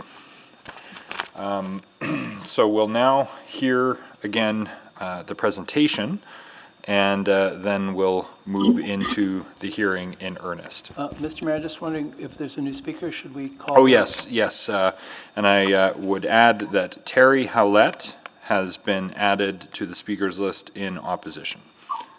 So we will hear from Terry in due course as well. Thank you for that reminder, Councillor Henderson. Okay. Good evening. We're here to present a rezoning and plan amendment application with a recommendation for council to give 2 readings to the bylaw. The following presentation is based on administration's land use considerations. I'd like to correct a piece of misinformation regarding the temporary transit station. It was suggested that this is the only option. However, it is an option for the temporary transit station. Further, this application is not just about this one use, but it's to evaluate the suitability of a list of uses and regulations contained within the CSC, the shopping center zone. At this time, I'd like to pass it to Lori Moulton to do the formal presentation. Thank you. Mr. Mayor, members of council, this is an application to rezone the West Edmonton Mall overflow parking lot from DC2 to CSC. to allow for future commercial development of the site with the interim use on the property, on a portion of the property being the West Edmonton Mall Temporary Transit Center. If you go slide 2, thank you. Bylaw 19219 proposes to redesignate the subject site in the Summerlee Neighborhood Area Structure Plan from urban services to shopping center. And slide 3, please. Charter Bylaw 19220 proposes to amend the zoning bylaw from DC2, Site-Specific Development Control Provision, to CSC, Shopping Center Zone. And now if you could move on to slide number 4. The 4.77 hectare site is north of 90th Avenue Northwest. While the site has been used as the West Edmonton Mall overflow parking lot since 1987, other various seasonal uses do take place on the site. There are a mix of commercial uses to the east, West Edmonton Mall to the south, and a motel in the Summerlee Park to the west. Immediately north of the subject site, the land is zoned RF5 and developed with townhouses.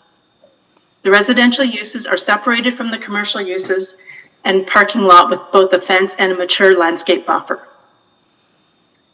As noted, the site is in the Summerlee NASP. The proposed redesignation of the site to shopping center is in character with the development fronting onto 90th Avenue and recognizes the long-range potential of the site. Within the plan, access to the commercial areas is restricted to the collectors and arterials. Vehicular access to the residential development to the north is restricted. The existing buffering, both berm and mature trees, are recognized, and a transition between West Edmonton Mall and the residential area through the landscaping and restrictions on maximum height are promoted. The proposed CSC zone is consistent with adjacent existing zoning and development along 90th Avenue and 170th Street. The CSC zone includes regulations to ensure setbacks and buffering are provided to adjacent residential uses. All comments from affected city departments and utility agencies have been addressed. Advance notice was sent to surrounding property owners and the Summerlee Community League and the West Edmonton Council of Community Leagues. Following the advance notice, 4 responses were received, all in opposition to the proposed rezoning. The callers were objecting to the rezoning based on the amount of commercial already in the area, both to the east and West Edmonton Mall. Administration was invited to discuss the applications with the Summerlee Community League executive on December 1st, 2019. On February 24th, 2020, the Summerlee Community League held an open meeting with the community that members of administration attended.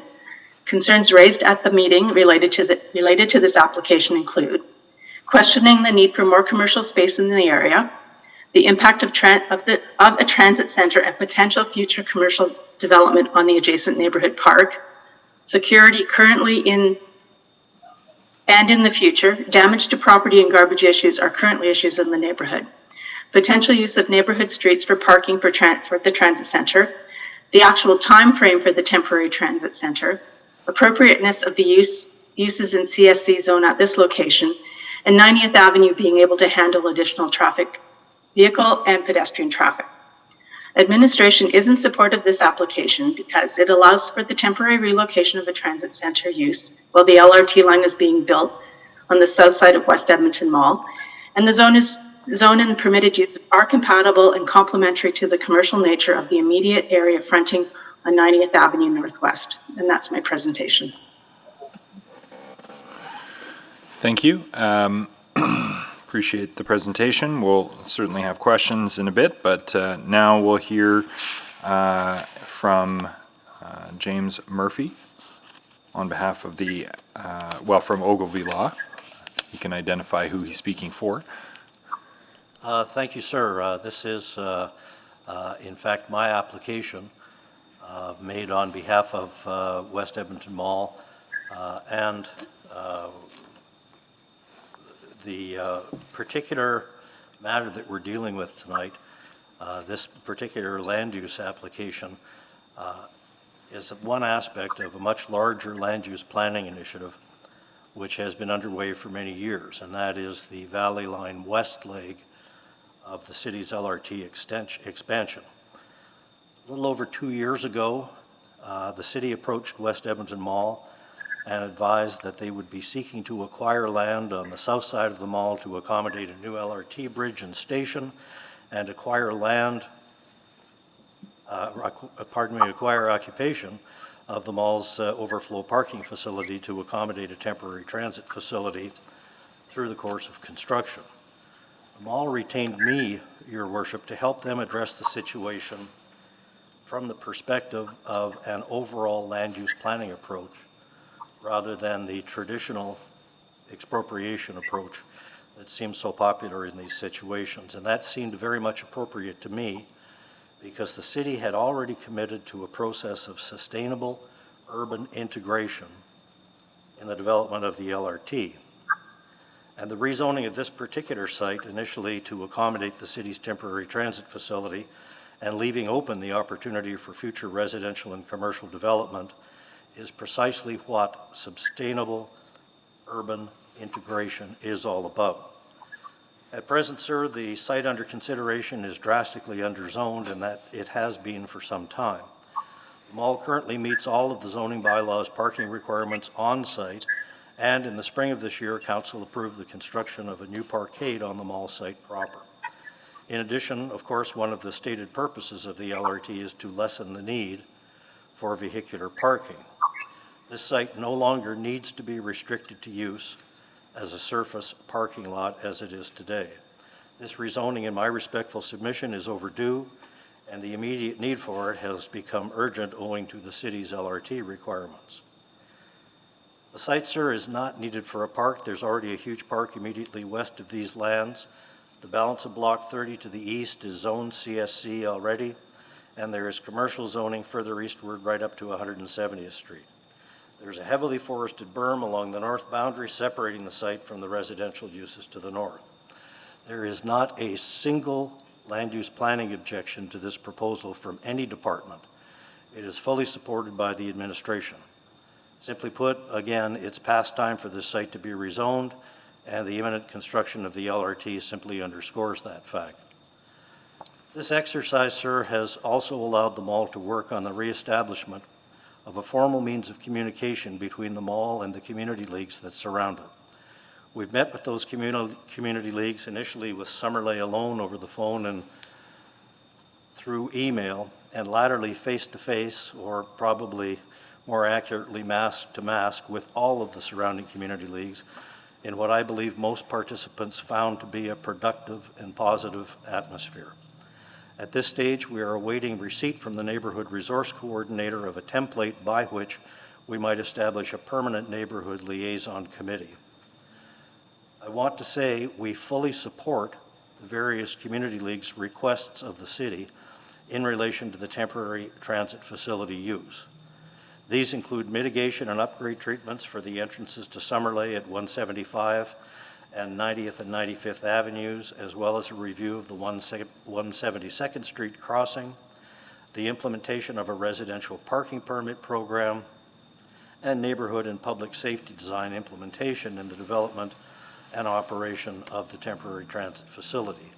That latter item ought to be addressed, I think, in the course of the city's acquisition of a development permit. Again, I appreciate that the use may be a permitted use, but the protocol followed by the city is to avoid taking advantage of that. Getting the residential parking and intersection issues settled now in the course of developing the temporary transit facility is simply good land use planning in terms of the immediately proposed use of the site and the possible future uses that might occur on the site following the completion of the new LRT extension and the hoped-for recovery of our economy. In closing, sir, let me say that we are seeking only 2 readings of this bylaw, and this is in accord with the framework working relationship we have with the city. 3rd reading will be requested only as and when the city is ready to take possession of the site. It is anticipated that the public hearing will close tonight, so that 3rd reading, if it should proceed, can be dealt with at a regular council meeting. Those are my comments, sir. I remain available for any questions you may have. Thank you very much, Mr. Murphy. Questions? Councillor Knack, then Councillor Henderson. Thank you, Mr. Mayor, and thank you, Mr. Murphy. Really appreciate your comments, and just again want to offer my thanks to you and your clients for being willing to come together with the communities. I know that was greatly appreciated, at least based on the correspondence I've since received from the neighborhood. So just my thanks to you for helping to ensure that was happening. So the only question I have for you, because most of my questions will be to administration on more of the immediate points identified by the league. What we have heard, though, are some people who have raised concerns around the need for future commercial. My understanding would be that, in particular, with this formation of this new neighborhood group, which will include representation from West Edmonton Mall, is that in advance of proceeding with anything permanent outside of a transit center, that would be the venue for conversations around what that looks like, how we'll work together with the communities to make sure that any issues are being addressed. Is that correct? That's correct, sir. It is absolutely the case that there has been, in my respectful view anyhow, there has been a need for this facility, this liaison. By the terms of our framework agreement with the city, we can't do anything with that land until the temporary transit facility is gone in any event. And so, and again, so much depends on the economy. But before we go ahead with anything out there, it will be necessary for us to engage the community in order that everybody understands where we're going when we know where we're going. Very good. Those are all my questions for you, Mr. Murphy. Thank you very much for your time. Thank you, sir. Thank you, Mr. Mayor. Thank you. Councillor Henderson? Can you give me a little bit of the history of what, and maybe a bit of the detail about the current zoning that's on there right now, and what it allows and what it doesn't allow? I've been trying to pull it up, and I haven't been able to find the DC number, so.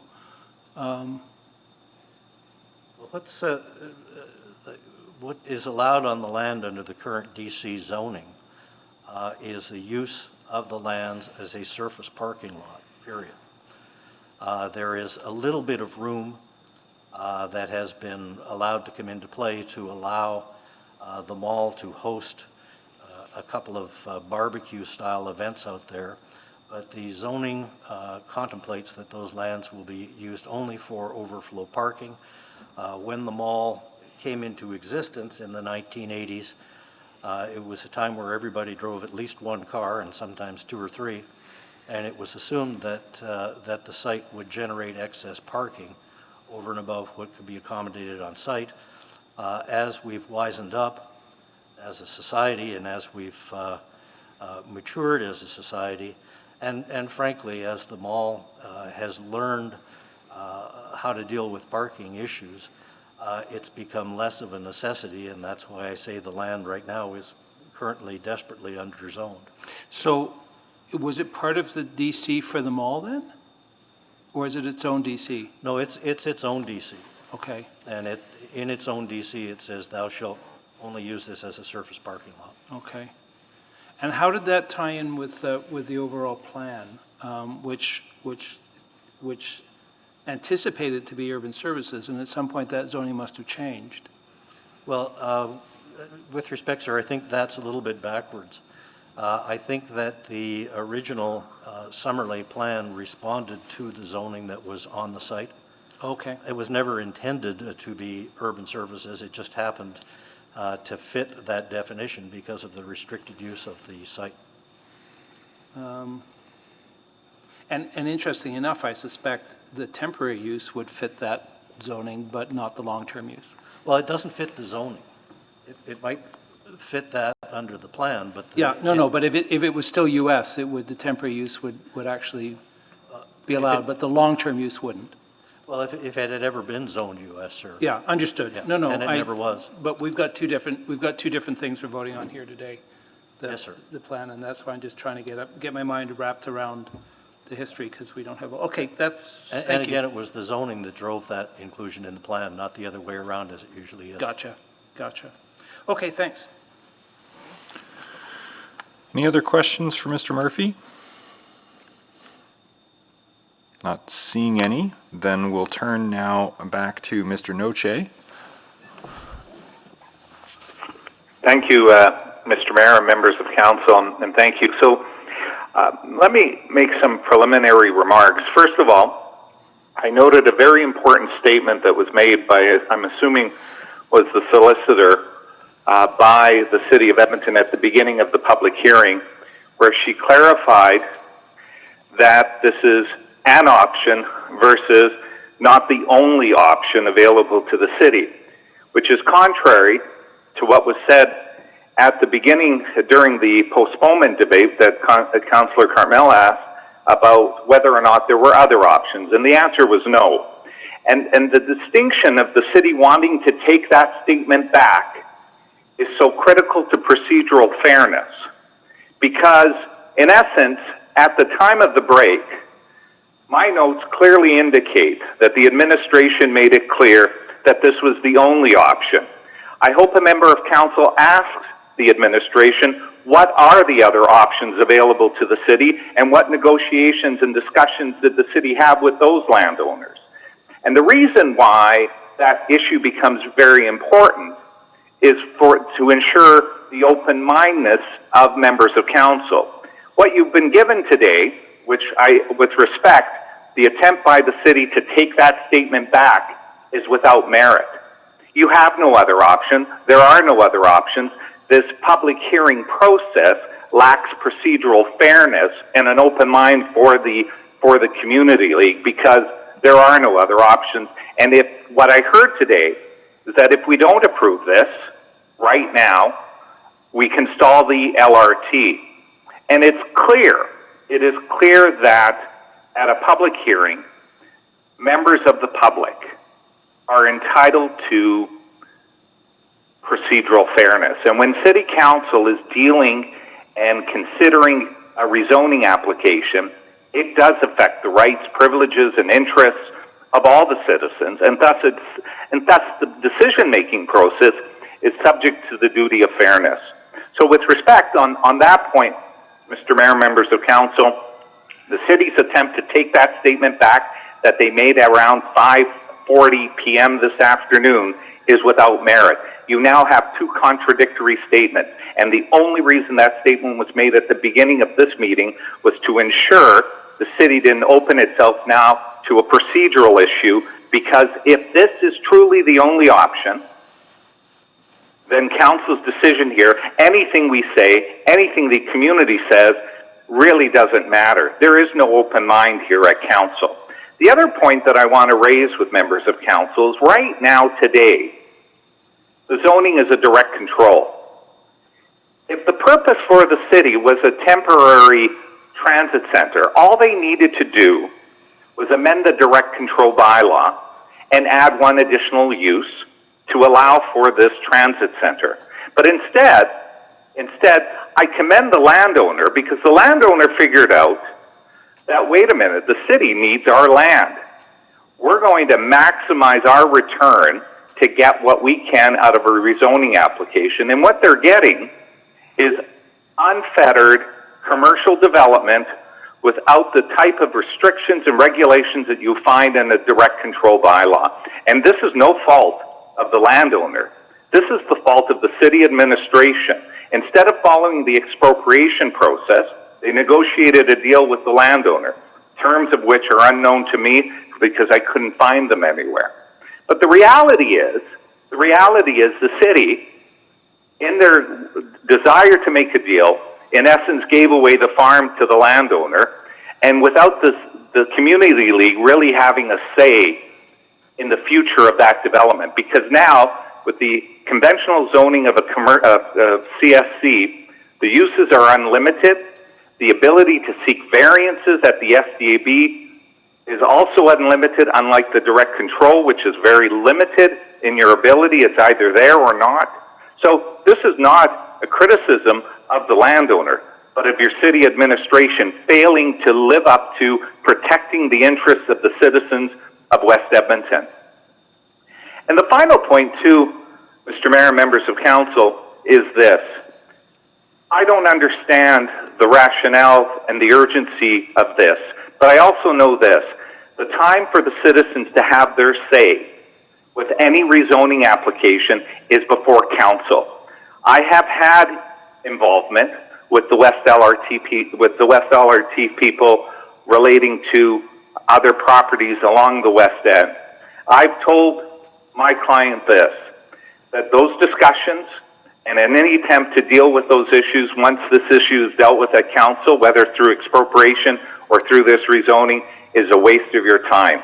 And I've shared my views with Councillor Knack on another file in terms of the lack of interest or the lack of understanding of the community concerns relating to the West LRT. This is their avenue. This is their forum for citizens to be heard. And unfortunately tonight with council's decision to not postpone this, their voices have been silenced and their ability to negotiate in the future is futile. So Mr. Mayor, members of council, I can't understand the urgency here. I cannot understand what the city administration has given away at the expense of the community, and I cannot understand how the city can possibly take back a statement that they made at 5:40 that this was the only option available to basically protect themselves from legal process. Mr. Mayor, that is my presentation, subject to any questions you may have. Thank you. Well, out of an abundance of caution, I gave you about 7 minutes just to make sure Thank we heard you. everything you have to say. So, questions for Mr. Noche? Yep. Councillor Knack? Thank you, Mr. Mayor, and thank you, Mr. Noche, for your submission.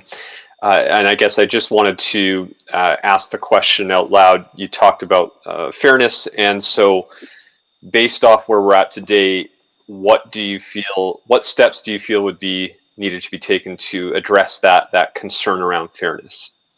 Well, the fairness question would have been given me the opportunity to ask these questions in a private setting with the administration to get their point of view.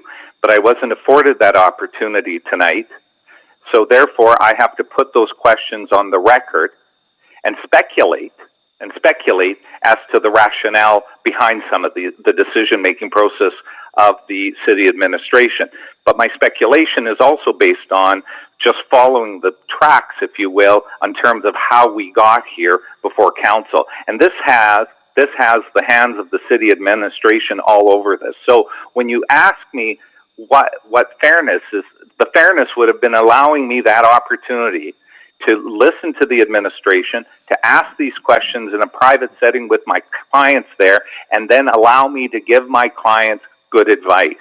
I've not been afforded that opportunity at all to give my clients any advice on the best course of action to take. Okay. Thank you very much. That's it for me, Mr. Mayor. Thank you. Councillor Henderson? Mr. Noche, from where I'm sitting, I have an application in front of me, and this is my job here. You've sat here in this seat. I have an application in front of me to rezone this to CSC, which is a standard zone.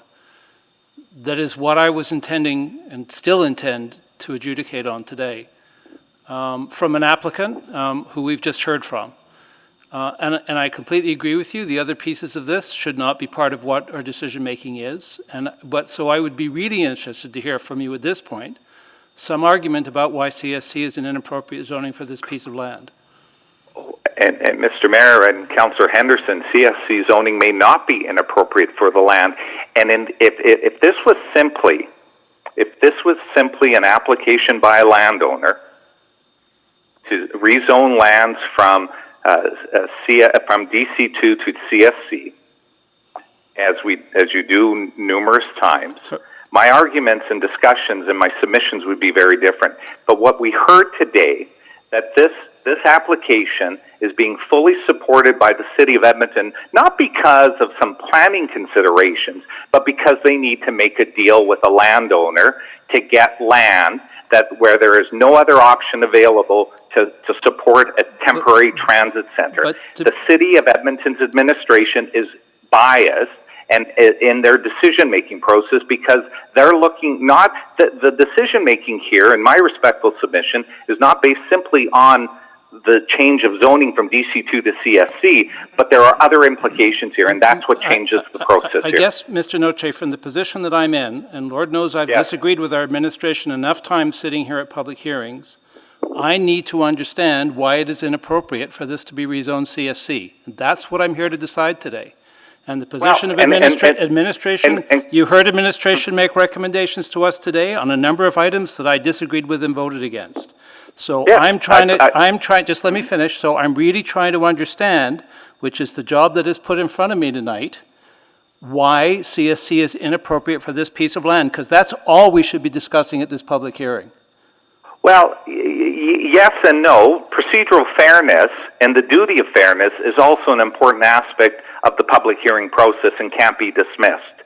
But on the issue of the CSC zoning, is that the CS zoning, and you rightly pointed out, is a conventional zone. And it doesn't afford the ability for the community to ensure that there are adequate regulations in place with a direct control to buffer or minimize the impact of any development into the community. And again, Councillor Henderson, at the end of my review, if I was afforded that opportunity, I may have come to the same conclusion that the administration is with respect to the appropriateness of CSC. I don't know that. But what I do know is this. The current direct control bylaw that's in place is very restrictive. It could have been amended to add one use, and it could have been amended to achieve the city's goal, but a CSC zoning eliminates the community's opportunity to have a say in some of the key regulations that are important to them. So you're arguing that this should be a different DC2? I am arguing that the community wanted more say in the process, and they were not afforded that opportunity. There was no public meeting held by the City of Edmonton, an official public meeting held by the City of Edmonton in this file at all. And so, again, if you look at also the date the notices were sent to adjacent property owners, some 600 of them, it was sent 6 days before Christmas. And so, again, 6 days before Christmas, you send 600 notices to landowners, and you're surprised you only get 4, and then you don't even hold a public meeting, an official public meeting in the community to hear from people. Process was not adhered to here. And then the simple request this evening to give me an opportunity to meet with my clients and to learn more about this was also denied. Okay, thanks. I'm out of time. Councillor Henderson, if you could take the chair. Yes, I will. So, Mr. Noche, if one of the issues, I presume, even though you were retained only yesterday, that some representations were made to you by the community about their material objections to the impacts of CSC, and so are you able to, at least at a high level, indicate what the community concerns are with the zoning that is proposed? Yes, I can at a very high level, and again, without having the ability to challenge some of their perspectives on my own, to go back to my client and say, I don't buy what you're trying to sell me because of this. But at a high level, number one, the CSC allows them to put this temporary transit center in place there. But a direct control would have given the community an opportunity to ensure that the regulations in the direct control provided the proper protection to the community and the concerns of safety and crime and other related issues at the transit center. Number two, the unlimited list of uses under a CSC zoning. Again, I compliment the landowner for figuring out, let's get the best deal we can get. And absolutely, that's what landowners should be doing. But what the city didn't do is give the community an opportunity to say, here is what we're proposing and supporting for this landowner, and here are all the list of commercial uses. the community wasn't afforded the opportunity to say, wait a minute, some of these uses conflict with our community and where we want to be as a community. And again, I wasn't afforded that opportunity to have that discussion with my client to figure out what exactly on that list of uses in the conventional zone hurts them. So there's a commercial element, the lack of communication, and I take it, and I also acknowledge the efforts of Mr. Murphy throughout this. But that's not his role. His role is to protect the interests of his client, and he's doing an admirable job of bringing his client's interest to the table. Where the community is looking for is the protection by the city, and the city didn't do it here for them. How would that be achieved through zoning? The most effective way, well, we do that all the time. The most effective way is a direct control bylaw, which is in play right now. Sorry, I meant what regulations, like a SEPTED review or... everything from landscaping to lighting to SEPTAB to limiting the uses on that parcel to X, A, B, and C and avoid D, E, and F that appears in the CSC zoning, all of the kinds of things and discussions and negotiations that take place when a landowner developer is coming forward with a direct control. Are there uses that are circumscribed on adjacent DC1? I mean, there is some adjacent CSC as well, so we have that as a reference point, though the larger parcel to the east is a direct control, but clearly with fewer limitations than the existing direct control on this parcel. I haven't pulled that one up. Are there circumscribed uses in that? I don't have any instructions or direction from my client on that. We never got to that. I'll ask administration about uses. And then there are some mitigations proposed in this, or not proposed, required in the CSC with respect to residential setbacks, loading, waste handling, screening, and so on and so forth. So have you had an opportunity to review the compatibility regulations that are, because the CSC is not without regulations to manage impacts to adjacent residential uses, which I think is the issue here. If your concerns are primarily from residents and the neighborhood to the north. Sure. Let me give you an example under the CSC zoning. Right under the CSC zoning, and this is some use that would be incompatible with the residents adjacent to this, is that there's the ability under a discretionary use to have a bar or neighborhood pub of up to 200 occupants. And then, of course, over 200 occupants. And a permitted use is a bar or neighborhood pub for less than 200 occupants. So those are the kinds of uses that are incompatible with the residential community to the north and surrounding that. And so that's the kind of discussion that the community needed to have. And again, I wasn't privy to the discussions that were taking place in February and by telephone during the pandemic. But again, too, with respect, the interest, Mr. Murphy's interest and his focus is his client, and rightfully so. But no one was really picking up the pieces and helping the community, because some of the questions the community representatives asked me when they retained me yesterday, I would have thought someone would have been able to help them with some of these basic questions, and it looked like no one was. Well, thank you, Mr. Noche. I'll take the chair back, and I don't see any further questions at this time. So we'll now turn to Terry Howlett. Thank you, Mr. Mayor, and good evening, City Council. Please bear with me. I haven't had a lot of practice at this. I guess, first of all, I'd like to start off with just finding some clarification.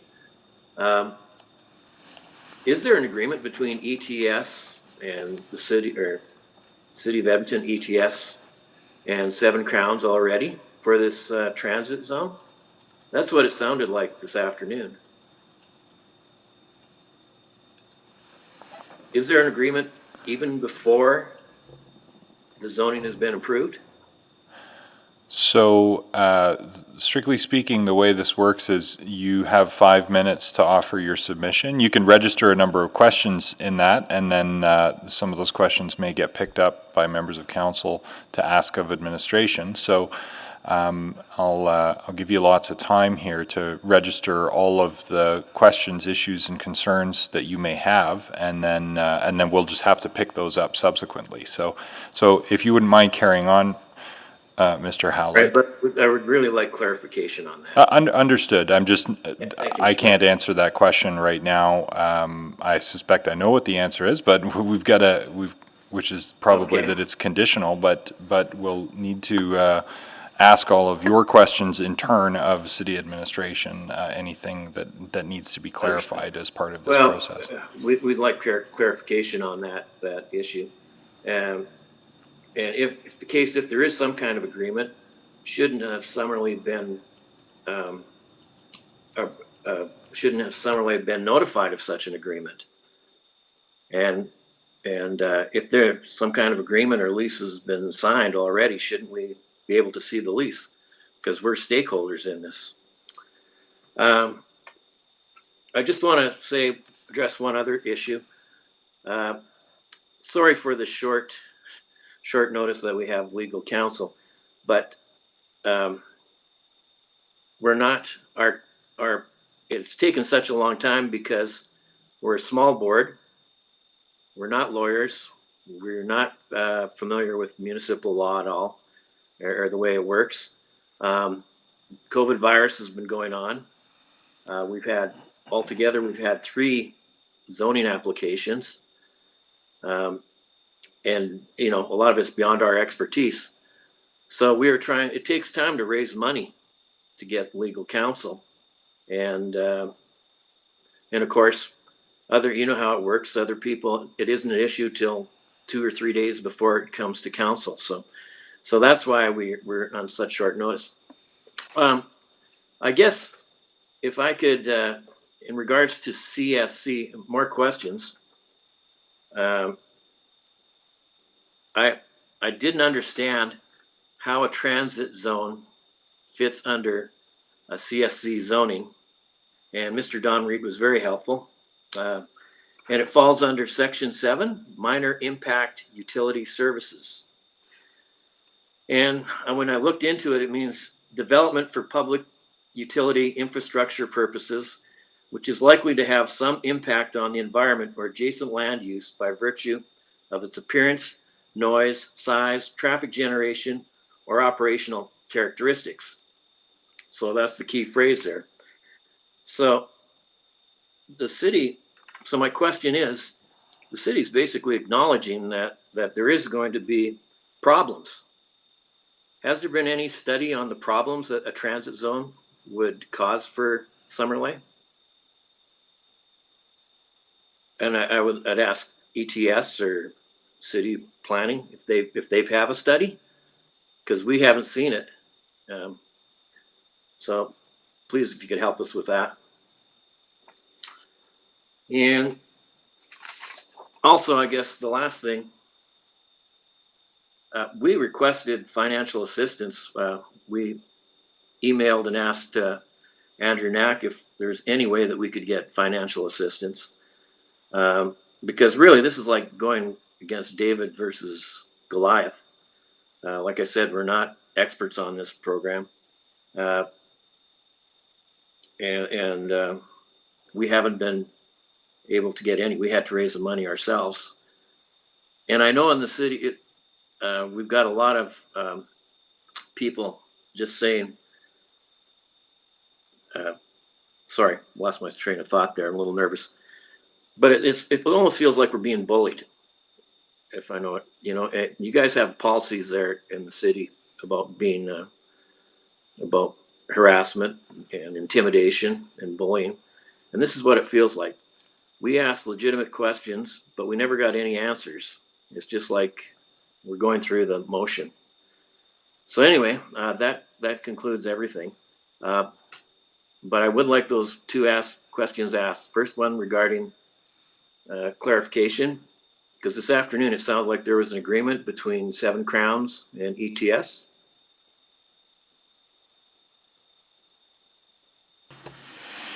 Well, thank you, Mr. Howlett. Questions? Councillor Knack, go ahead.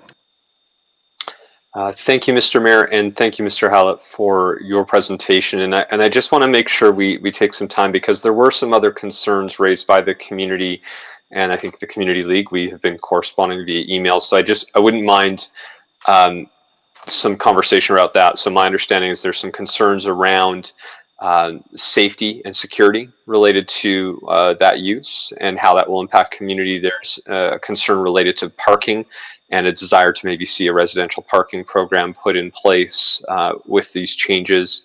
There was also some concerns raised about traffic concerns on 95th Ave, which may sound odd originally, but the concern was if construction's happening on 87th Avenue, there's increased traffic on 90th Avenue for the mall and the transit center. Does that start pushing traffic over to 95th Ave, and what does that mean for an intersection like 175th Street and 95th Avenue? Is that a fair summary of some of the additional concerns that have been raised by community members?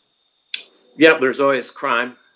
We've been looking at the crime maps, and there's a lot of crime going around city transit centers. Parking is a big one. We also have a concern about our park. We have a school site, and we're worried about how this rezoning is going to affect our negotiations on the school site. Mm-hmm. So, yeah, and of course graffiti and that, and there we are. So with a number of those issues, and again, we had been sending some emails back and forth over the last, I think, 5 or 6 days here. It's not that it's impossible to resolve those particular concerns. From how I've interpreted some of the correspondence, I think that there's a concern because you haven't necessarily had all the answers yet, but it's not that these are insurmountable. Would that be fair to say as well? Yeah, we're willing to work with ETS in the city and Seven Crowns. We really delay. If they could have a delay for a month, that would be great, because it would stop a lot of animosity. Yeah, and I think part of the fear, from what I can understand, and I think you noted that there are some folks that maybe got involved a little bit later in the conversation. The other piece is, outside of that meeting that you hosted as the community on February 24th, there was never a separate city-run meeting for this, and I think Mr. Noche was alluding to that. So there had been some correspondence from the Community League to the city over the last few months. That's correct, but yeah. I'll double check. Yes, that's right. But what there has been is any more broad community meetings on behalf of the Community League, or even with the neighboring properties. So I know we had received correspondence from the co-op directly adjacent to them, who had also expressed some concern. Is that correct? So there weren't any other separate meetings on that? No, you're right. Yeah. Okay. And if I could just say one thing. Please. Yeah. It should be noted that the Community League voted against the rezoning in a meeting where ETS was there. I think the date, this is short notice, but I think it was January 21st on 2020. We had a meeting, a community meeting, and it was passed almost unanimous that they were against the transit zoning. Mm-hmm. No, that doesn't seem to be noted in any of the other presentations today. That's a good point. Yeah, thank you for identifying that. Yeah, because that was separate from the larger one we did at the hall on the 24th of February, right? Because I was at one of those two. In the date, sure. I'm not sure, but it's in the minutes. I'd have to look it up. Yes, yeah. No, I just wanted to make sure I understood that. Okay. I think those are all, and I guess the last piece is, again,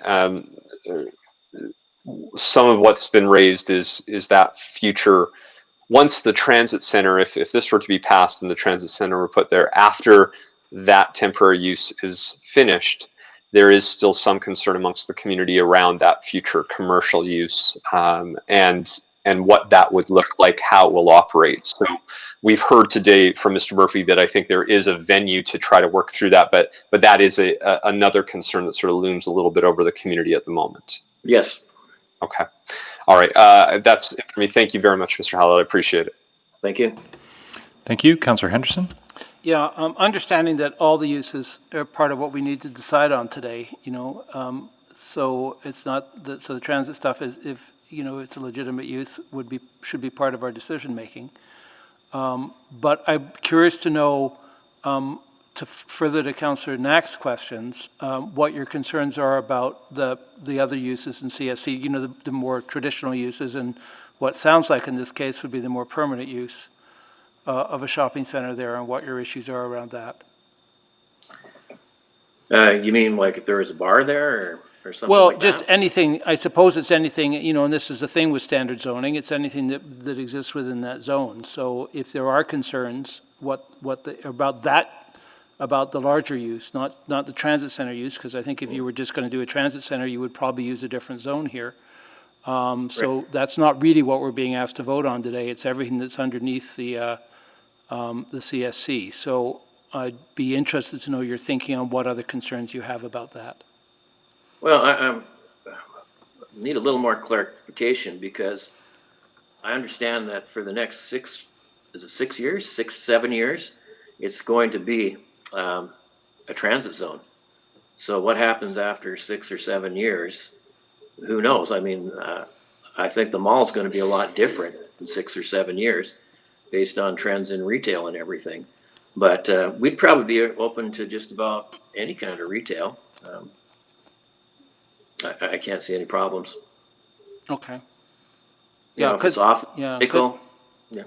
Yeah, because it's an interesting challenge for us, because ultimately that's the zone, it's that larger zoning is what we're being asked to vote on here today. So understanding there may be other things that play out in between times, but that's not really the challenge that's being put for us in the zoning that's being asked for. So great, Well, thanks. The big issue, sir, is the temporary transit zone. Yep. No, I understand. 6 years is, if you call that temporary. Yep. And based on the other record with, with LRT, that 6 years could very well, probably a good chance it's going to be 7 or 8 years. Great. Good. Well, thanks. So I have a hard time answering that question. No, but I just needed to understand it. So thanks. That's been really useful. Thank you. Mm-hmm. You're welcome. Thank you. Any other questions for Mr. Howlett? Not seeing any. Thank you very much for registering, sir. We'll now turn to questions of administration. I'll start with Councillor Knack again. Thank you very much, Mr. Mayor. So I think I'll start with the questions that Mr. Howlett asked of us. And I don't know, and Ms. Inkman, you can jump in, but there was a question asked if there was an agreement between the City and West Edmonton Mall. So I'll just remind you, Councillor, that any sort of contractual agreements that occur sort of outside of the public hearing process here in the land use considerations would not be valid considerations today. So are we allowed to even know that answer today, or is that something I have to ask independent of this? This would have to be something that would have to occur independent of the public hearing process, preferably after all 3 readings of the bylaw has occurred. Okay. What I think I can ask is the second question then, which is, has there been any analysis or a study about the impact of that use to the community? So through the review of the CSC zone, the planning analysis was completed. It looked at the suite of uses, which is similar to the zone to the east, the one with the DC on it as well. That zone allows for about 35 as-of-right uses, including bars and neighborhood pubs, restaurants, liquor stores, and also spectator establishments. So a similar list of uses as the CSC zone, as well as a similar list as the mall itself. Further, there's a large required setback in the CSC zone of 15 meters adjacent to those residential uses to the north, which is greater than that zone to the east as well, and greater than today's zone. In respect to the technical aspects of it, I'll pass that over to my colleague, Mr. Saeed, to discuss the traffic impacts of the zone. Thank you. Yes, Councillor Knack, we did look at a transportation assessment was not done because of the limited information on the exact use. But we do have a high level understanding of what commercial use is and typically the trip generation based on that. Keeping in view that this will, we have not also taken into account the impact of LRT and there will be changes in travel patterns as well. So it will be really hard to quantify exactly what the CSC site will bring depending on the timings of it. But generally speaking, location-wise, it makes sense. It is next to future LRT station. It has good accessibility. There is no direct access to the neighborhood. So that basically eliminate a direct impact to Summerlee. Summerlee does have a direct access of 95th Avenue.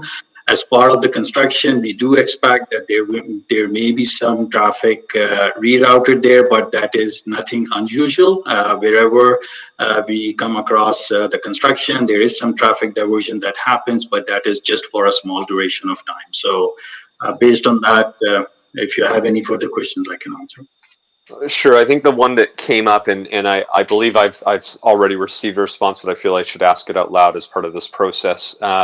There were concerns raised around how this development and the cumulative impact over the course of those years would impact particularly pedestrian safety. That's number one for folks trying to cross 95th Ave at 175th Street. There were also some concerns raised from the community about just being able to exit that space by vehicle, but I'll focus on the pedestrian side. And my understanding is that there was recently a review completed by our traffic safety team in the last few weeks, and they've identified this site potentially for a crosswalk upgrade as of next year, pending the results of our safe mobility strategy. So I don't know if you had that information. I had that in an email and shared it with some folks in the community, but what I can share with you is that 90th Avenue is currently undergoing a rehab project. And both the intersections that will be providing access to this temporary transit center are signalized at the moment. The information we got from traffic operations is that as part of the rehab project, there will be signal optimization done. The spacing between the two intersections is about 200 meters, which is very convenient for any pedestrians using one of the intersections for crossing. And appreciate that. My question actually related to 95th Avenue because the community was concerned that as things are under construction and as traffic increases there, that's a place where there could be enhanced traffic. And so I've understood that they're actually looking to install a lighted crosswalk there to help offset some of the concerns. I'm out of time. I'll need a second round, please, Mr. Mayor. Thank you. Councillor Henderson. So as I see it, I mean, we're being asked to consider the standard zone, but that would mean we have to consider all possible uses in the standard zone, which it sounds like, from what we're hearing today, not to be disingenuous, includes the possibility of a transit center there permanently or temporarily. So if that was to go ahead and was to be applied for, in terms of the kind of questions on what would happen to traffic, all those other kind of things, that would all be fleshed out, I presume, at the development permit stage, correct? And we would say yay or nay based on a whole bunch of factors under the DP, correct? Correct, and a full technical analysis at that time again. Right. So it's entirely and so what would happen if we had a look at that at the development permit stage and felt there were insurmountable problems? Then those problems would have to be addressed in some form or fashion and alleviating measures taken. And that would be true if it's a parking lot, that would be true if it's all the various uses in here. We would then, once a use is brought forward to us, that gets dealt with at the development permit stage and would the kind of look at it at that point will have to happen before it gets the go-ahead, yes? Yes. Okay. So at this point, we've crunched the numbers in terms of all of those things, understanding what a standard CSC would be, correct? And if anything anomalous came up within the CSC, we would have to be considered that way. Correct, and again, if they were discretionary uses, there would be notices sent and forms of appeal. And I guess, it begs the other interesting question. I mean, right now, arguably, it has a kind of CFC use because it's ancillary parking to a commercial center that's very similar to a CSC, although there's more detail. What other uses would we likely, what other kind of uses would be? I'm really struggling to imagine what else you would put there if it wasn't commercial retail. Councillor Henderson, we've had some of those discussions internally as well, and we cannot see any other particular uses that are not somewhat related to commercial and ancillary to the mall itself. To what's there. Because extending residential into there would be, I'm guessing, problematic on all sorts of other levels. No, I mean, there may be some uses that bring some residential in there at some form and type in the future. We don't know at this point. So in the Summerlee plan that says urban services, what was anticipated? Do we know? It seems like that seems like an odd choice in and of itself. Yeah, Councillor Henderson, I've gone back and looked at that plan as well, and I don't know where that came from or how it ended up there. It was probably just a holding name or something at that time. Right. That we didn't know what else to do with it, and we thought we might need it at some point for an urban service kind of use.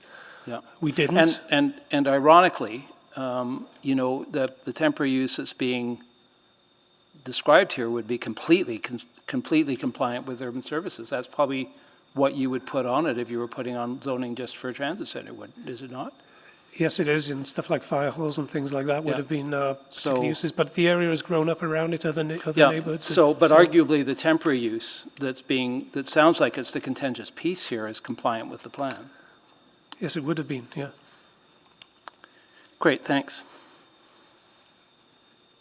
Councillor Henderson, if you could take the chair. I will do. So, I guess I won't ask whether there is an agreement, but I would ask for clarification that the rezoning process and the statutory obligations that the city has would take precedence over any other negotiations or processes that are unfolding. That's correct, Mr. Mayor. And no agreements could be made, assuming the outcome of this. Agreements can only ever be made subject to this precedential process unfolding, assuming that there's fairness in the process. That's correct. And that it has integrity. The question of, so that's an indirect answer to Mr. Hallett's question, but hopefully provides some reassurance about the right order to do things. So then just further clarification, the city is present in this matter in at least 3 different roles that I can identify. I just want to double check whether I'm missing anything here. One is as operator of a transit system, which is in discussions about where to situate a temporary transit facility, and this is one potential site. There may be others of varying degrees of desirability, but that is the city as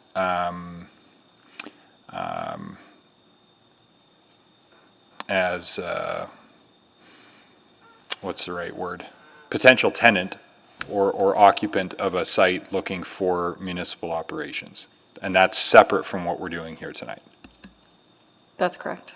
Okay, and it just so happens that the city, separate from what we're doing here tonight, has had conversations with Mr. Murphy's clients about possible opportunities to locate a transit center on various sites on an interim basis. And that's separate from tonight. That's correct. That's a separate process. So the second role in which the city is present here tonight is in the reviewing capacity that your department, Ms. McCabe, and your officials as city planners must take in these applications and make a recommendation quite apart from whatever Edmonton Transit is doing and whatever the infrastructure folks are doing. You have a very distinct role as defined in the legislation and in our own administrative bylaw and procedures bylaw, and our expectations defined in the MGA for what your shop does, which is provide a technical review of the application. We have provided a technical review for the land use considerations for the rezoning before you tonight. That is And- how we determined the support for the application. And that is distinct and independent from the other considerations that the city has separate from this as an operator of a transit system. Yes, it is. Okay, and you work hard to maintain that distinction in all of the reviews that you do that touch the city directly or indirectly. We do. We want to look at things from a planning point of view. And the question of timeliness entered in only insofar as there was a request for postponement as a matter of timing, but nothing to do with the merits of, nothing that arises with respect to the merits of the technical review. Nothing to do with the technical review at all, no. And then to Ms. Ingpen, the third way the city is here is with the quasi-judicial role that council has, separate from administration's technical review and separate from administration's operation of transit systems and infrastructure. And our role here is not to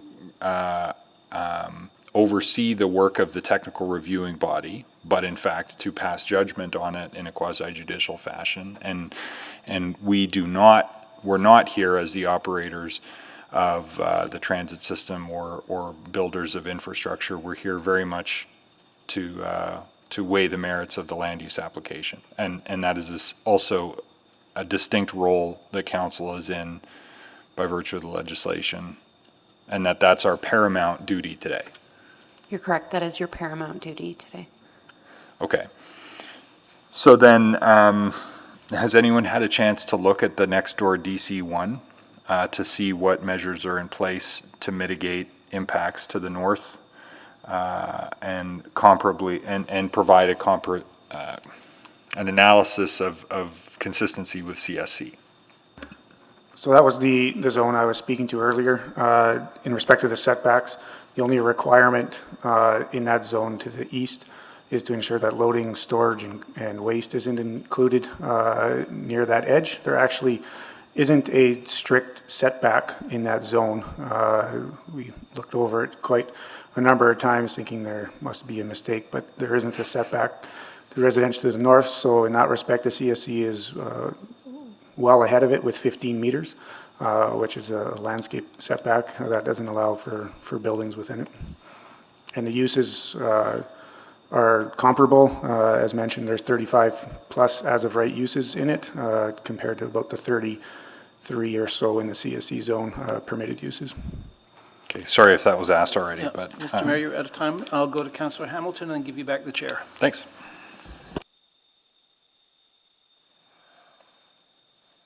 Sorry, Councillor. I just need to find my mute button. I think by and large your questions, Mr. Mayor, got to what I was going to ask, but I just want to clarify with Ms. Ingpen very explicitly that given the quasi-judicial role we are playing here today, citation of other extraneous reasons for either approving or not approving this application would be very problematic in terms of the role we are playing, correct? That's correct. Those would be improper consideration, and you must focus your considerations on land use today. All right, but this is not a unique consideration for this application alone. This is something that is required of council almost every public hearing, especially where either applications driven by administration or applications brought forward in conjunction with administration are concerned, correct? That's correct. And that has not predisposed council to either approving or disapprove, or not approving, I should say, applications in the past. Is that correct? Well, I think that in all... To your knowledge. Yeah, to my knowledge. And I think in all circumstances, Councillor, it's council's job to come to the public hearing with an open mind. And I think that that's kind of what you're explaining here a little bit. Yes. So Do you have, to Mr. Noche's concerns, as stated, do you have any concerns that council has been prejudiced or cannot proceed on this application with an open mind? No, I'm not concerned at this point. All right, that answers the balance of my questions on this application. Thank you. Mr. Mayor, I'll move the second round. Thank you, Councillor Henderson. I'll second that and just seek unanimous consent. Are there any objections to a second round?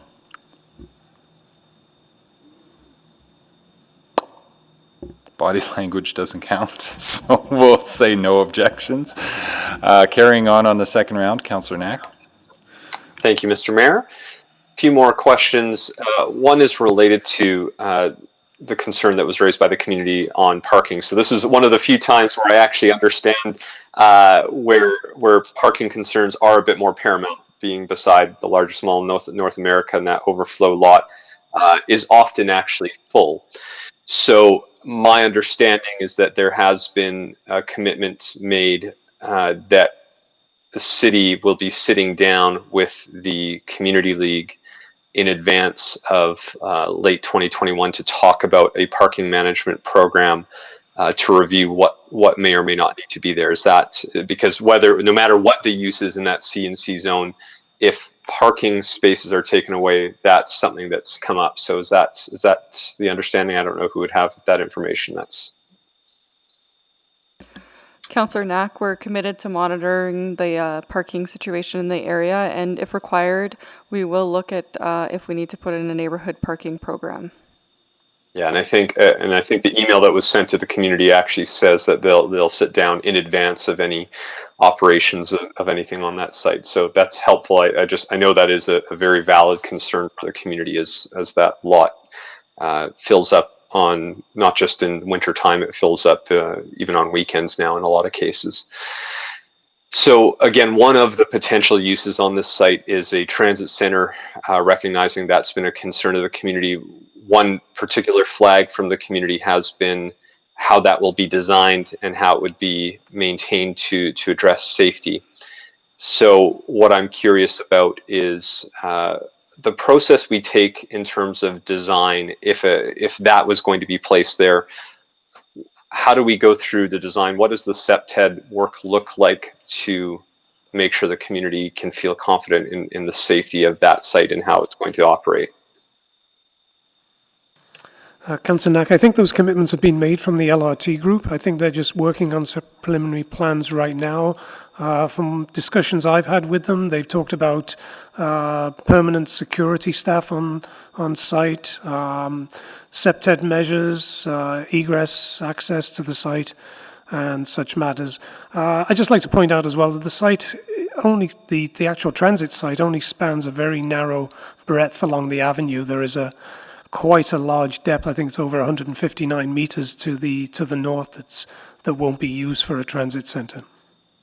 Absolutely, and just noting that I think it's West Edmonton Mall Transit Center is one of our busiest transit centers in the city. So I think the concern from the community is, even though it is so far away, they just want to make sure they've had that opportunity to voice those concerns and make sure that there's a series of steps that would occur with the community to help inform what would happen if this were to go forward.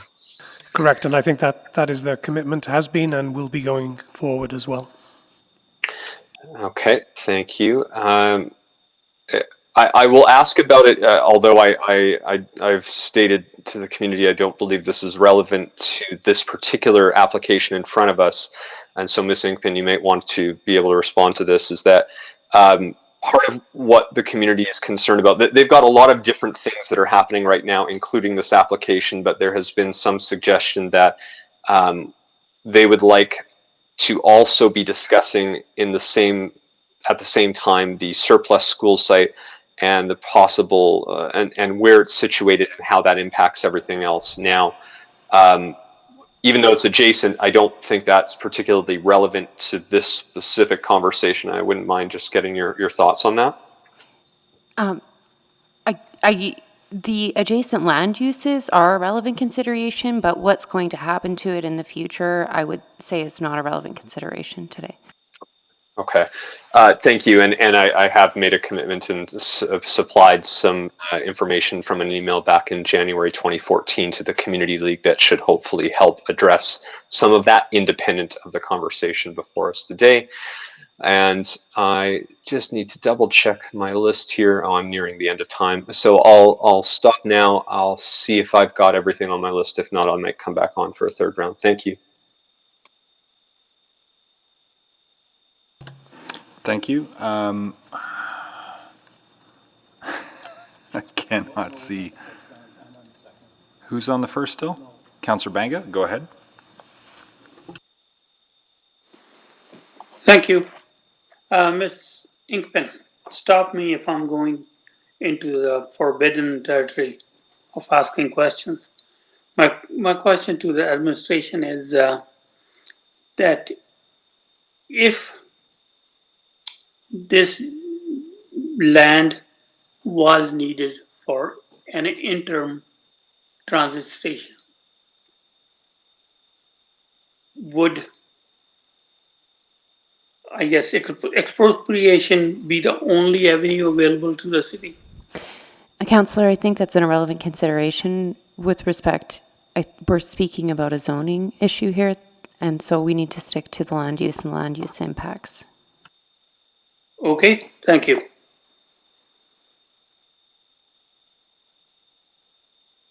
No further questions, Councillor Banga? No, thanks. Okay. Councillor Henderson on the second round. Yeah, so I realized the one other set of questions I haven't heard talked about were the questions about the public engagement process in this. And I just thought I'd wanted to walk through that. So, the concern, and I understand that, when, I don't know who wants to answer this, is not the fact that we would only have 4 objections. Probably we wouldn't usually do a public meeting under those circumstances. But knowing that the Community League had a meeting, as I think is in a report, that administration attended, at that point, was there any thought of triggering a public meeting? So that's correct. When we sent out notices for the application, we sent it out to the entire Summerlee community, which is about 600 notices, and we received 4 objections to that. At that point, we did not feel it was necessary to undertake a public meeting. Instead, we went to the Community League meeting in December, and further to that, we piggybacked on a town hall meeting in February with LRT to bring the rezoning application as well at the same time. So there has been ample opportunity within the community to hear about and express their concerns to the application. So, and I just want to think through a little bit, talk out loud, and just see if I've, what would have happened. Because in actual fact, this is not our application. So the choice to go with CSC is coming from the applicant, not the city, correct? Correct. So really a public meeting would have been around CSC. It wouldn't necessarily have been around a transit center.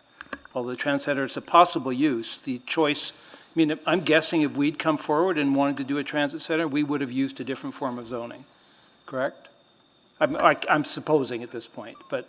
If we own the land, typically yes. It's a U.S. zone. So, I'm just trying to, so if we'd had I'm just trying to imagine what would have happened if we'd done a public meeting, if we were if there were going to be adjustments. It's really hard to adjust a standard zoning. So it's either you either approve it or you don't approve it. It's not adjustable, correct? That is correct. We deal with what the applicant puts before us. So the only choice would have been the applicants to come back with a different form of zoning at that point. Yeah, so we sometimes go and we do recommend a different form of zoning, but we weren't hearing that, as Mr. Pollock suggested, we heard 4 objections. Didn't hear great appetite. I know, I understand that when we had the 4, but when we went to the public meeting later on and recognized that there was more, there would have been another option at that point. Now, granted, that wasn't our meeting, but was there any discussion with the applicant about, at that point, of looking at a different zone? Or again, are the concerns, I'm understanding that CSC, I think, makes, we try to use standard zoning where we can, correct? We've had that discussion already once today. Correct. It is far easier to manage over time. So unless there's a problem with the CSC, with a standard zone, that seems insurmountable or something unusual about the site, we wouldn't usually push for direct control, correct? If it works within, if what the applicant is proposing works within the standard zone, we're not likely to push them into a direct control zone unless there's mitigating circumstances, correct? That is correct. And in the context of this rezoning, we thought this was entirely appropriate. Yeah. Okay, great, thanks.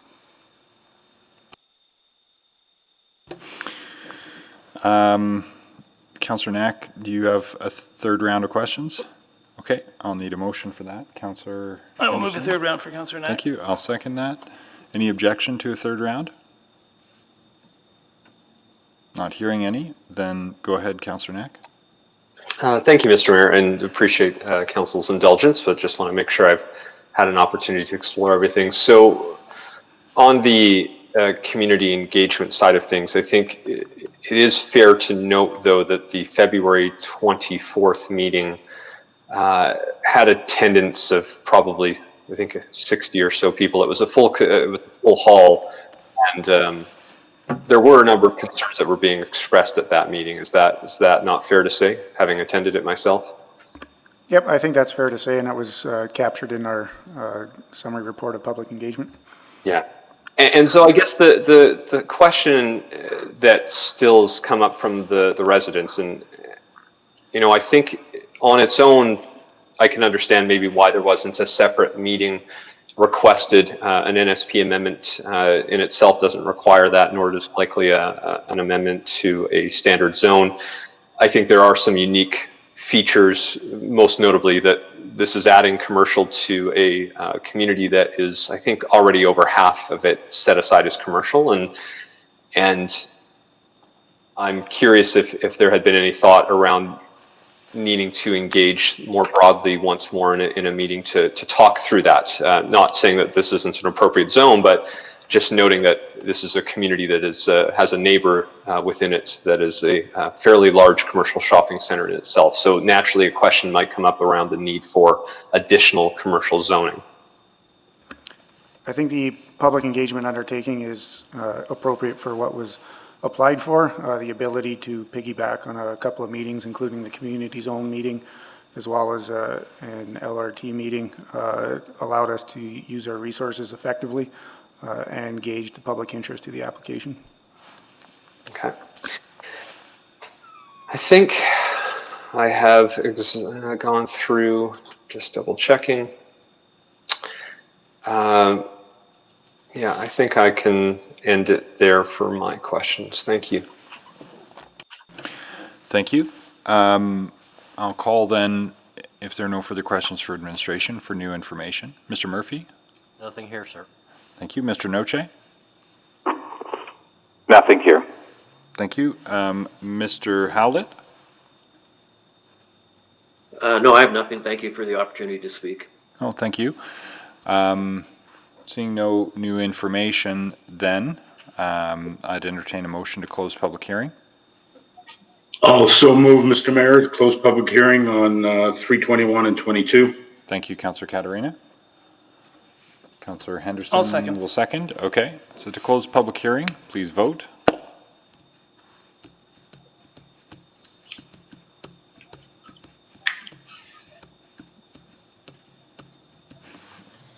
That's a yes from me, Mr. Mayor. Tim? Noted, Councillor Cartmel. Thank you. Display the vote. And that's carried 12-0.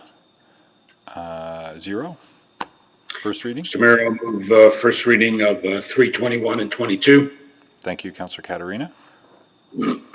Seconder, I'll second. Councillor Henderson. Okay, thank you.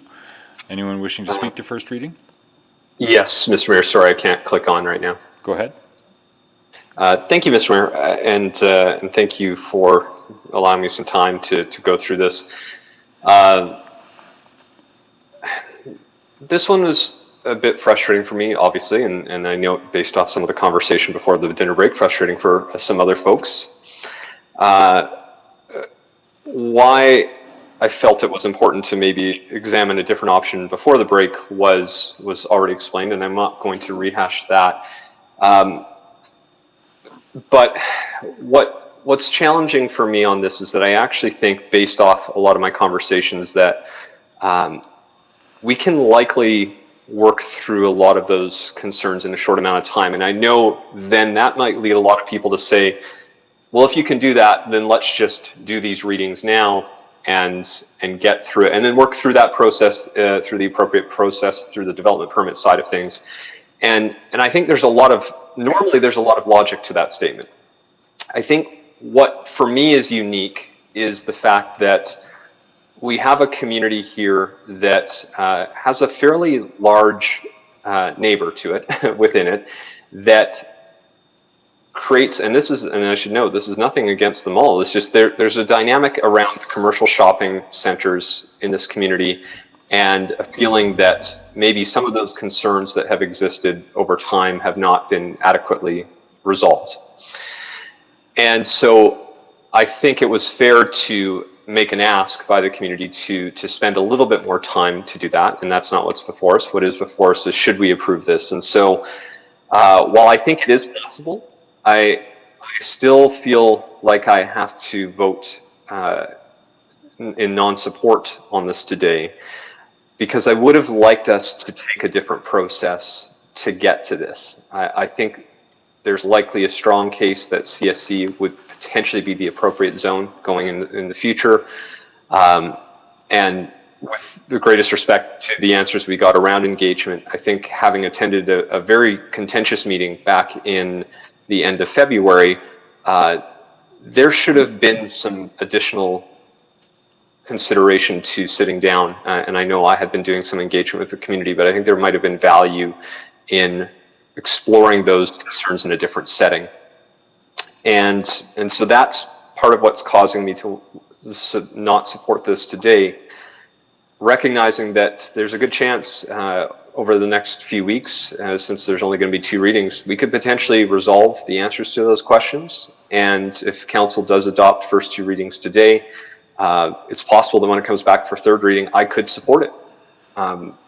But I want to go through that. And again, I also want to identify that while the process that led up to us taking our dinner break was a bit messy, just a good reminder again for all of us, and I know I'm guilty of it myself many, many times, is that, you know, I'm so used to this now after 7 years that the rezoning process to me is second nature. I'm very comfortable with it. I know how it works.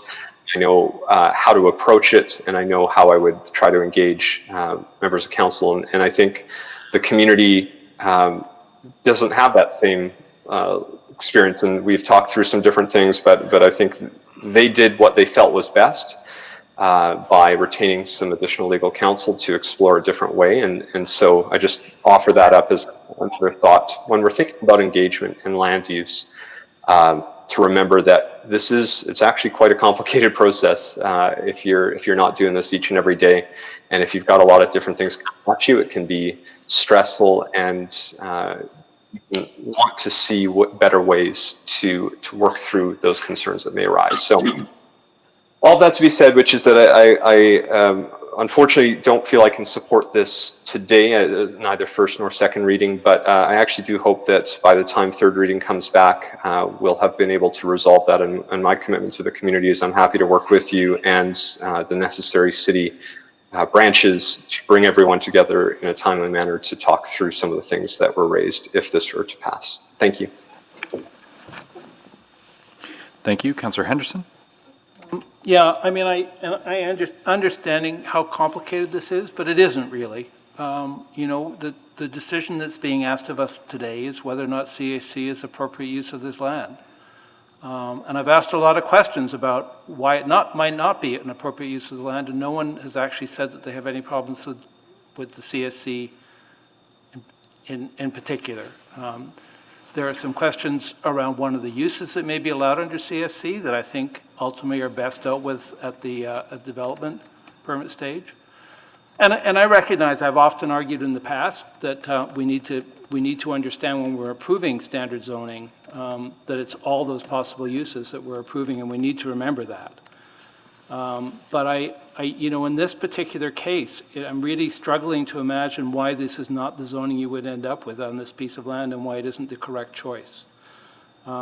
The other options would be a DC2, and we're trying to get in the habit of only doing DC2 when standard zoning doesn't work. That was the idea of DC2, of direct control, was to apply when you couldn't do it under standard zoning. And I'm not hearing, I haven't heard a case that that's true here. I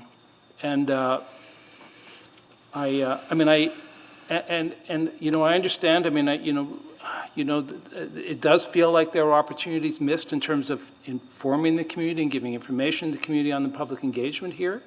But I'm not convinced that that process would change whether or not this is appropriate zoning.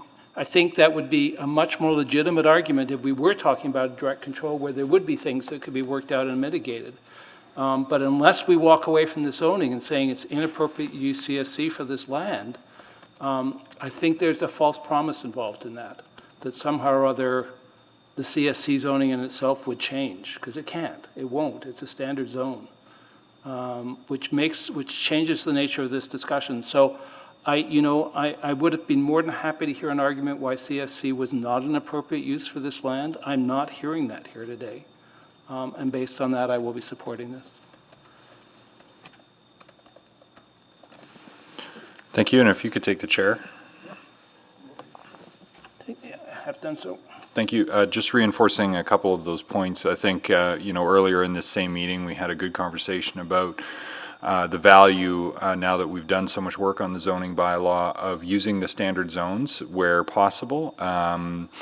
For a variety of good public policy reasons, ease of interpretation and consistency being among them, because DCs are not perfect, and neither are the standard zones, but it's interesting that the adjacent DC has no setback requirements, and this one with the standard zone, if it's approved today, would have better buffering and impact mitigation than the adjacent DC, also bordering the residential to the north. And so I think a lot of work has gone into those transition and buffering and setback impact mitigation considerations in the standard zones, and I think that's one of the reasons why we're in a position, generally speaking, to use them more often, and that we do rely on administration to conduct a thoughtful contextual review of the application of those zones and comparison to the adjacent uses, which in this case does include some CSC. So that's certainly straightforward, and does include a strip mall kind of use that would certainly be permissible under CSC. And as for all of the other potential uses in there, I think there are mitigations in terms of discretionary requirements for larger, more nuisance uses, and opportunities to go through the appeal process if there are concerns about the more impactful uses. I think on a site of this size, a neighborhood a pub with up to 200 seats doesn't seem all that out of the ordinary, under the expectation that it wouldn't be in the 15-meter setback on the backside adjacent to the neighborhood. So the notion of that being a potential nuisance or serious impact, I mean, if those uses were to manifest, I think we can reasonably assume that they would be close to the road where they'd be more visible and where the parking would be clustered in the fullness of time, and that those are precisely the same kind of considerations and mitigations that we would assume anywhere we would use the CSC. And so I think on the merits and with the benefit of the technical review, and not having heard a persuasive argument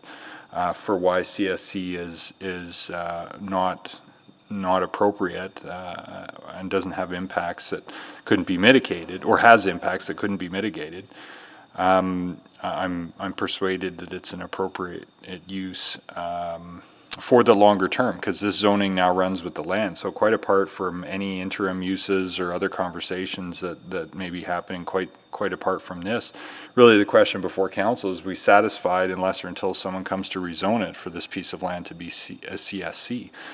And again, based on what's around it and what's contemplated in the plan and what's provided for in the zoning bylaw, it seems eminently reasonable to me on the surface of it. And it's been duly advertised.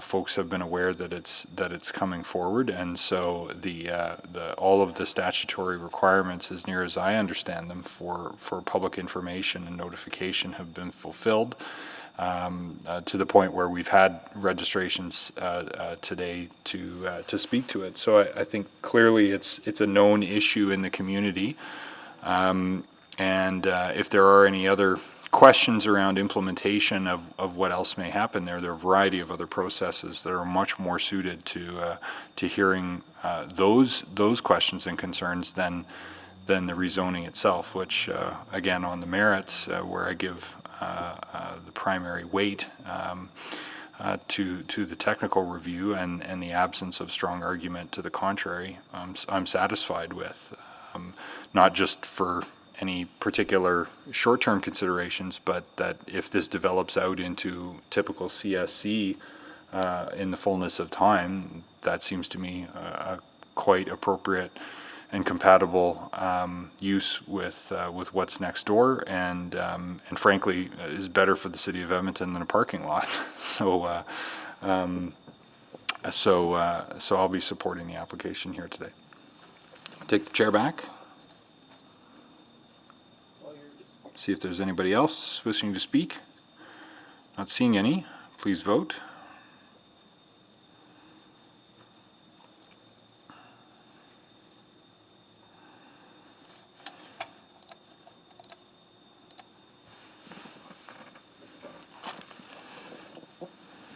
Display the vote. Carried 11-1. And we'll do 2 readings today, it sounds like. Councillor Caterina. Mr. Mayor, I'll move second reading of 321 and 22. I'll read in the bylaw just so at this point, 19219 and 19220. Second reading. Second. Thank you. Please vote on second reading.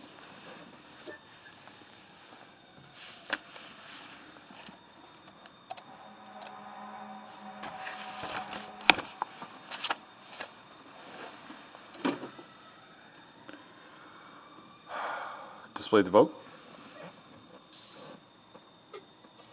That's also carried 11-1. Okay. I don't think there were any subsequents arising. Third reading will come when third reading comes. Are there any notices of motion tonight? Not hearing any, then we are adjourned. Good evening.